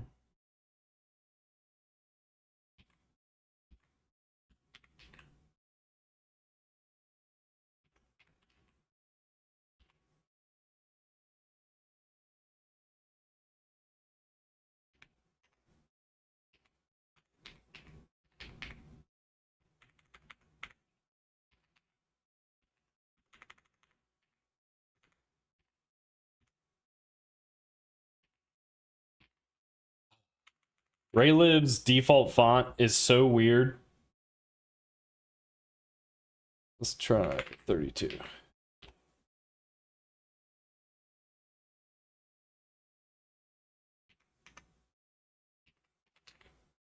There we go. Guys. For the last few hours, I've been ignoring your stream and watching other video content, and every time I saw you were streaming, it showed the stream with the vertical video syndrome issue. What's the vertical video syndrome issue? Hard to see everything? Or is it the doom scrolling?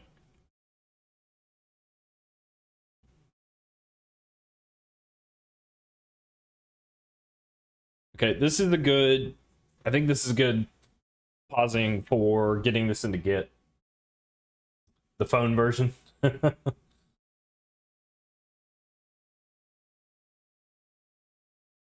Oh yeah. I gotta get those I gotta get the vertical views. It's where they're all at.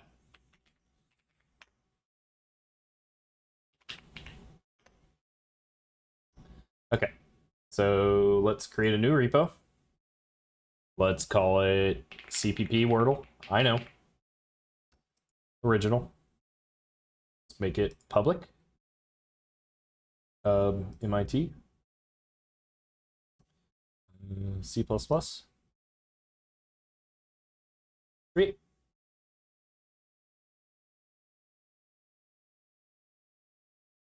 I'm not. I don't know if I'm gonna finish the stream, but I do want to do something else. I'm a little burned out. Is it enough C++ on my day off? Maybe I'll play a game. Haven't decided. I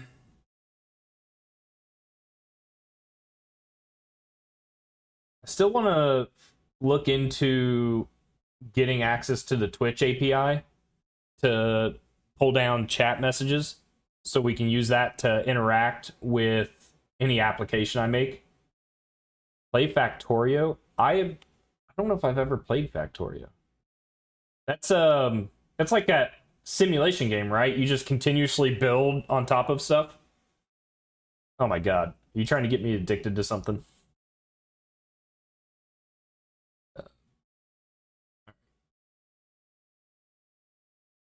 So, trying to remember how to do this. I think I can do a git init. Or is it dash dash? And then I think what I can do is point my remote to this repo.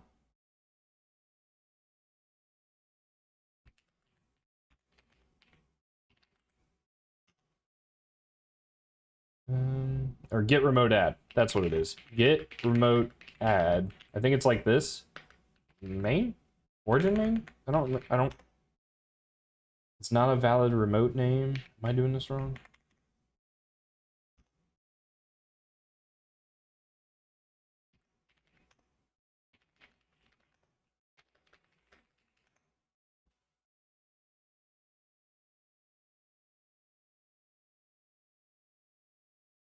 Short name URL.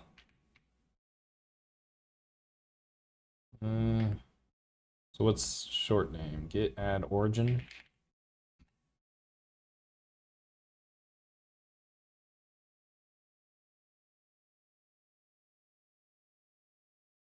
Origin main. Can I do that? Oh no, that's push. Okay. All right, there we go. Git branch. Git add. Oh boy. Oh jeez. That was a mistake. That was a mistake. Oh god. Abort. Abort. I didn't ignore. Shoot. VC package needs to be a submodule. Can I do like a git submodule add?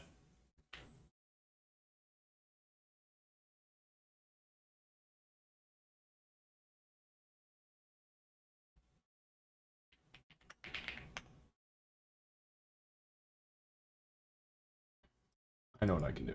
I'll just delete.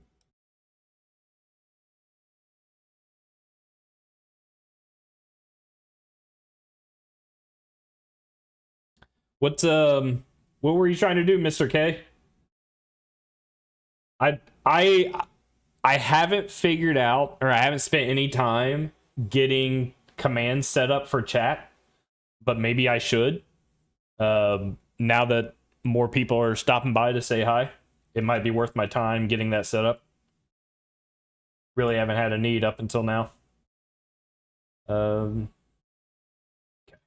So git submodule. Is it add?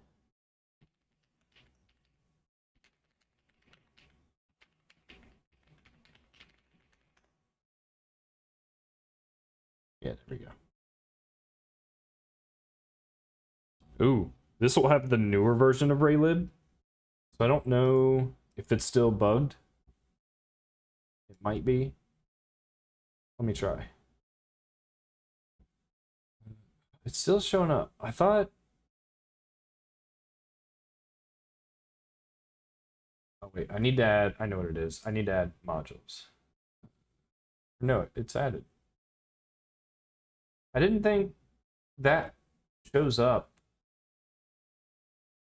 Oh, it's my build folder. Wait a minute. Ignore. No, build's being ignored.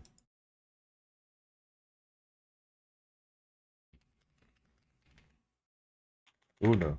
Oh no. Git add dot git. Nope. Git ignore.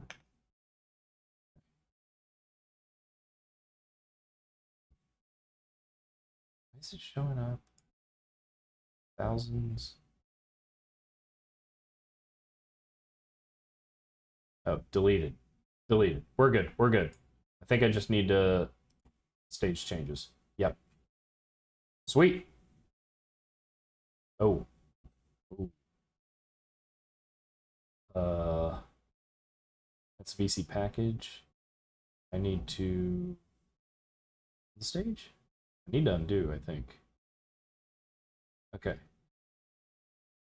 Yeah, I think we're good.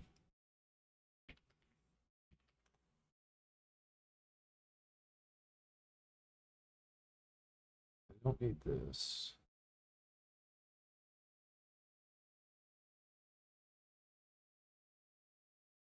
Don't need.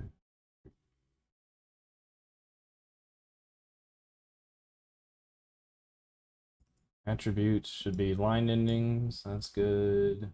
Modules, ignore. Got my presets. All that looks good.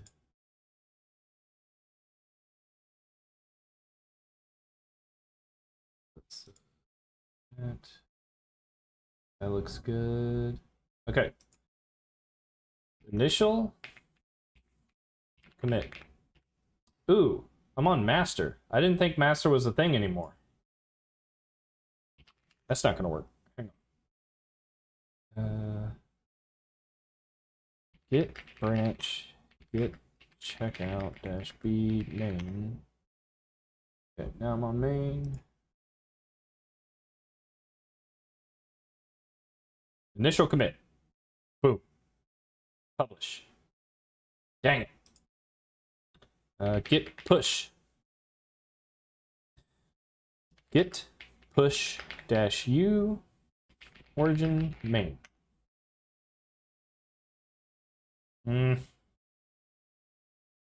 Current branch is behind.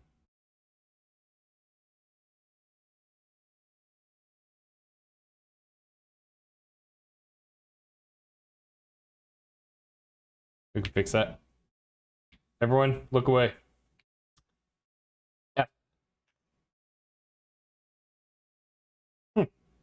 Problem solved.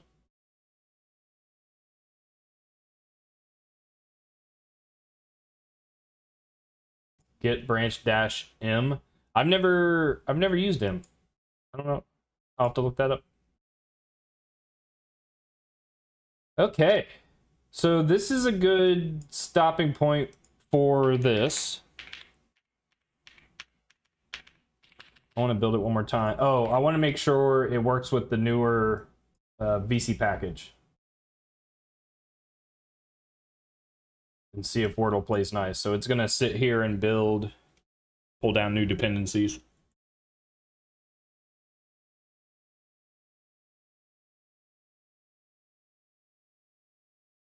Only rebuild the stuff it needs to.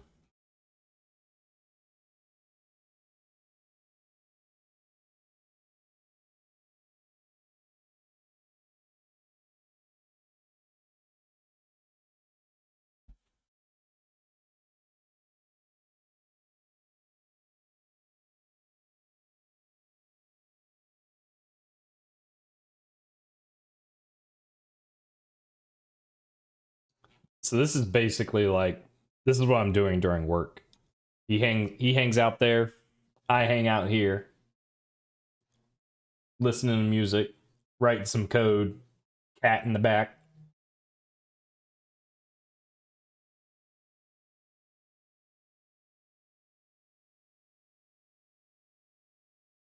You can't compare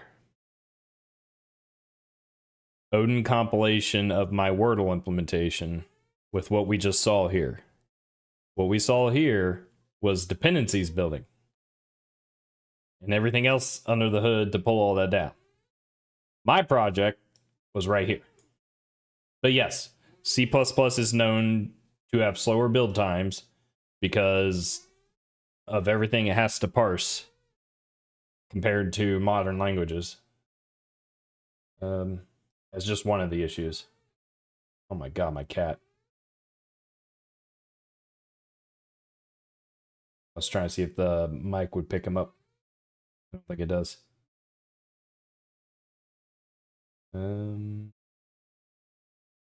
Install. Let's see. I'm gonna try and run this. Slash build.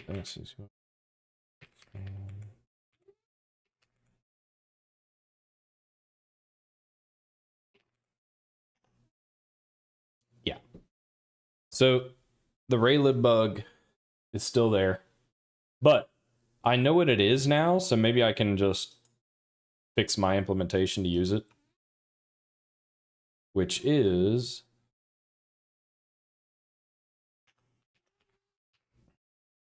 I think it's just this.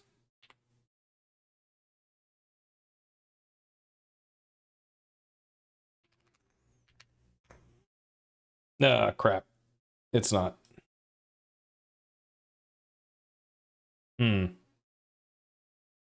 Oh, the issue is there's probably like, does Raylib have swap buffers?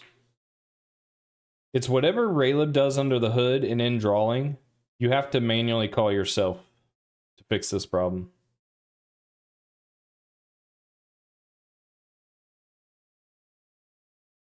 I think it's been fixed in Raylib.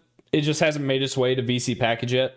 But there was some kind of issue, like it's in Raylib.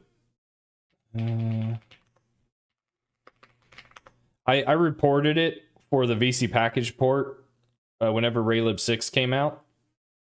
But I think it's been fixed.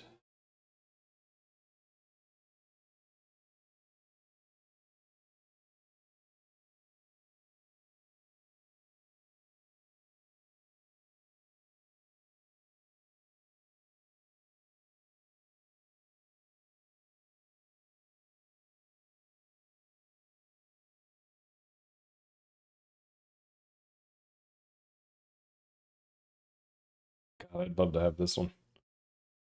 Let me look it up in VC package.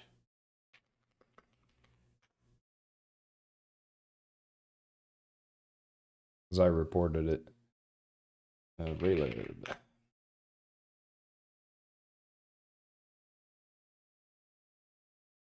See, me. That's me. Right. Someone. It's right here. Anyway, the fix is already in the master branch, Raylib, but has yet to be tagged in a release. So it's this one right here. Fix config.h parsing into CMake options. So I guess Raylib does something that parses config.h during configuration step or something to define macros. And those macros dictate what this indrawing function does, and whether Raylib will automatically handle things like polling for events for you or give you the control you need. So whatever Raylib does under the hood for indrawing is what I need to do instead to fix this issue. Like, I've looked this up before. Man. There we go. It's in here. Indrawing. It's these macros right here. Record automation event. Swap screen buffer. That's what I need. Swap screen. And they do that before polling events. So swap screen buffer. See if that fixes it.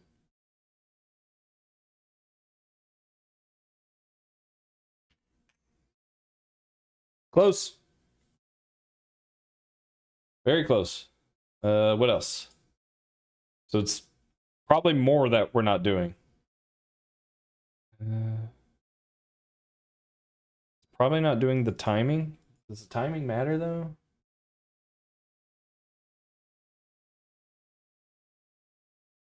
RL draw. Oh, it should be doing that. Oh, wait a minute. This needs to happen after calling indrawing. Let's try this.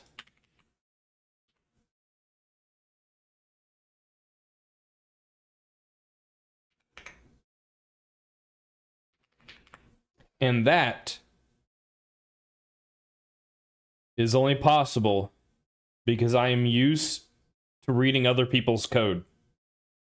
I spend time outside of work over the years navigating other people's code bases, learning to understand and read implementation so that I can get past third-party library issues like this. So I will push that up and we'll just stick with Raylib 6. Actually, since I'm using Raylib 6, I don't think I need the Windows dependency anymore, if I understand correctly. So let's get rid of that.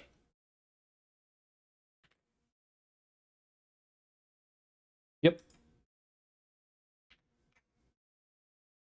Sweet. Ooh, let's not talk about, we don't talk about our old code.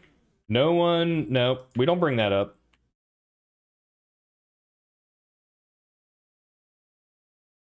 Old code doesn't exist for experienced developers, I think. Apply Raylib 6 fix.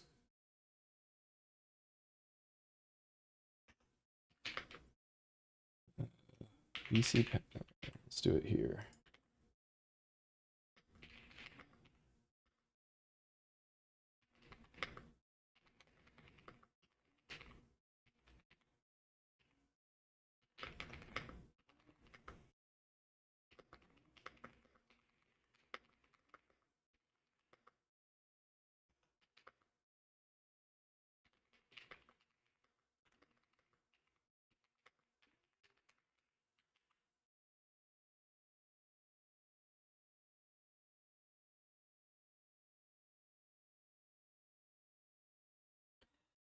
Yeah, I mean, if you're... I think it was mostly an issue through VC package or if you manually build Raylib yourself, is when it would show up. But if you like pulled in pre-builts, it was probably never an issue.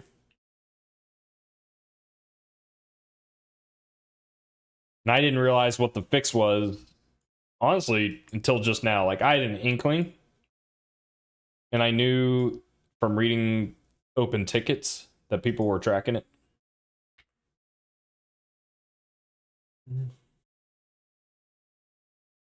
Oh man, I have been streaming for a minute. Yeah, that's enough. That's enough coding. I am taking a break from coding. I appreciate you guys for hanging out. I am swapping to a video game. I don't know what.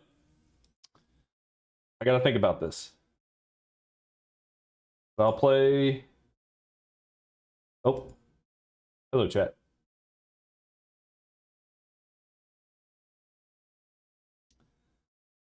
Let me sign into Steam. I don't know if I own Factorio or not, but maybe I have a friend who does.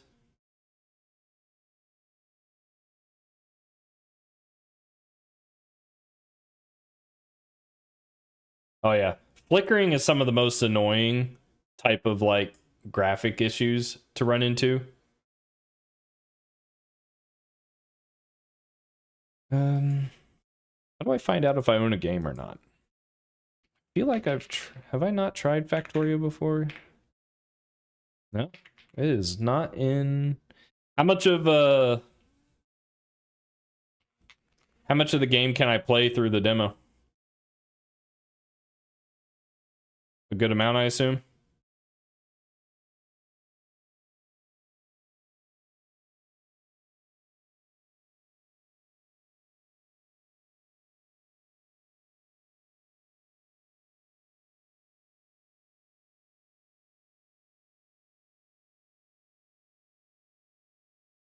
Here, I'll try the demo. We'll see what it's like. Usually I have a friend who owns the games, a lot of these types of games.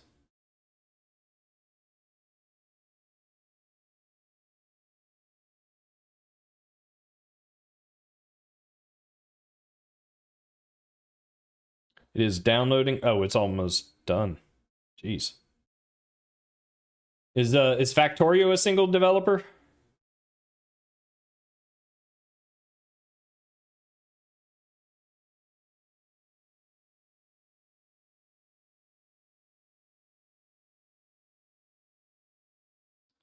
Okay. Let's see here.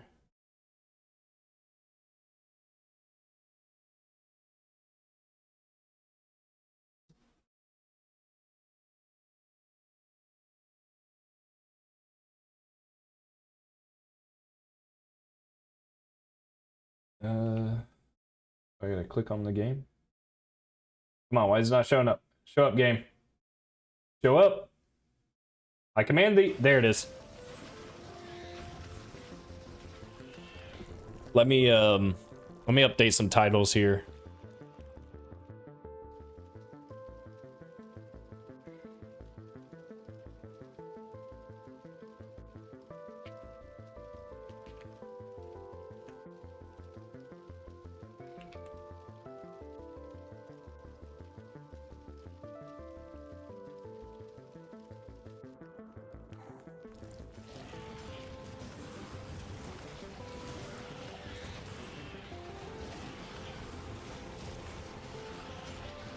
How do I have autosave? I don't even know what you're talking about.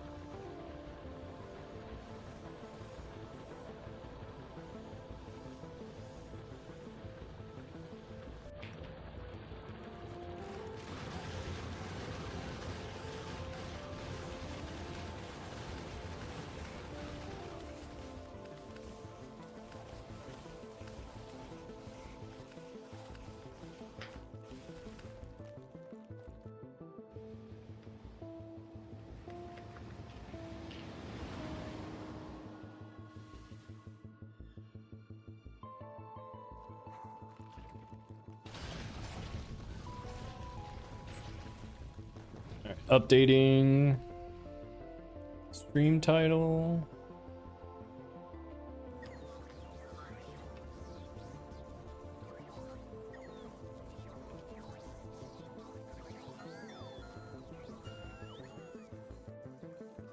I should probably...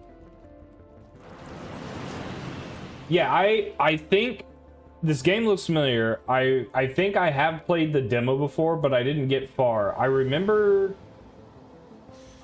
I definitely don't remember any of this. I remember, like, couldn't you control a character to run and shoot stuff?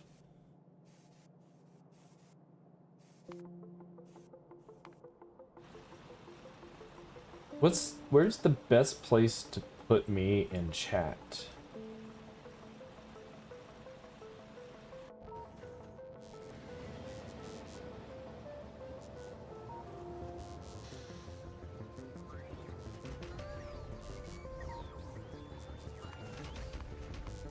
Is there a preferred tutorial level? Or are all these different tutorials? Or is this how far I made it? You need to first complete the previous level before this level is unlocked. I won't remember. I'm just going to start from the beginning. I don't remember how to play.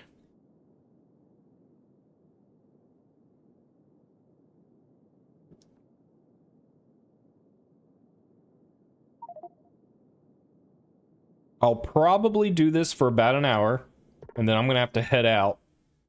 I think my friends are getting together for some 4th of July shenanigans. This window will occasionally pause the game and give you some hints. You can continue the game by pressing tab. Okay. You can always find the current objective in this window. Use WASD. Okay. Yeah, this looks familiar. Okay. The escape pod saved my life. I am afraid the others were not so lucky. I wonder if I could use something. Oh, tutorial. That's right. Can I shift click? Oh, I can shift click. I love it when a game has shift click. What's this? A tree. I can select trees. There's nothing else here. I'll have to make some simple tools. Okay. Small map. When you hover over an entity, useful detailed information appears in the tooltip tab. Iron deposit. Can't click. Oh, I have to right click. Oh, I have to hold. How many do I need? How do I know? Oh, right there. Is the audio good? Loud? Perfect? Craft stone furnace. Press E and check your crafting menu. On the right hand side, crafting menu, left clicking on the recipe will craft the depicted item. Okay. What do I have to make? A furnace? Left click. Not enough ingredients. I need stone. Okay. Is that what this is?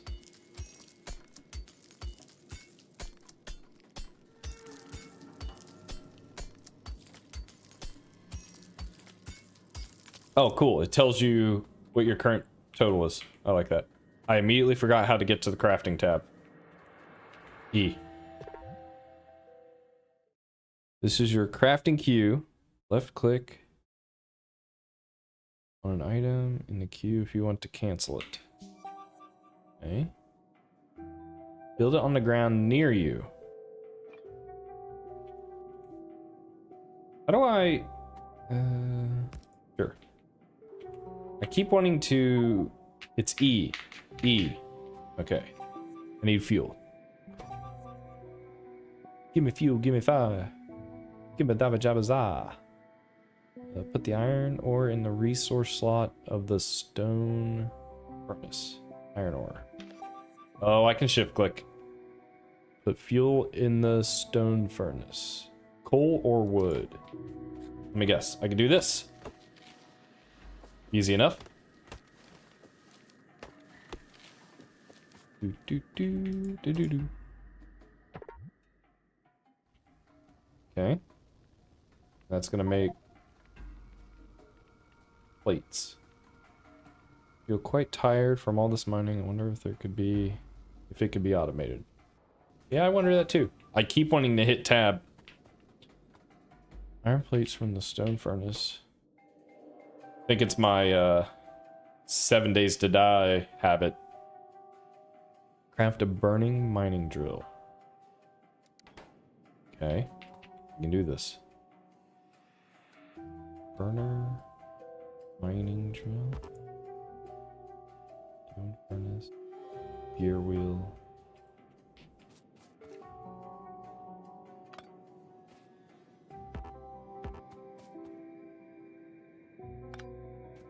Don't know how to get a gear wheel. Do I have to make it? Ah. I knew that.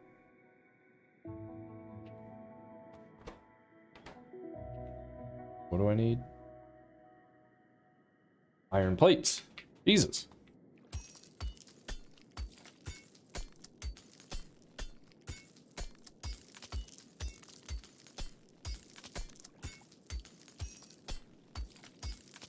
This is a 4X game? I'm aware of... Wait. What am I thinking of? I'm thinking of, like, Civ. Yeah, Civ. 4X. I've played Civ.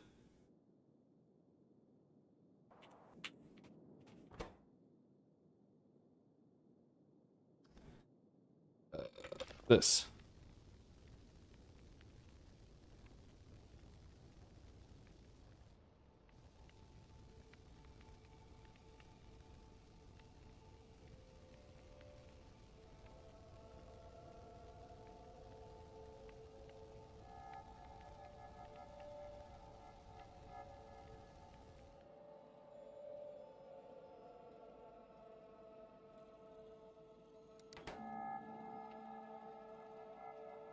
Iron plate. Oh, I have them. Not enough ingredients.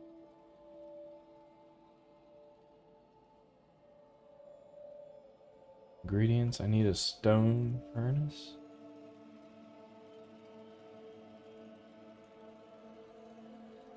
It will auto-craft the dependency if you have the raw resources.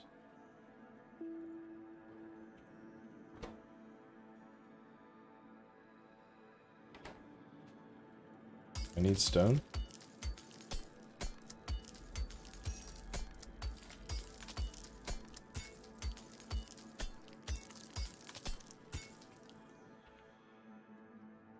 Okay, here we go.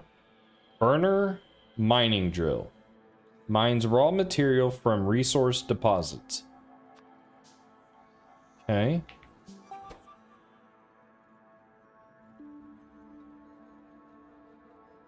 Add the mining drill to the quick bar. Left click. Empty your cursor using Q over a deposit. Which deposit? Iron, I guess? Put some fuel in the mining. Give me fuel, give me fire.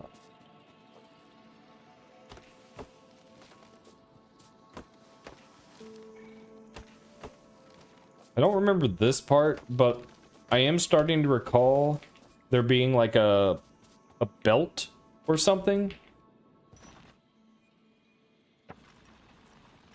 to automatically, like, that's what these arrows are for, right? You can like choose what direction things flow. The mining drill drops mine resources in front of it. Oh. Do I have to click? F.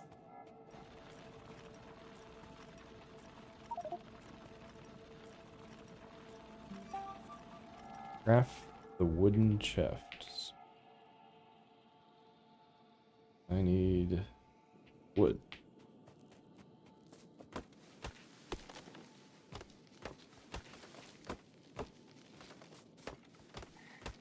like how quick it is to chop these trees. Because this could get tedious really quick.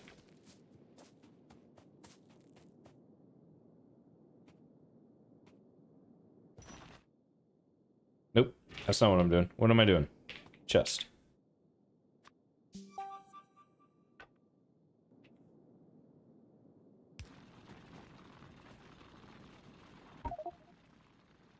Okay. That makes sense.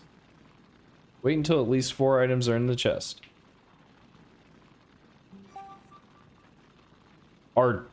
Artillery trains? Is that what you're saying? Solar power, nuclear power. Oh my gosh. Alright. So, here's a question. Is this game just building and optimizing to build and optimize? Or are you actively trying to complete challenges, beat a mission, that kind of thing? Or is it just how big can you make this go?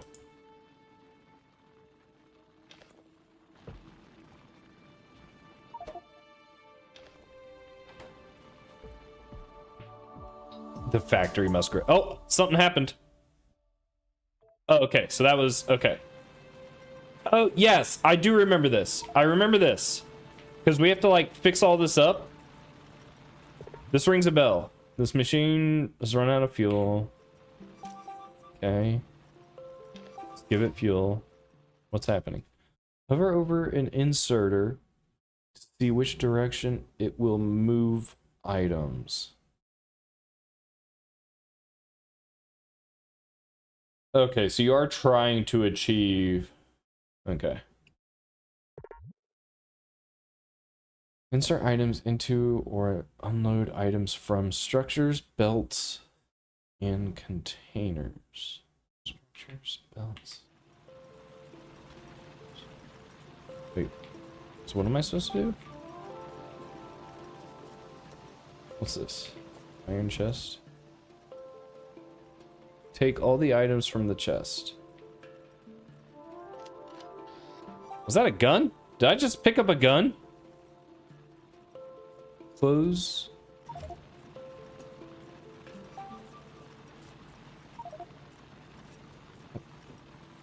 Too much going on. When enemies are close, you can fire at them by holding spacebar.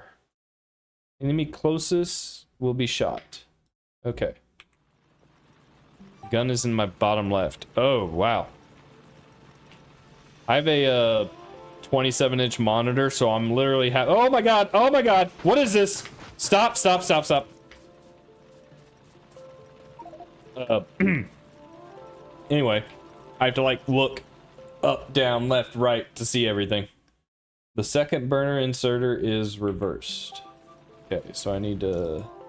How do I reverse it? R. Okay. So this probably needs fuel. I'm learning. Not enough fuel. Wait, what's going on?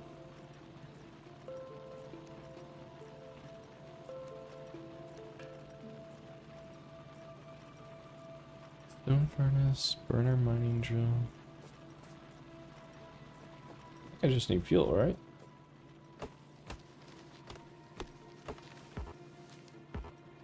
Wait a minute. Am I the bad guy?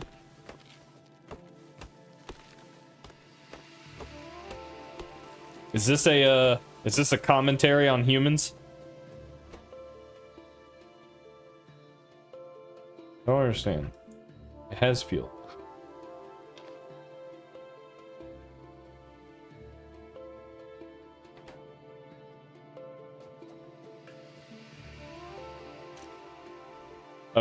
Oh, this is a separate thing.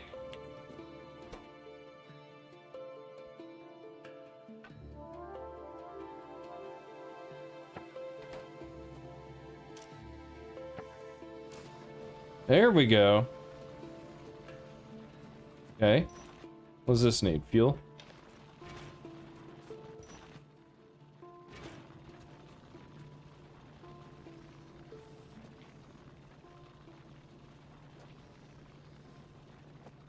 To save myself, I must destroy the planet. Got it. Burner mining drill, 4 of 10. Stone furnace, 1 of 5. Okay, so it sounds like I'm just getting all this stuff online. Alright, I can do this. I can do this.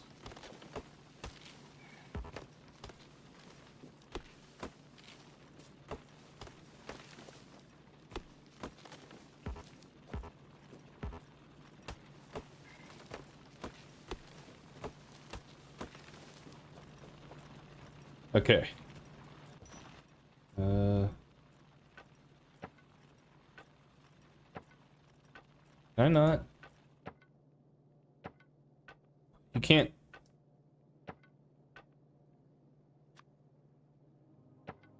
What?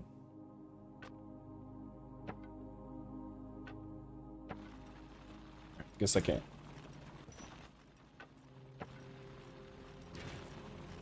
I can have ore on one side and coal on the other, so the burner inserts feed themselves. Where's the coal? Is that what this is? Oh, so wait, what's going on here? Does this need to get repaired? Or am I mining it? Oh, I'm mining it.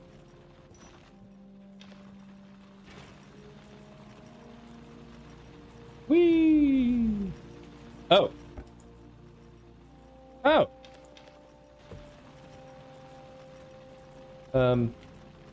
Still don't know what I'm supposed to be doing. Burner mining drill, 4 of 10. I don't know what that means.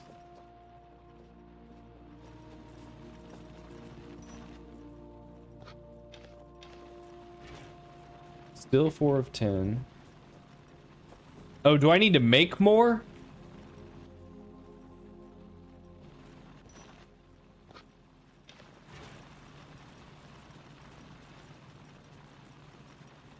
These are mining drills. Okay, got it.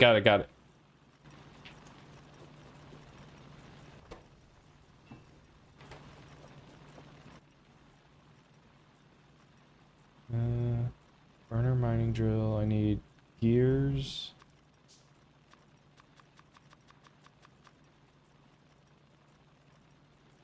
I need a stone furnace. I need stone.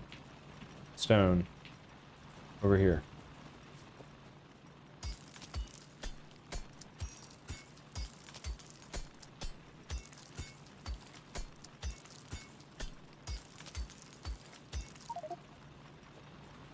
Mining the stone, I should use my first to mine it for me. Okay.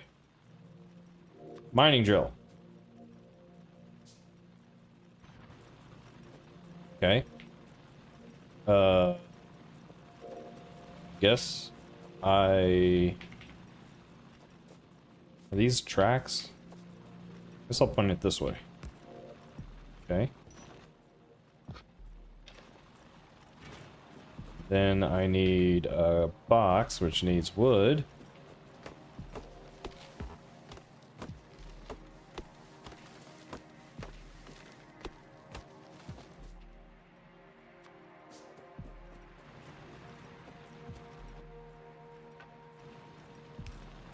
Okay. Should probably... Actually... This doesn't have an arrow. So what happens... Does this just fill up?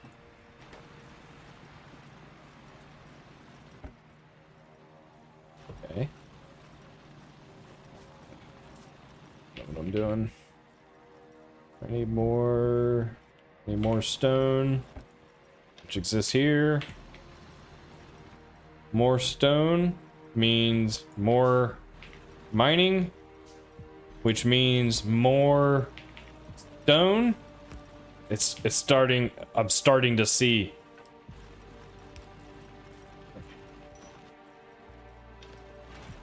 Which means more coal to power more mining.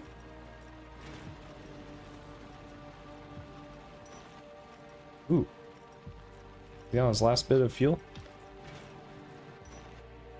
You're still looking good. You're not doing anything, actually. Why is that? What's happening here? Oh, you're doing something. Okay. Control click will remove all items. Okay, got it.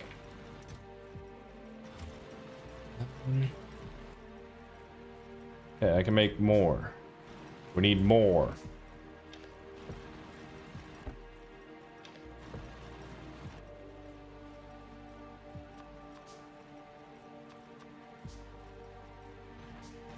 More of everything.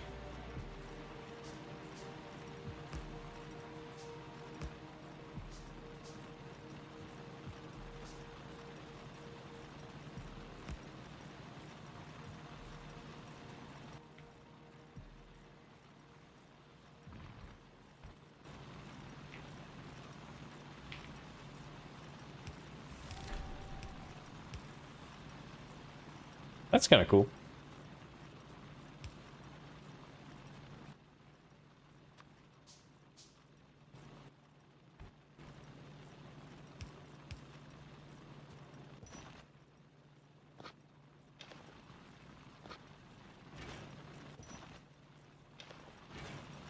Okay.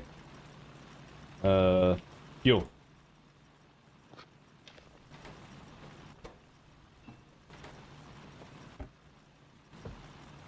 Fuel.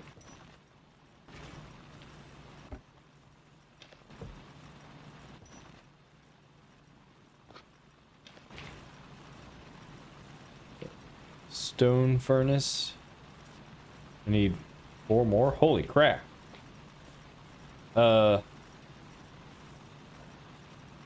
Is that to clear this up, I guess? So let's do another one. Do it like right here, I guess. Let's get an arm. Okay.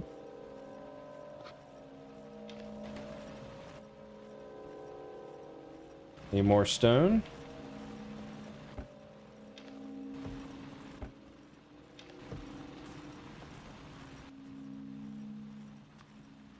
Oh, what did I do? Oh, I made a bunch. Whoops.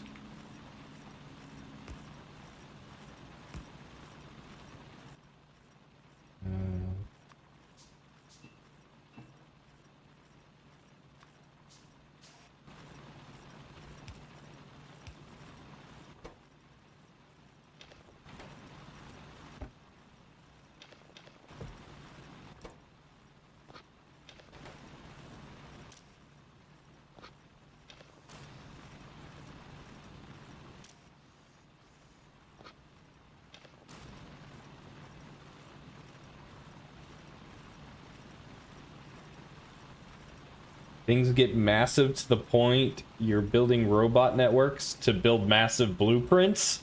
Oh my god.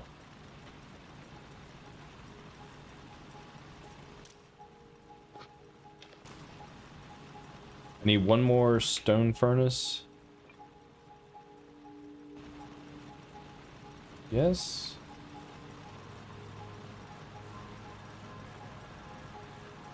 Do this.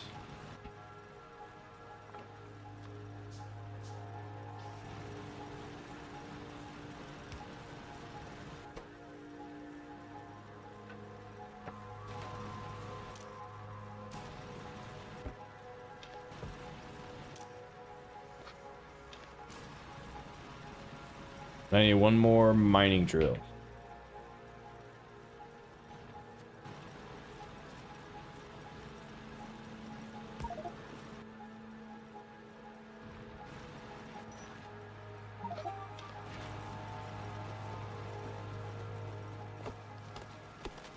Oh my god. Copper plates, coal.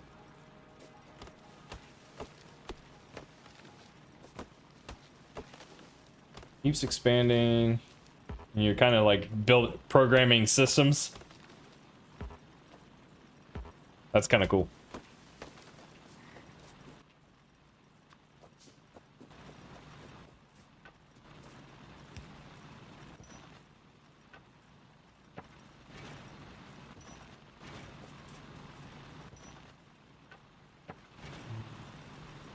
Alright, so... Oh.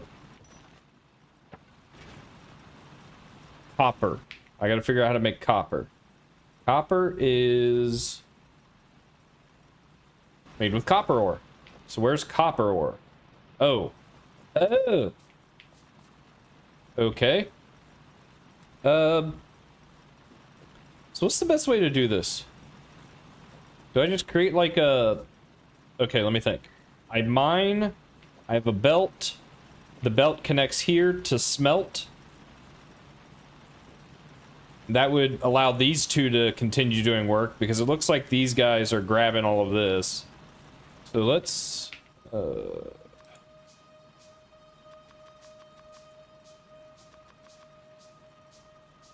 try this. I think I can do this.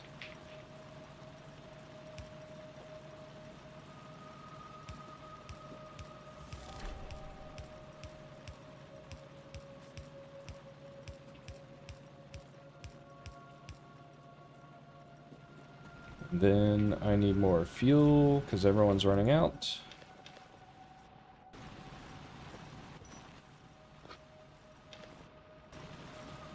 It is such a habit for me to use tab.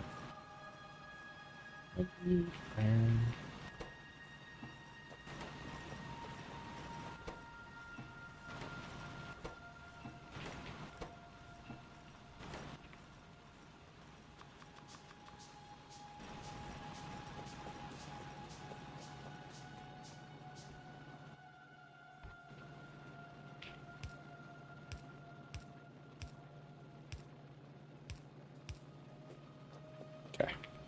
Oh. Whee!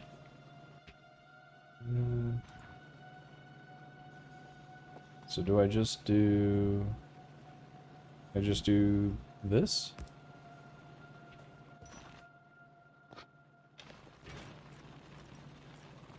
That work?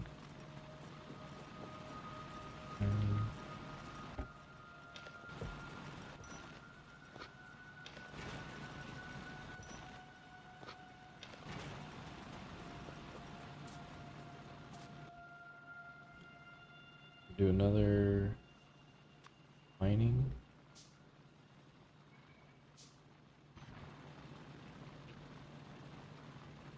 Ooh. I got an idea.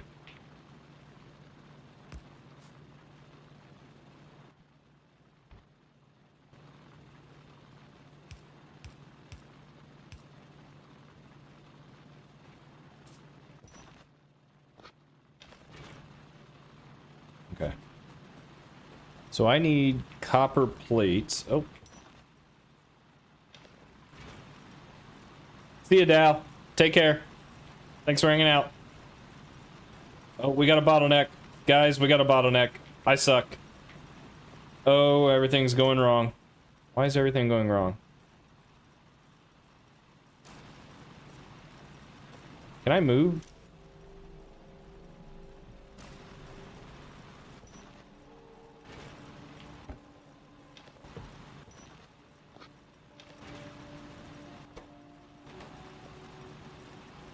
Everything is awful.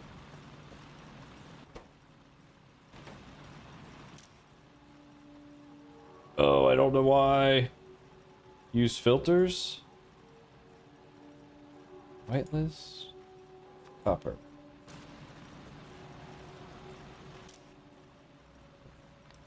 Whitelist. Iron.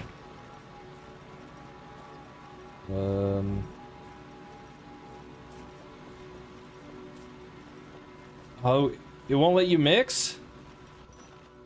That sucks. Can I not move? Or destroy? There we go. Oh. Wait, now it's... Wait, what?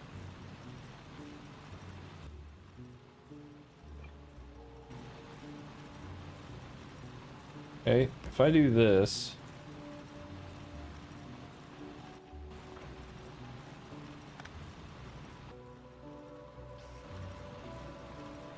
This...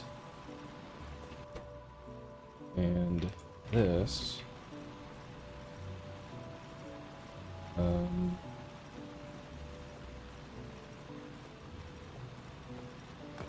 Guess.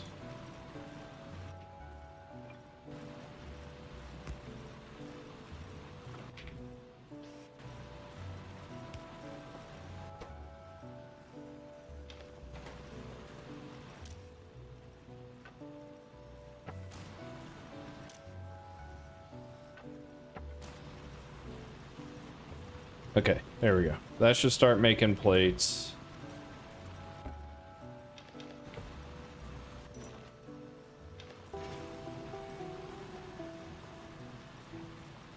Coal, copper plates. That should be more than enough. I got probably. Okay. Probably do this.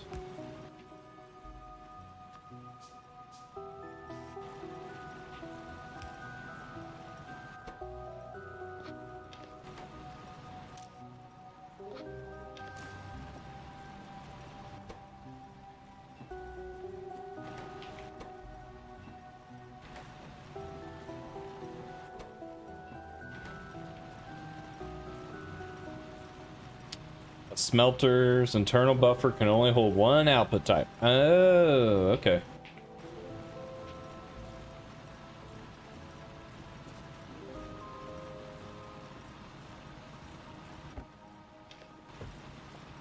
Almost there. I just need coal.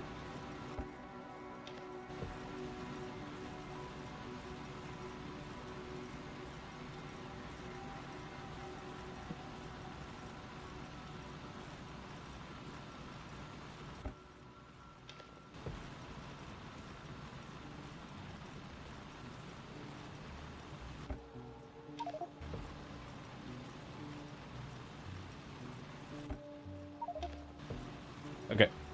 It's time to move on. Cool. Ugh.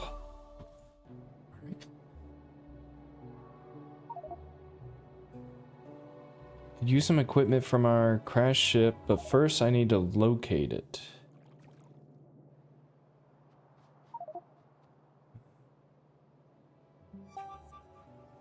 Build an offshore pump at the edge of the water.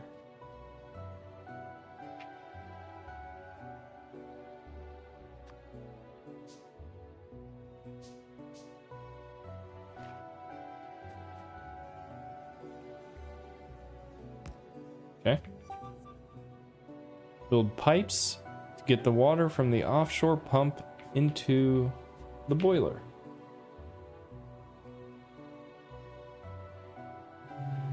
Pipes.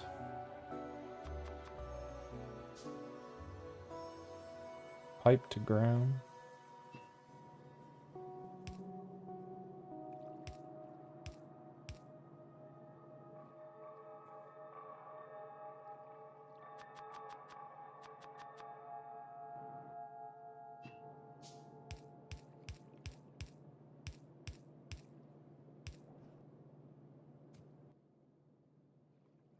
Iron plates.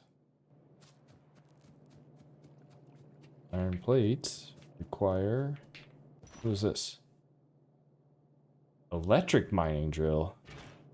Oh, did I screw up?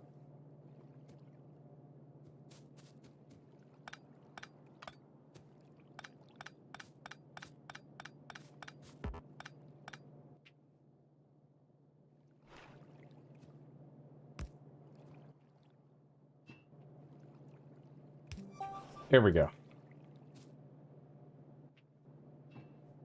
Put some fuel in the boiler. Build pipes to connect the steam output to the steam engine.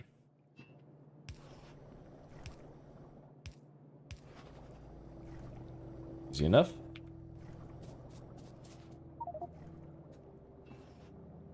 Steam engine is now producing electricity. Connect the electric mining drill to the steam engine using small electric poles. Sure. We'll get right on that. Not enough ingredients. I need copper cable, wood. Oh man.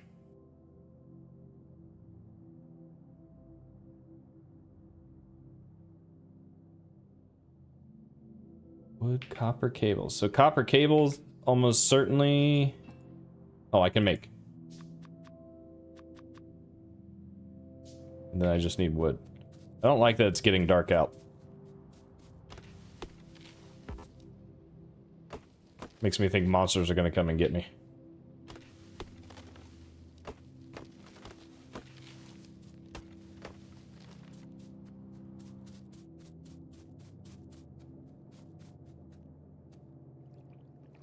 What was I doing?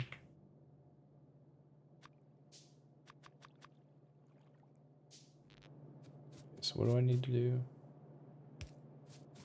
Kind of reminds me of City Skylines.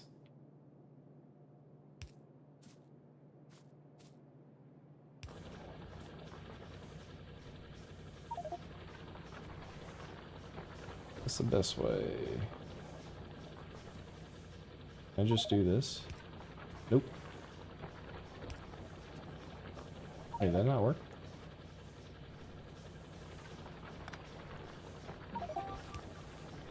There we go. Alright, we are online. Gather resources and build radars. Holy crap! Radars? I need iron, gear, electric circuits. Oh my god.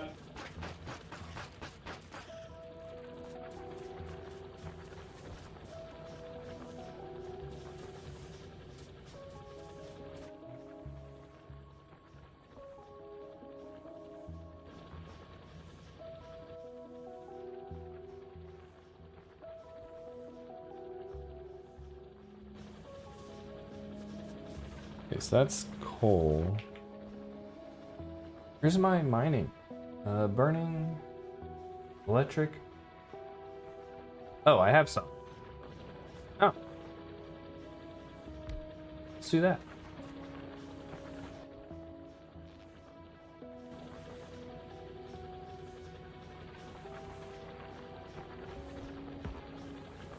Not reach.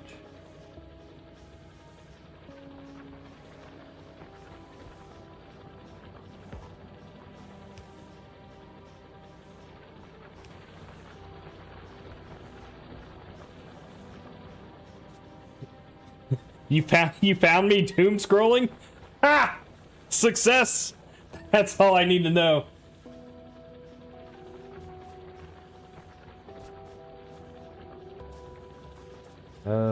Okay, so I should be able to feed this directly into a furnace? Or no? Does it need an arm? Probably needs an arm. Probably needs a belt. Let me do a belt, just to be safe.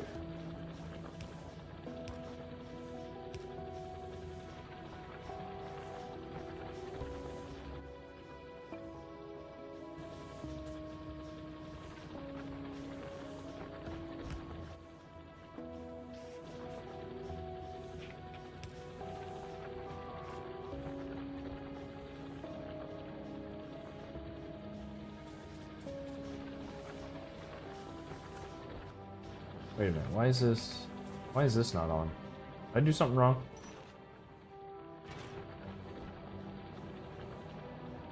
You found me doom scrolling C++?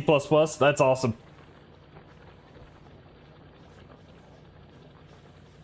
Alright, I'm doing something wrong. Ooh, what was that? Production, satisfaction. Oh my god.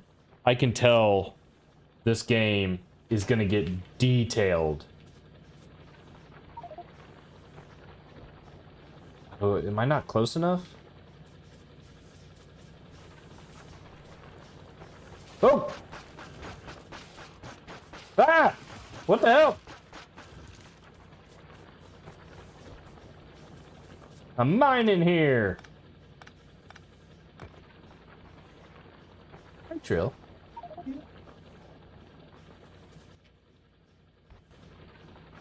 Okay. Yep, that's what it was.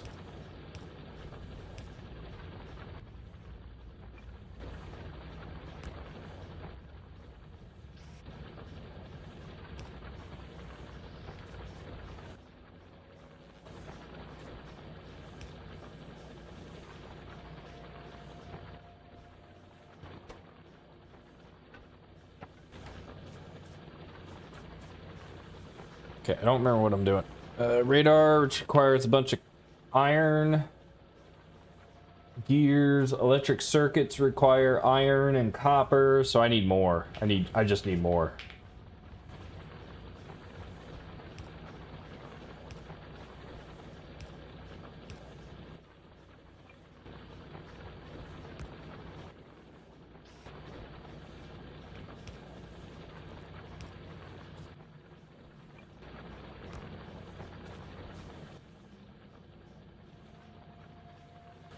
Wood.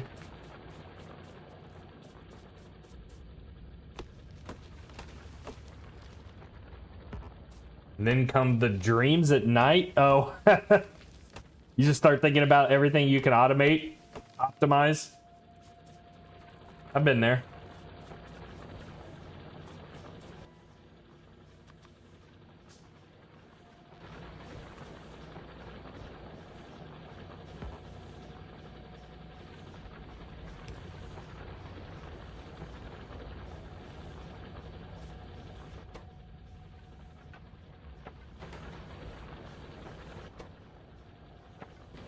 Oh wait, I have a bunch of coal now, don't I? Ooh, look at that.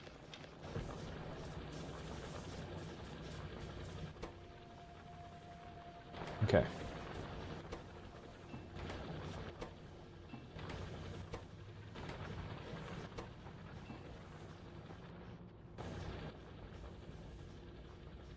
Three radar dishes require 15 gears.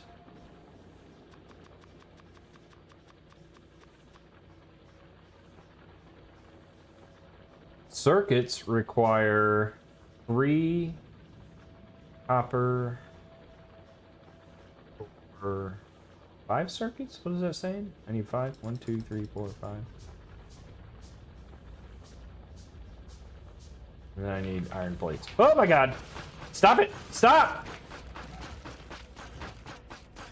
Guys, will this game let you build defenses as well? Will this become like a tower defense game? Because I really like tower defense games.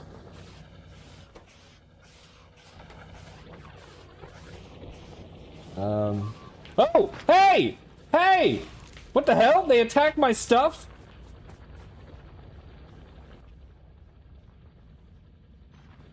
Are you kidding me? Little punk?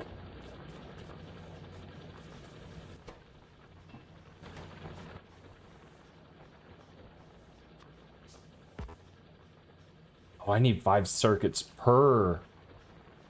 I need more copper. I need a lot more copper. Is this copper?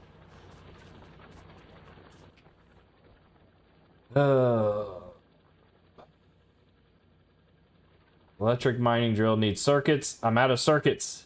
I need copper. Do this the old-fashioned way.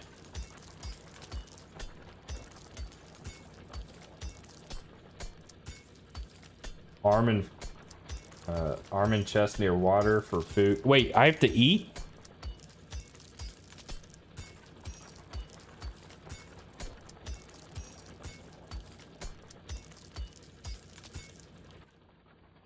Okay.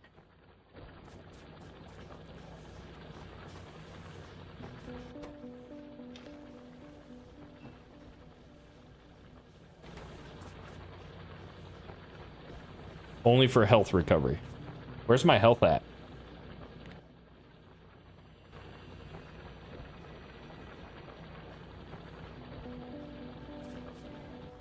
Okay, this is... I just need a couple of circuits to make a electric mining drill so that I can make copper so that I can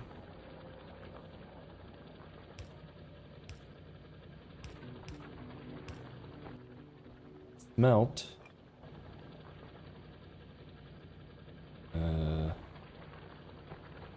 Yes, this.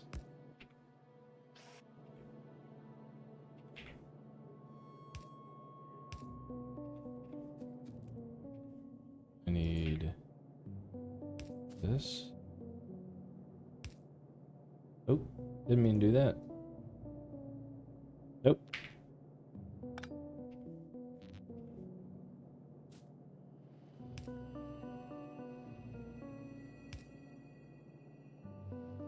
Kidding me? Wood.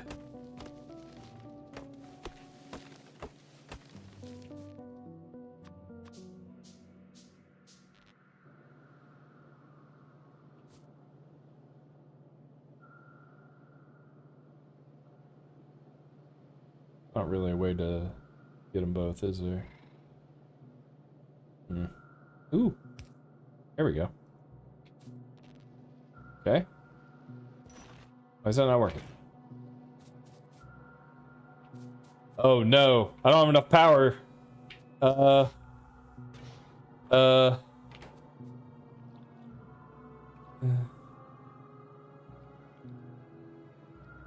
I need another pump?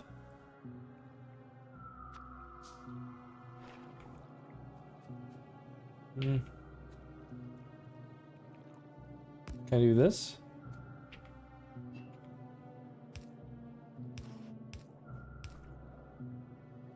No. That didn't help. What Theme got damaged? Oh, nope. Go back.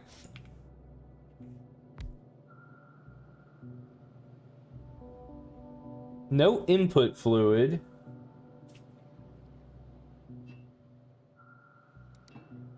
I don't understand. Oh, the boiler needs fuel. Oh.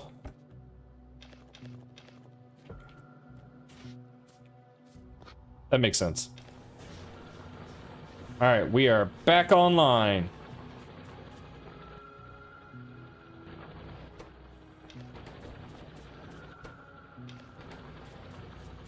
Okay, so that's gonna give me the copper. For the plates for the wires. This gives me iron.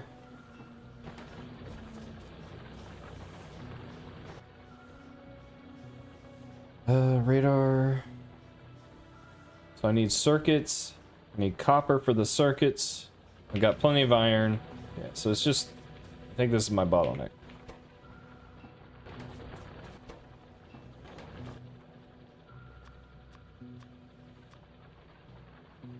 Okay.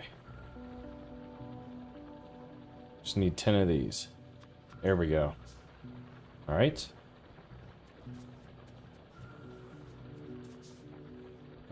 Radar dish. All right, that's 3 radar dishes. Let me guess, I'm gonna have to power them too. Gather resources and build radars. Okay. Doesn't really say where I need to put them. No! No, no, no, no, no!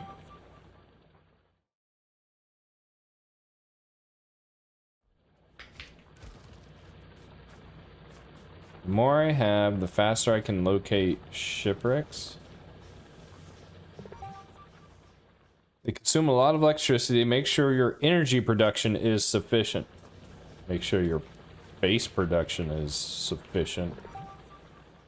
Enemies might attack your radars. You might want to protect them with guns or turrets. Okay. This game, every time I make something, I need something else to go with it. And then whatever that it is, I need something else to go with it. Use radars to scan the surrounding territory.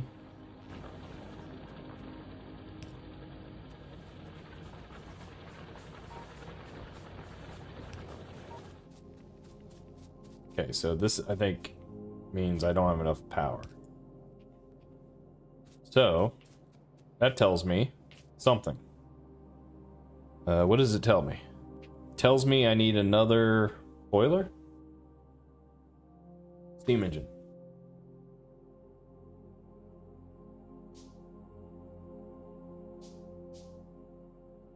Okay. So now, I can put this guy... like, yo.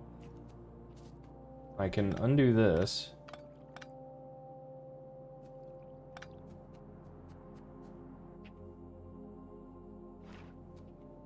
put this guy here.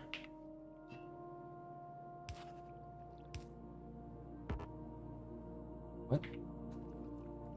Screw this up.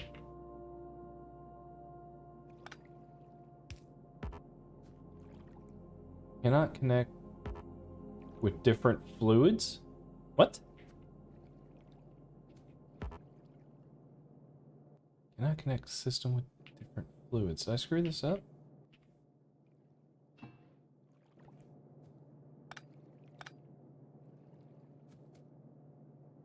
Steam engine.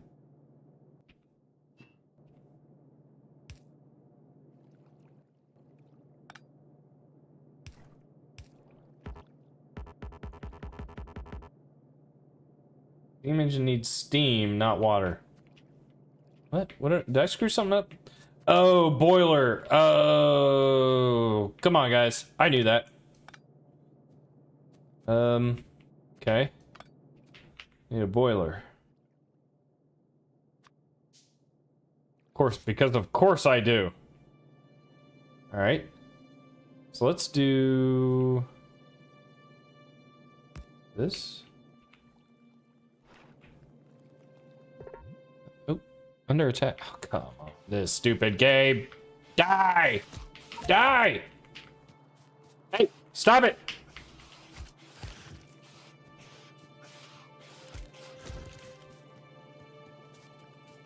Come on. Stop. Why is my guy not attacking? My guy is literally not attacking. There we go.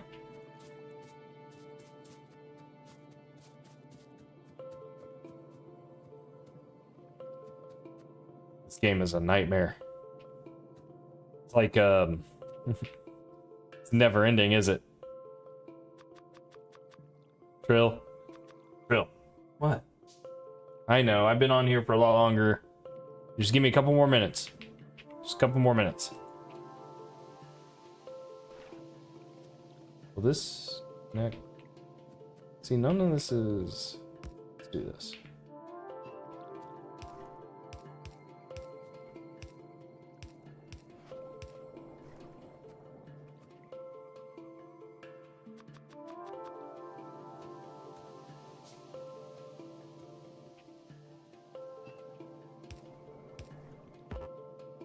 I kind of figured.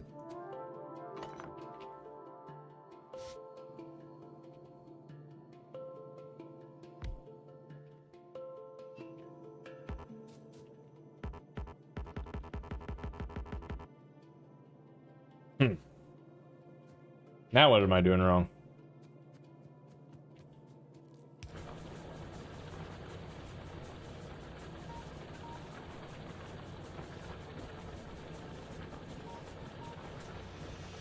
Oh. Wait, no, yeah, why is that not working? It only goes to the side?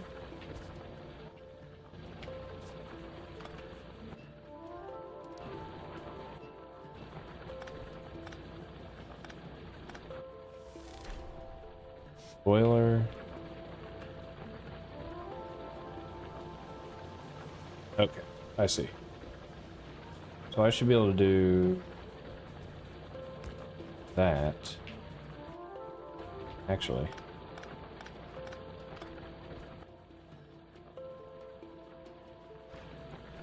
Ha! Genius. Super efficient. Less travel.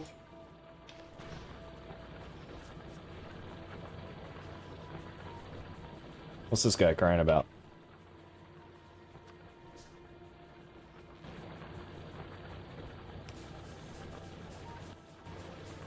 Alright, we have double the power. Let's go. Alright, hey! I just finished! Hey! Stop it! I just fixed that!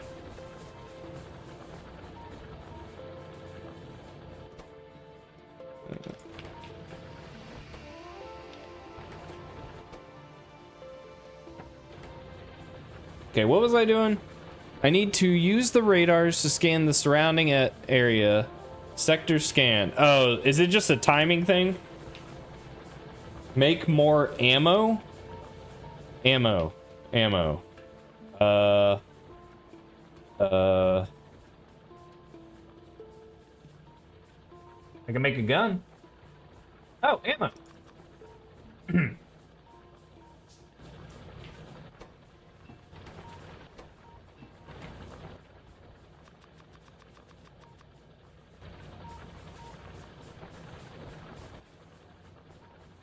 Do I know how much I have? It's gonna be about 14. There we go. Okay. Alright, who wants some? This would go faster if I had more radars. Are you kidding me?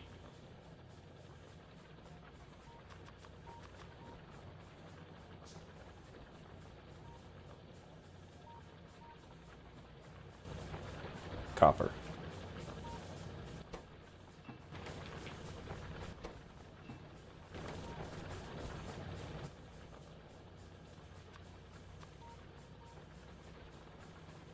Plates.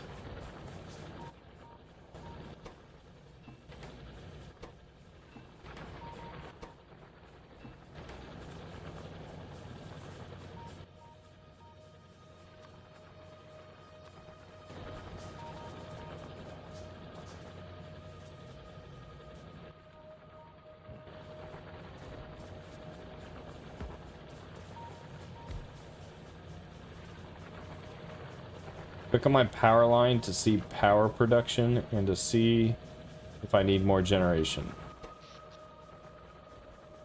I assume I'm getting close to needing more, if I'm reading this correctly. So maybe another radar will push me over. Iron gear. Circuit. Iron plates.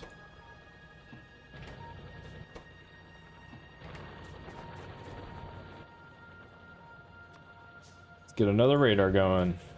So let's do it like out here. Screw you, screw you, screw you, screw you, screw you. Die, die! No! Ow! Is there anybody else? Hey!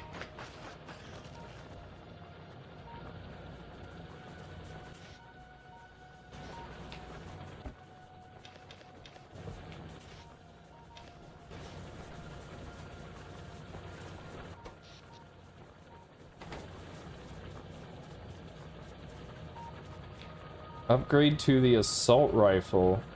One boiler can have 2 steam engine. Assault rifle. Is that not what I'm already... How do I upgrade? Oh, I have a pistol. Need gears. Oops. Nope, cancel. Read that up.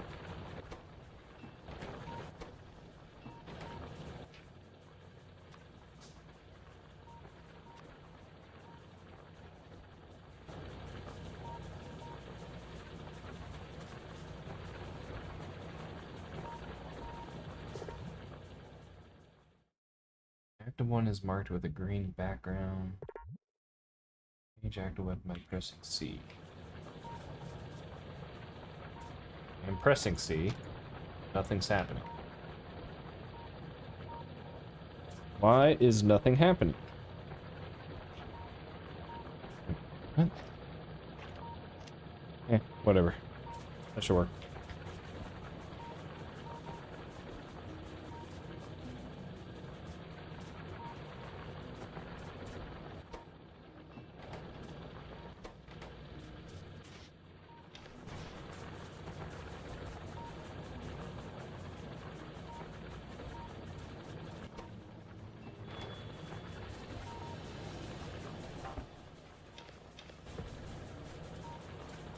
Come on, radars. Get there. We're almost there.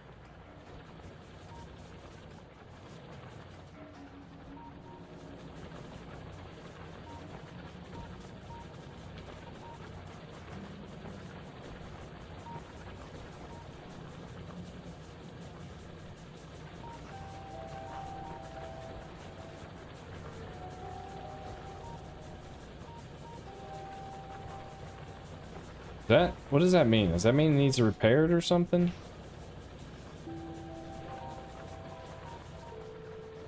I get this new gun and now nothing's coming to say hi.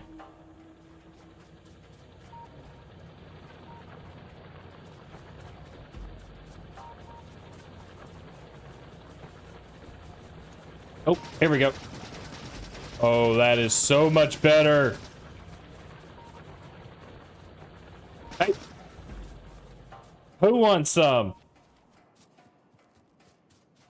I'm unstoppable. I'm going into the colony. Die! Is there anybody else? Can I destroy this? Ooh. How much ammo is this gonna take?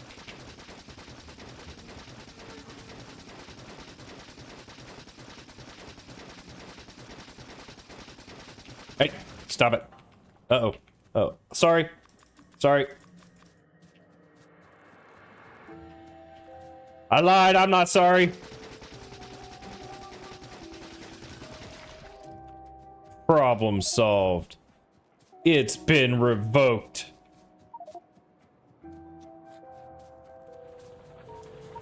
Oh, something happened. Shift click batchcraft. Okay. All right. Oh, what is this? Is this what it should have looked like? Is it telling me I did it wrong? Can I save? Save.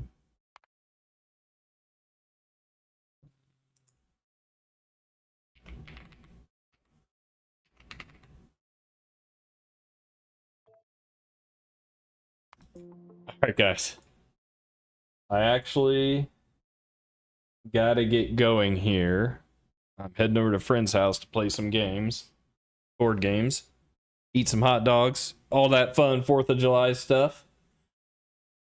I really appreciate you guys hanging out with me today. Got some C++ done. Got some gaming done. Pretty eventful. I don't know if I'll be on this weekend or not, but I plan to be back Monday. If I am on this weekend, we'll probably... I don't know what I'll do. Depends what I'm in the mood for. But yeah. Thanks, guys. Have a good weekend. See ya.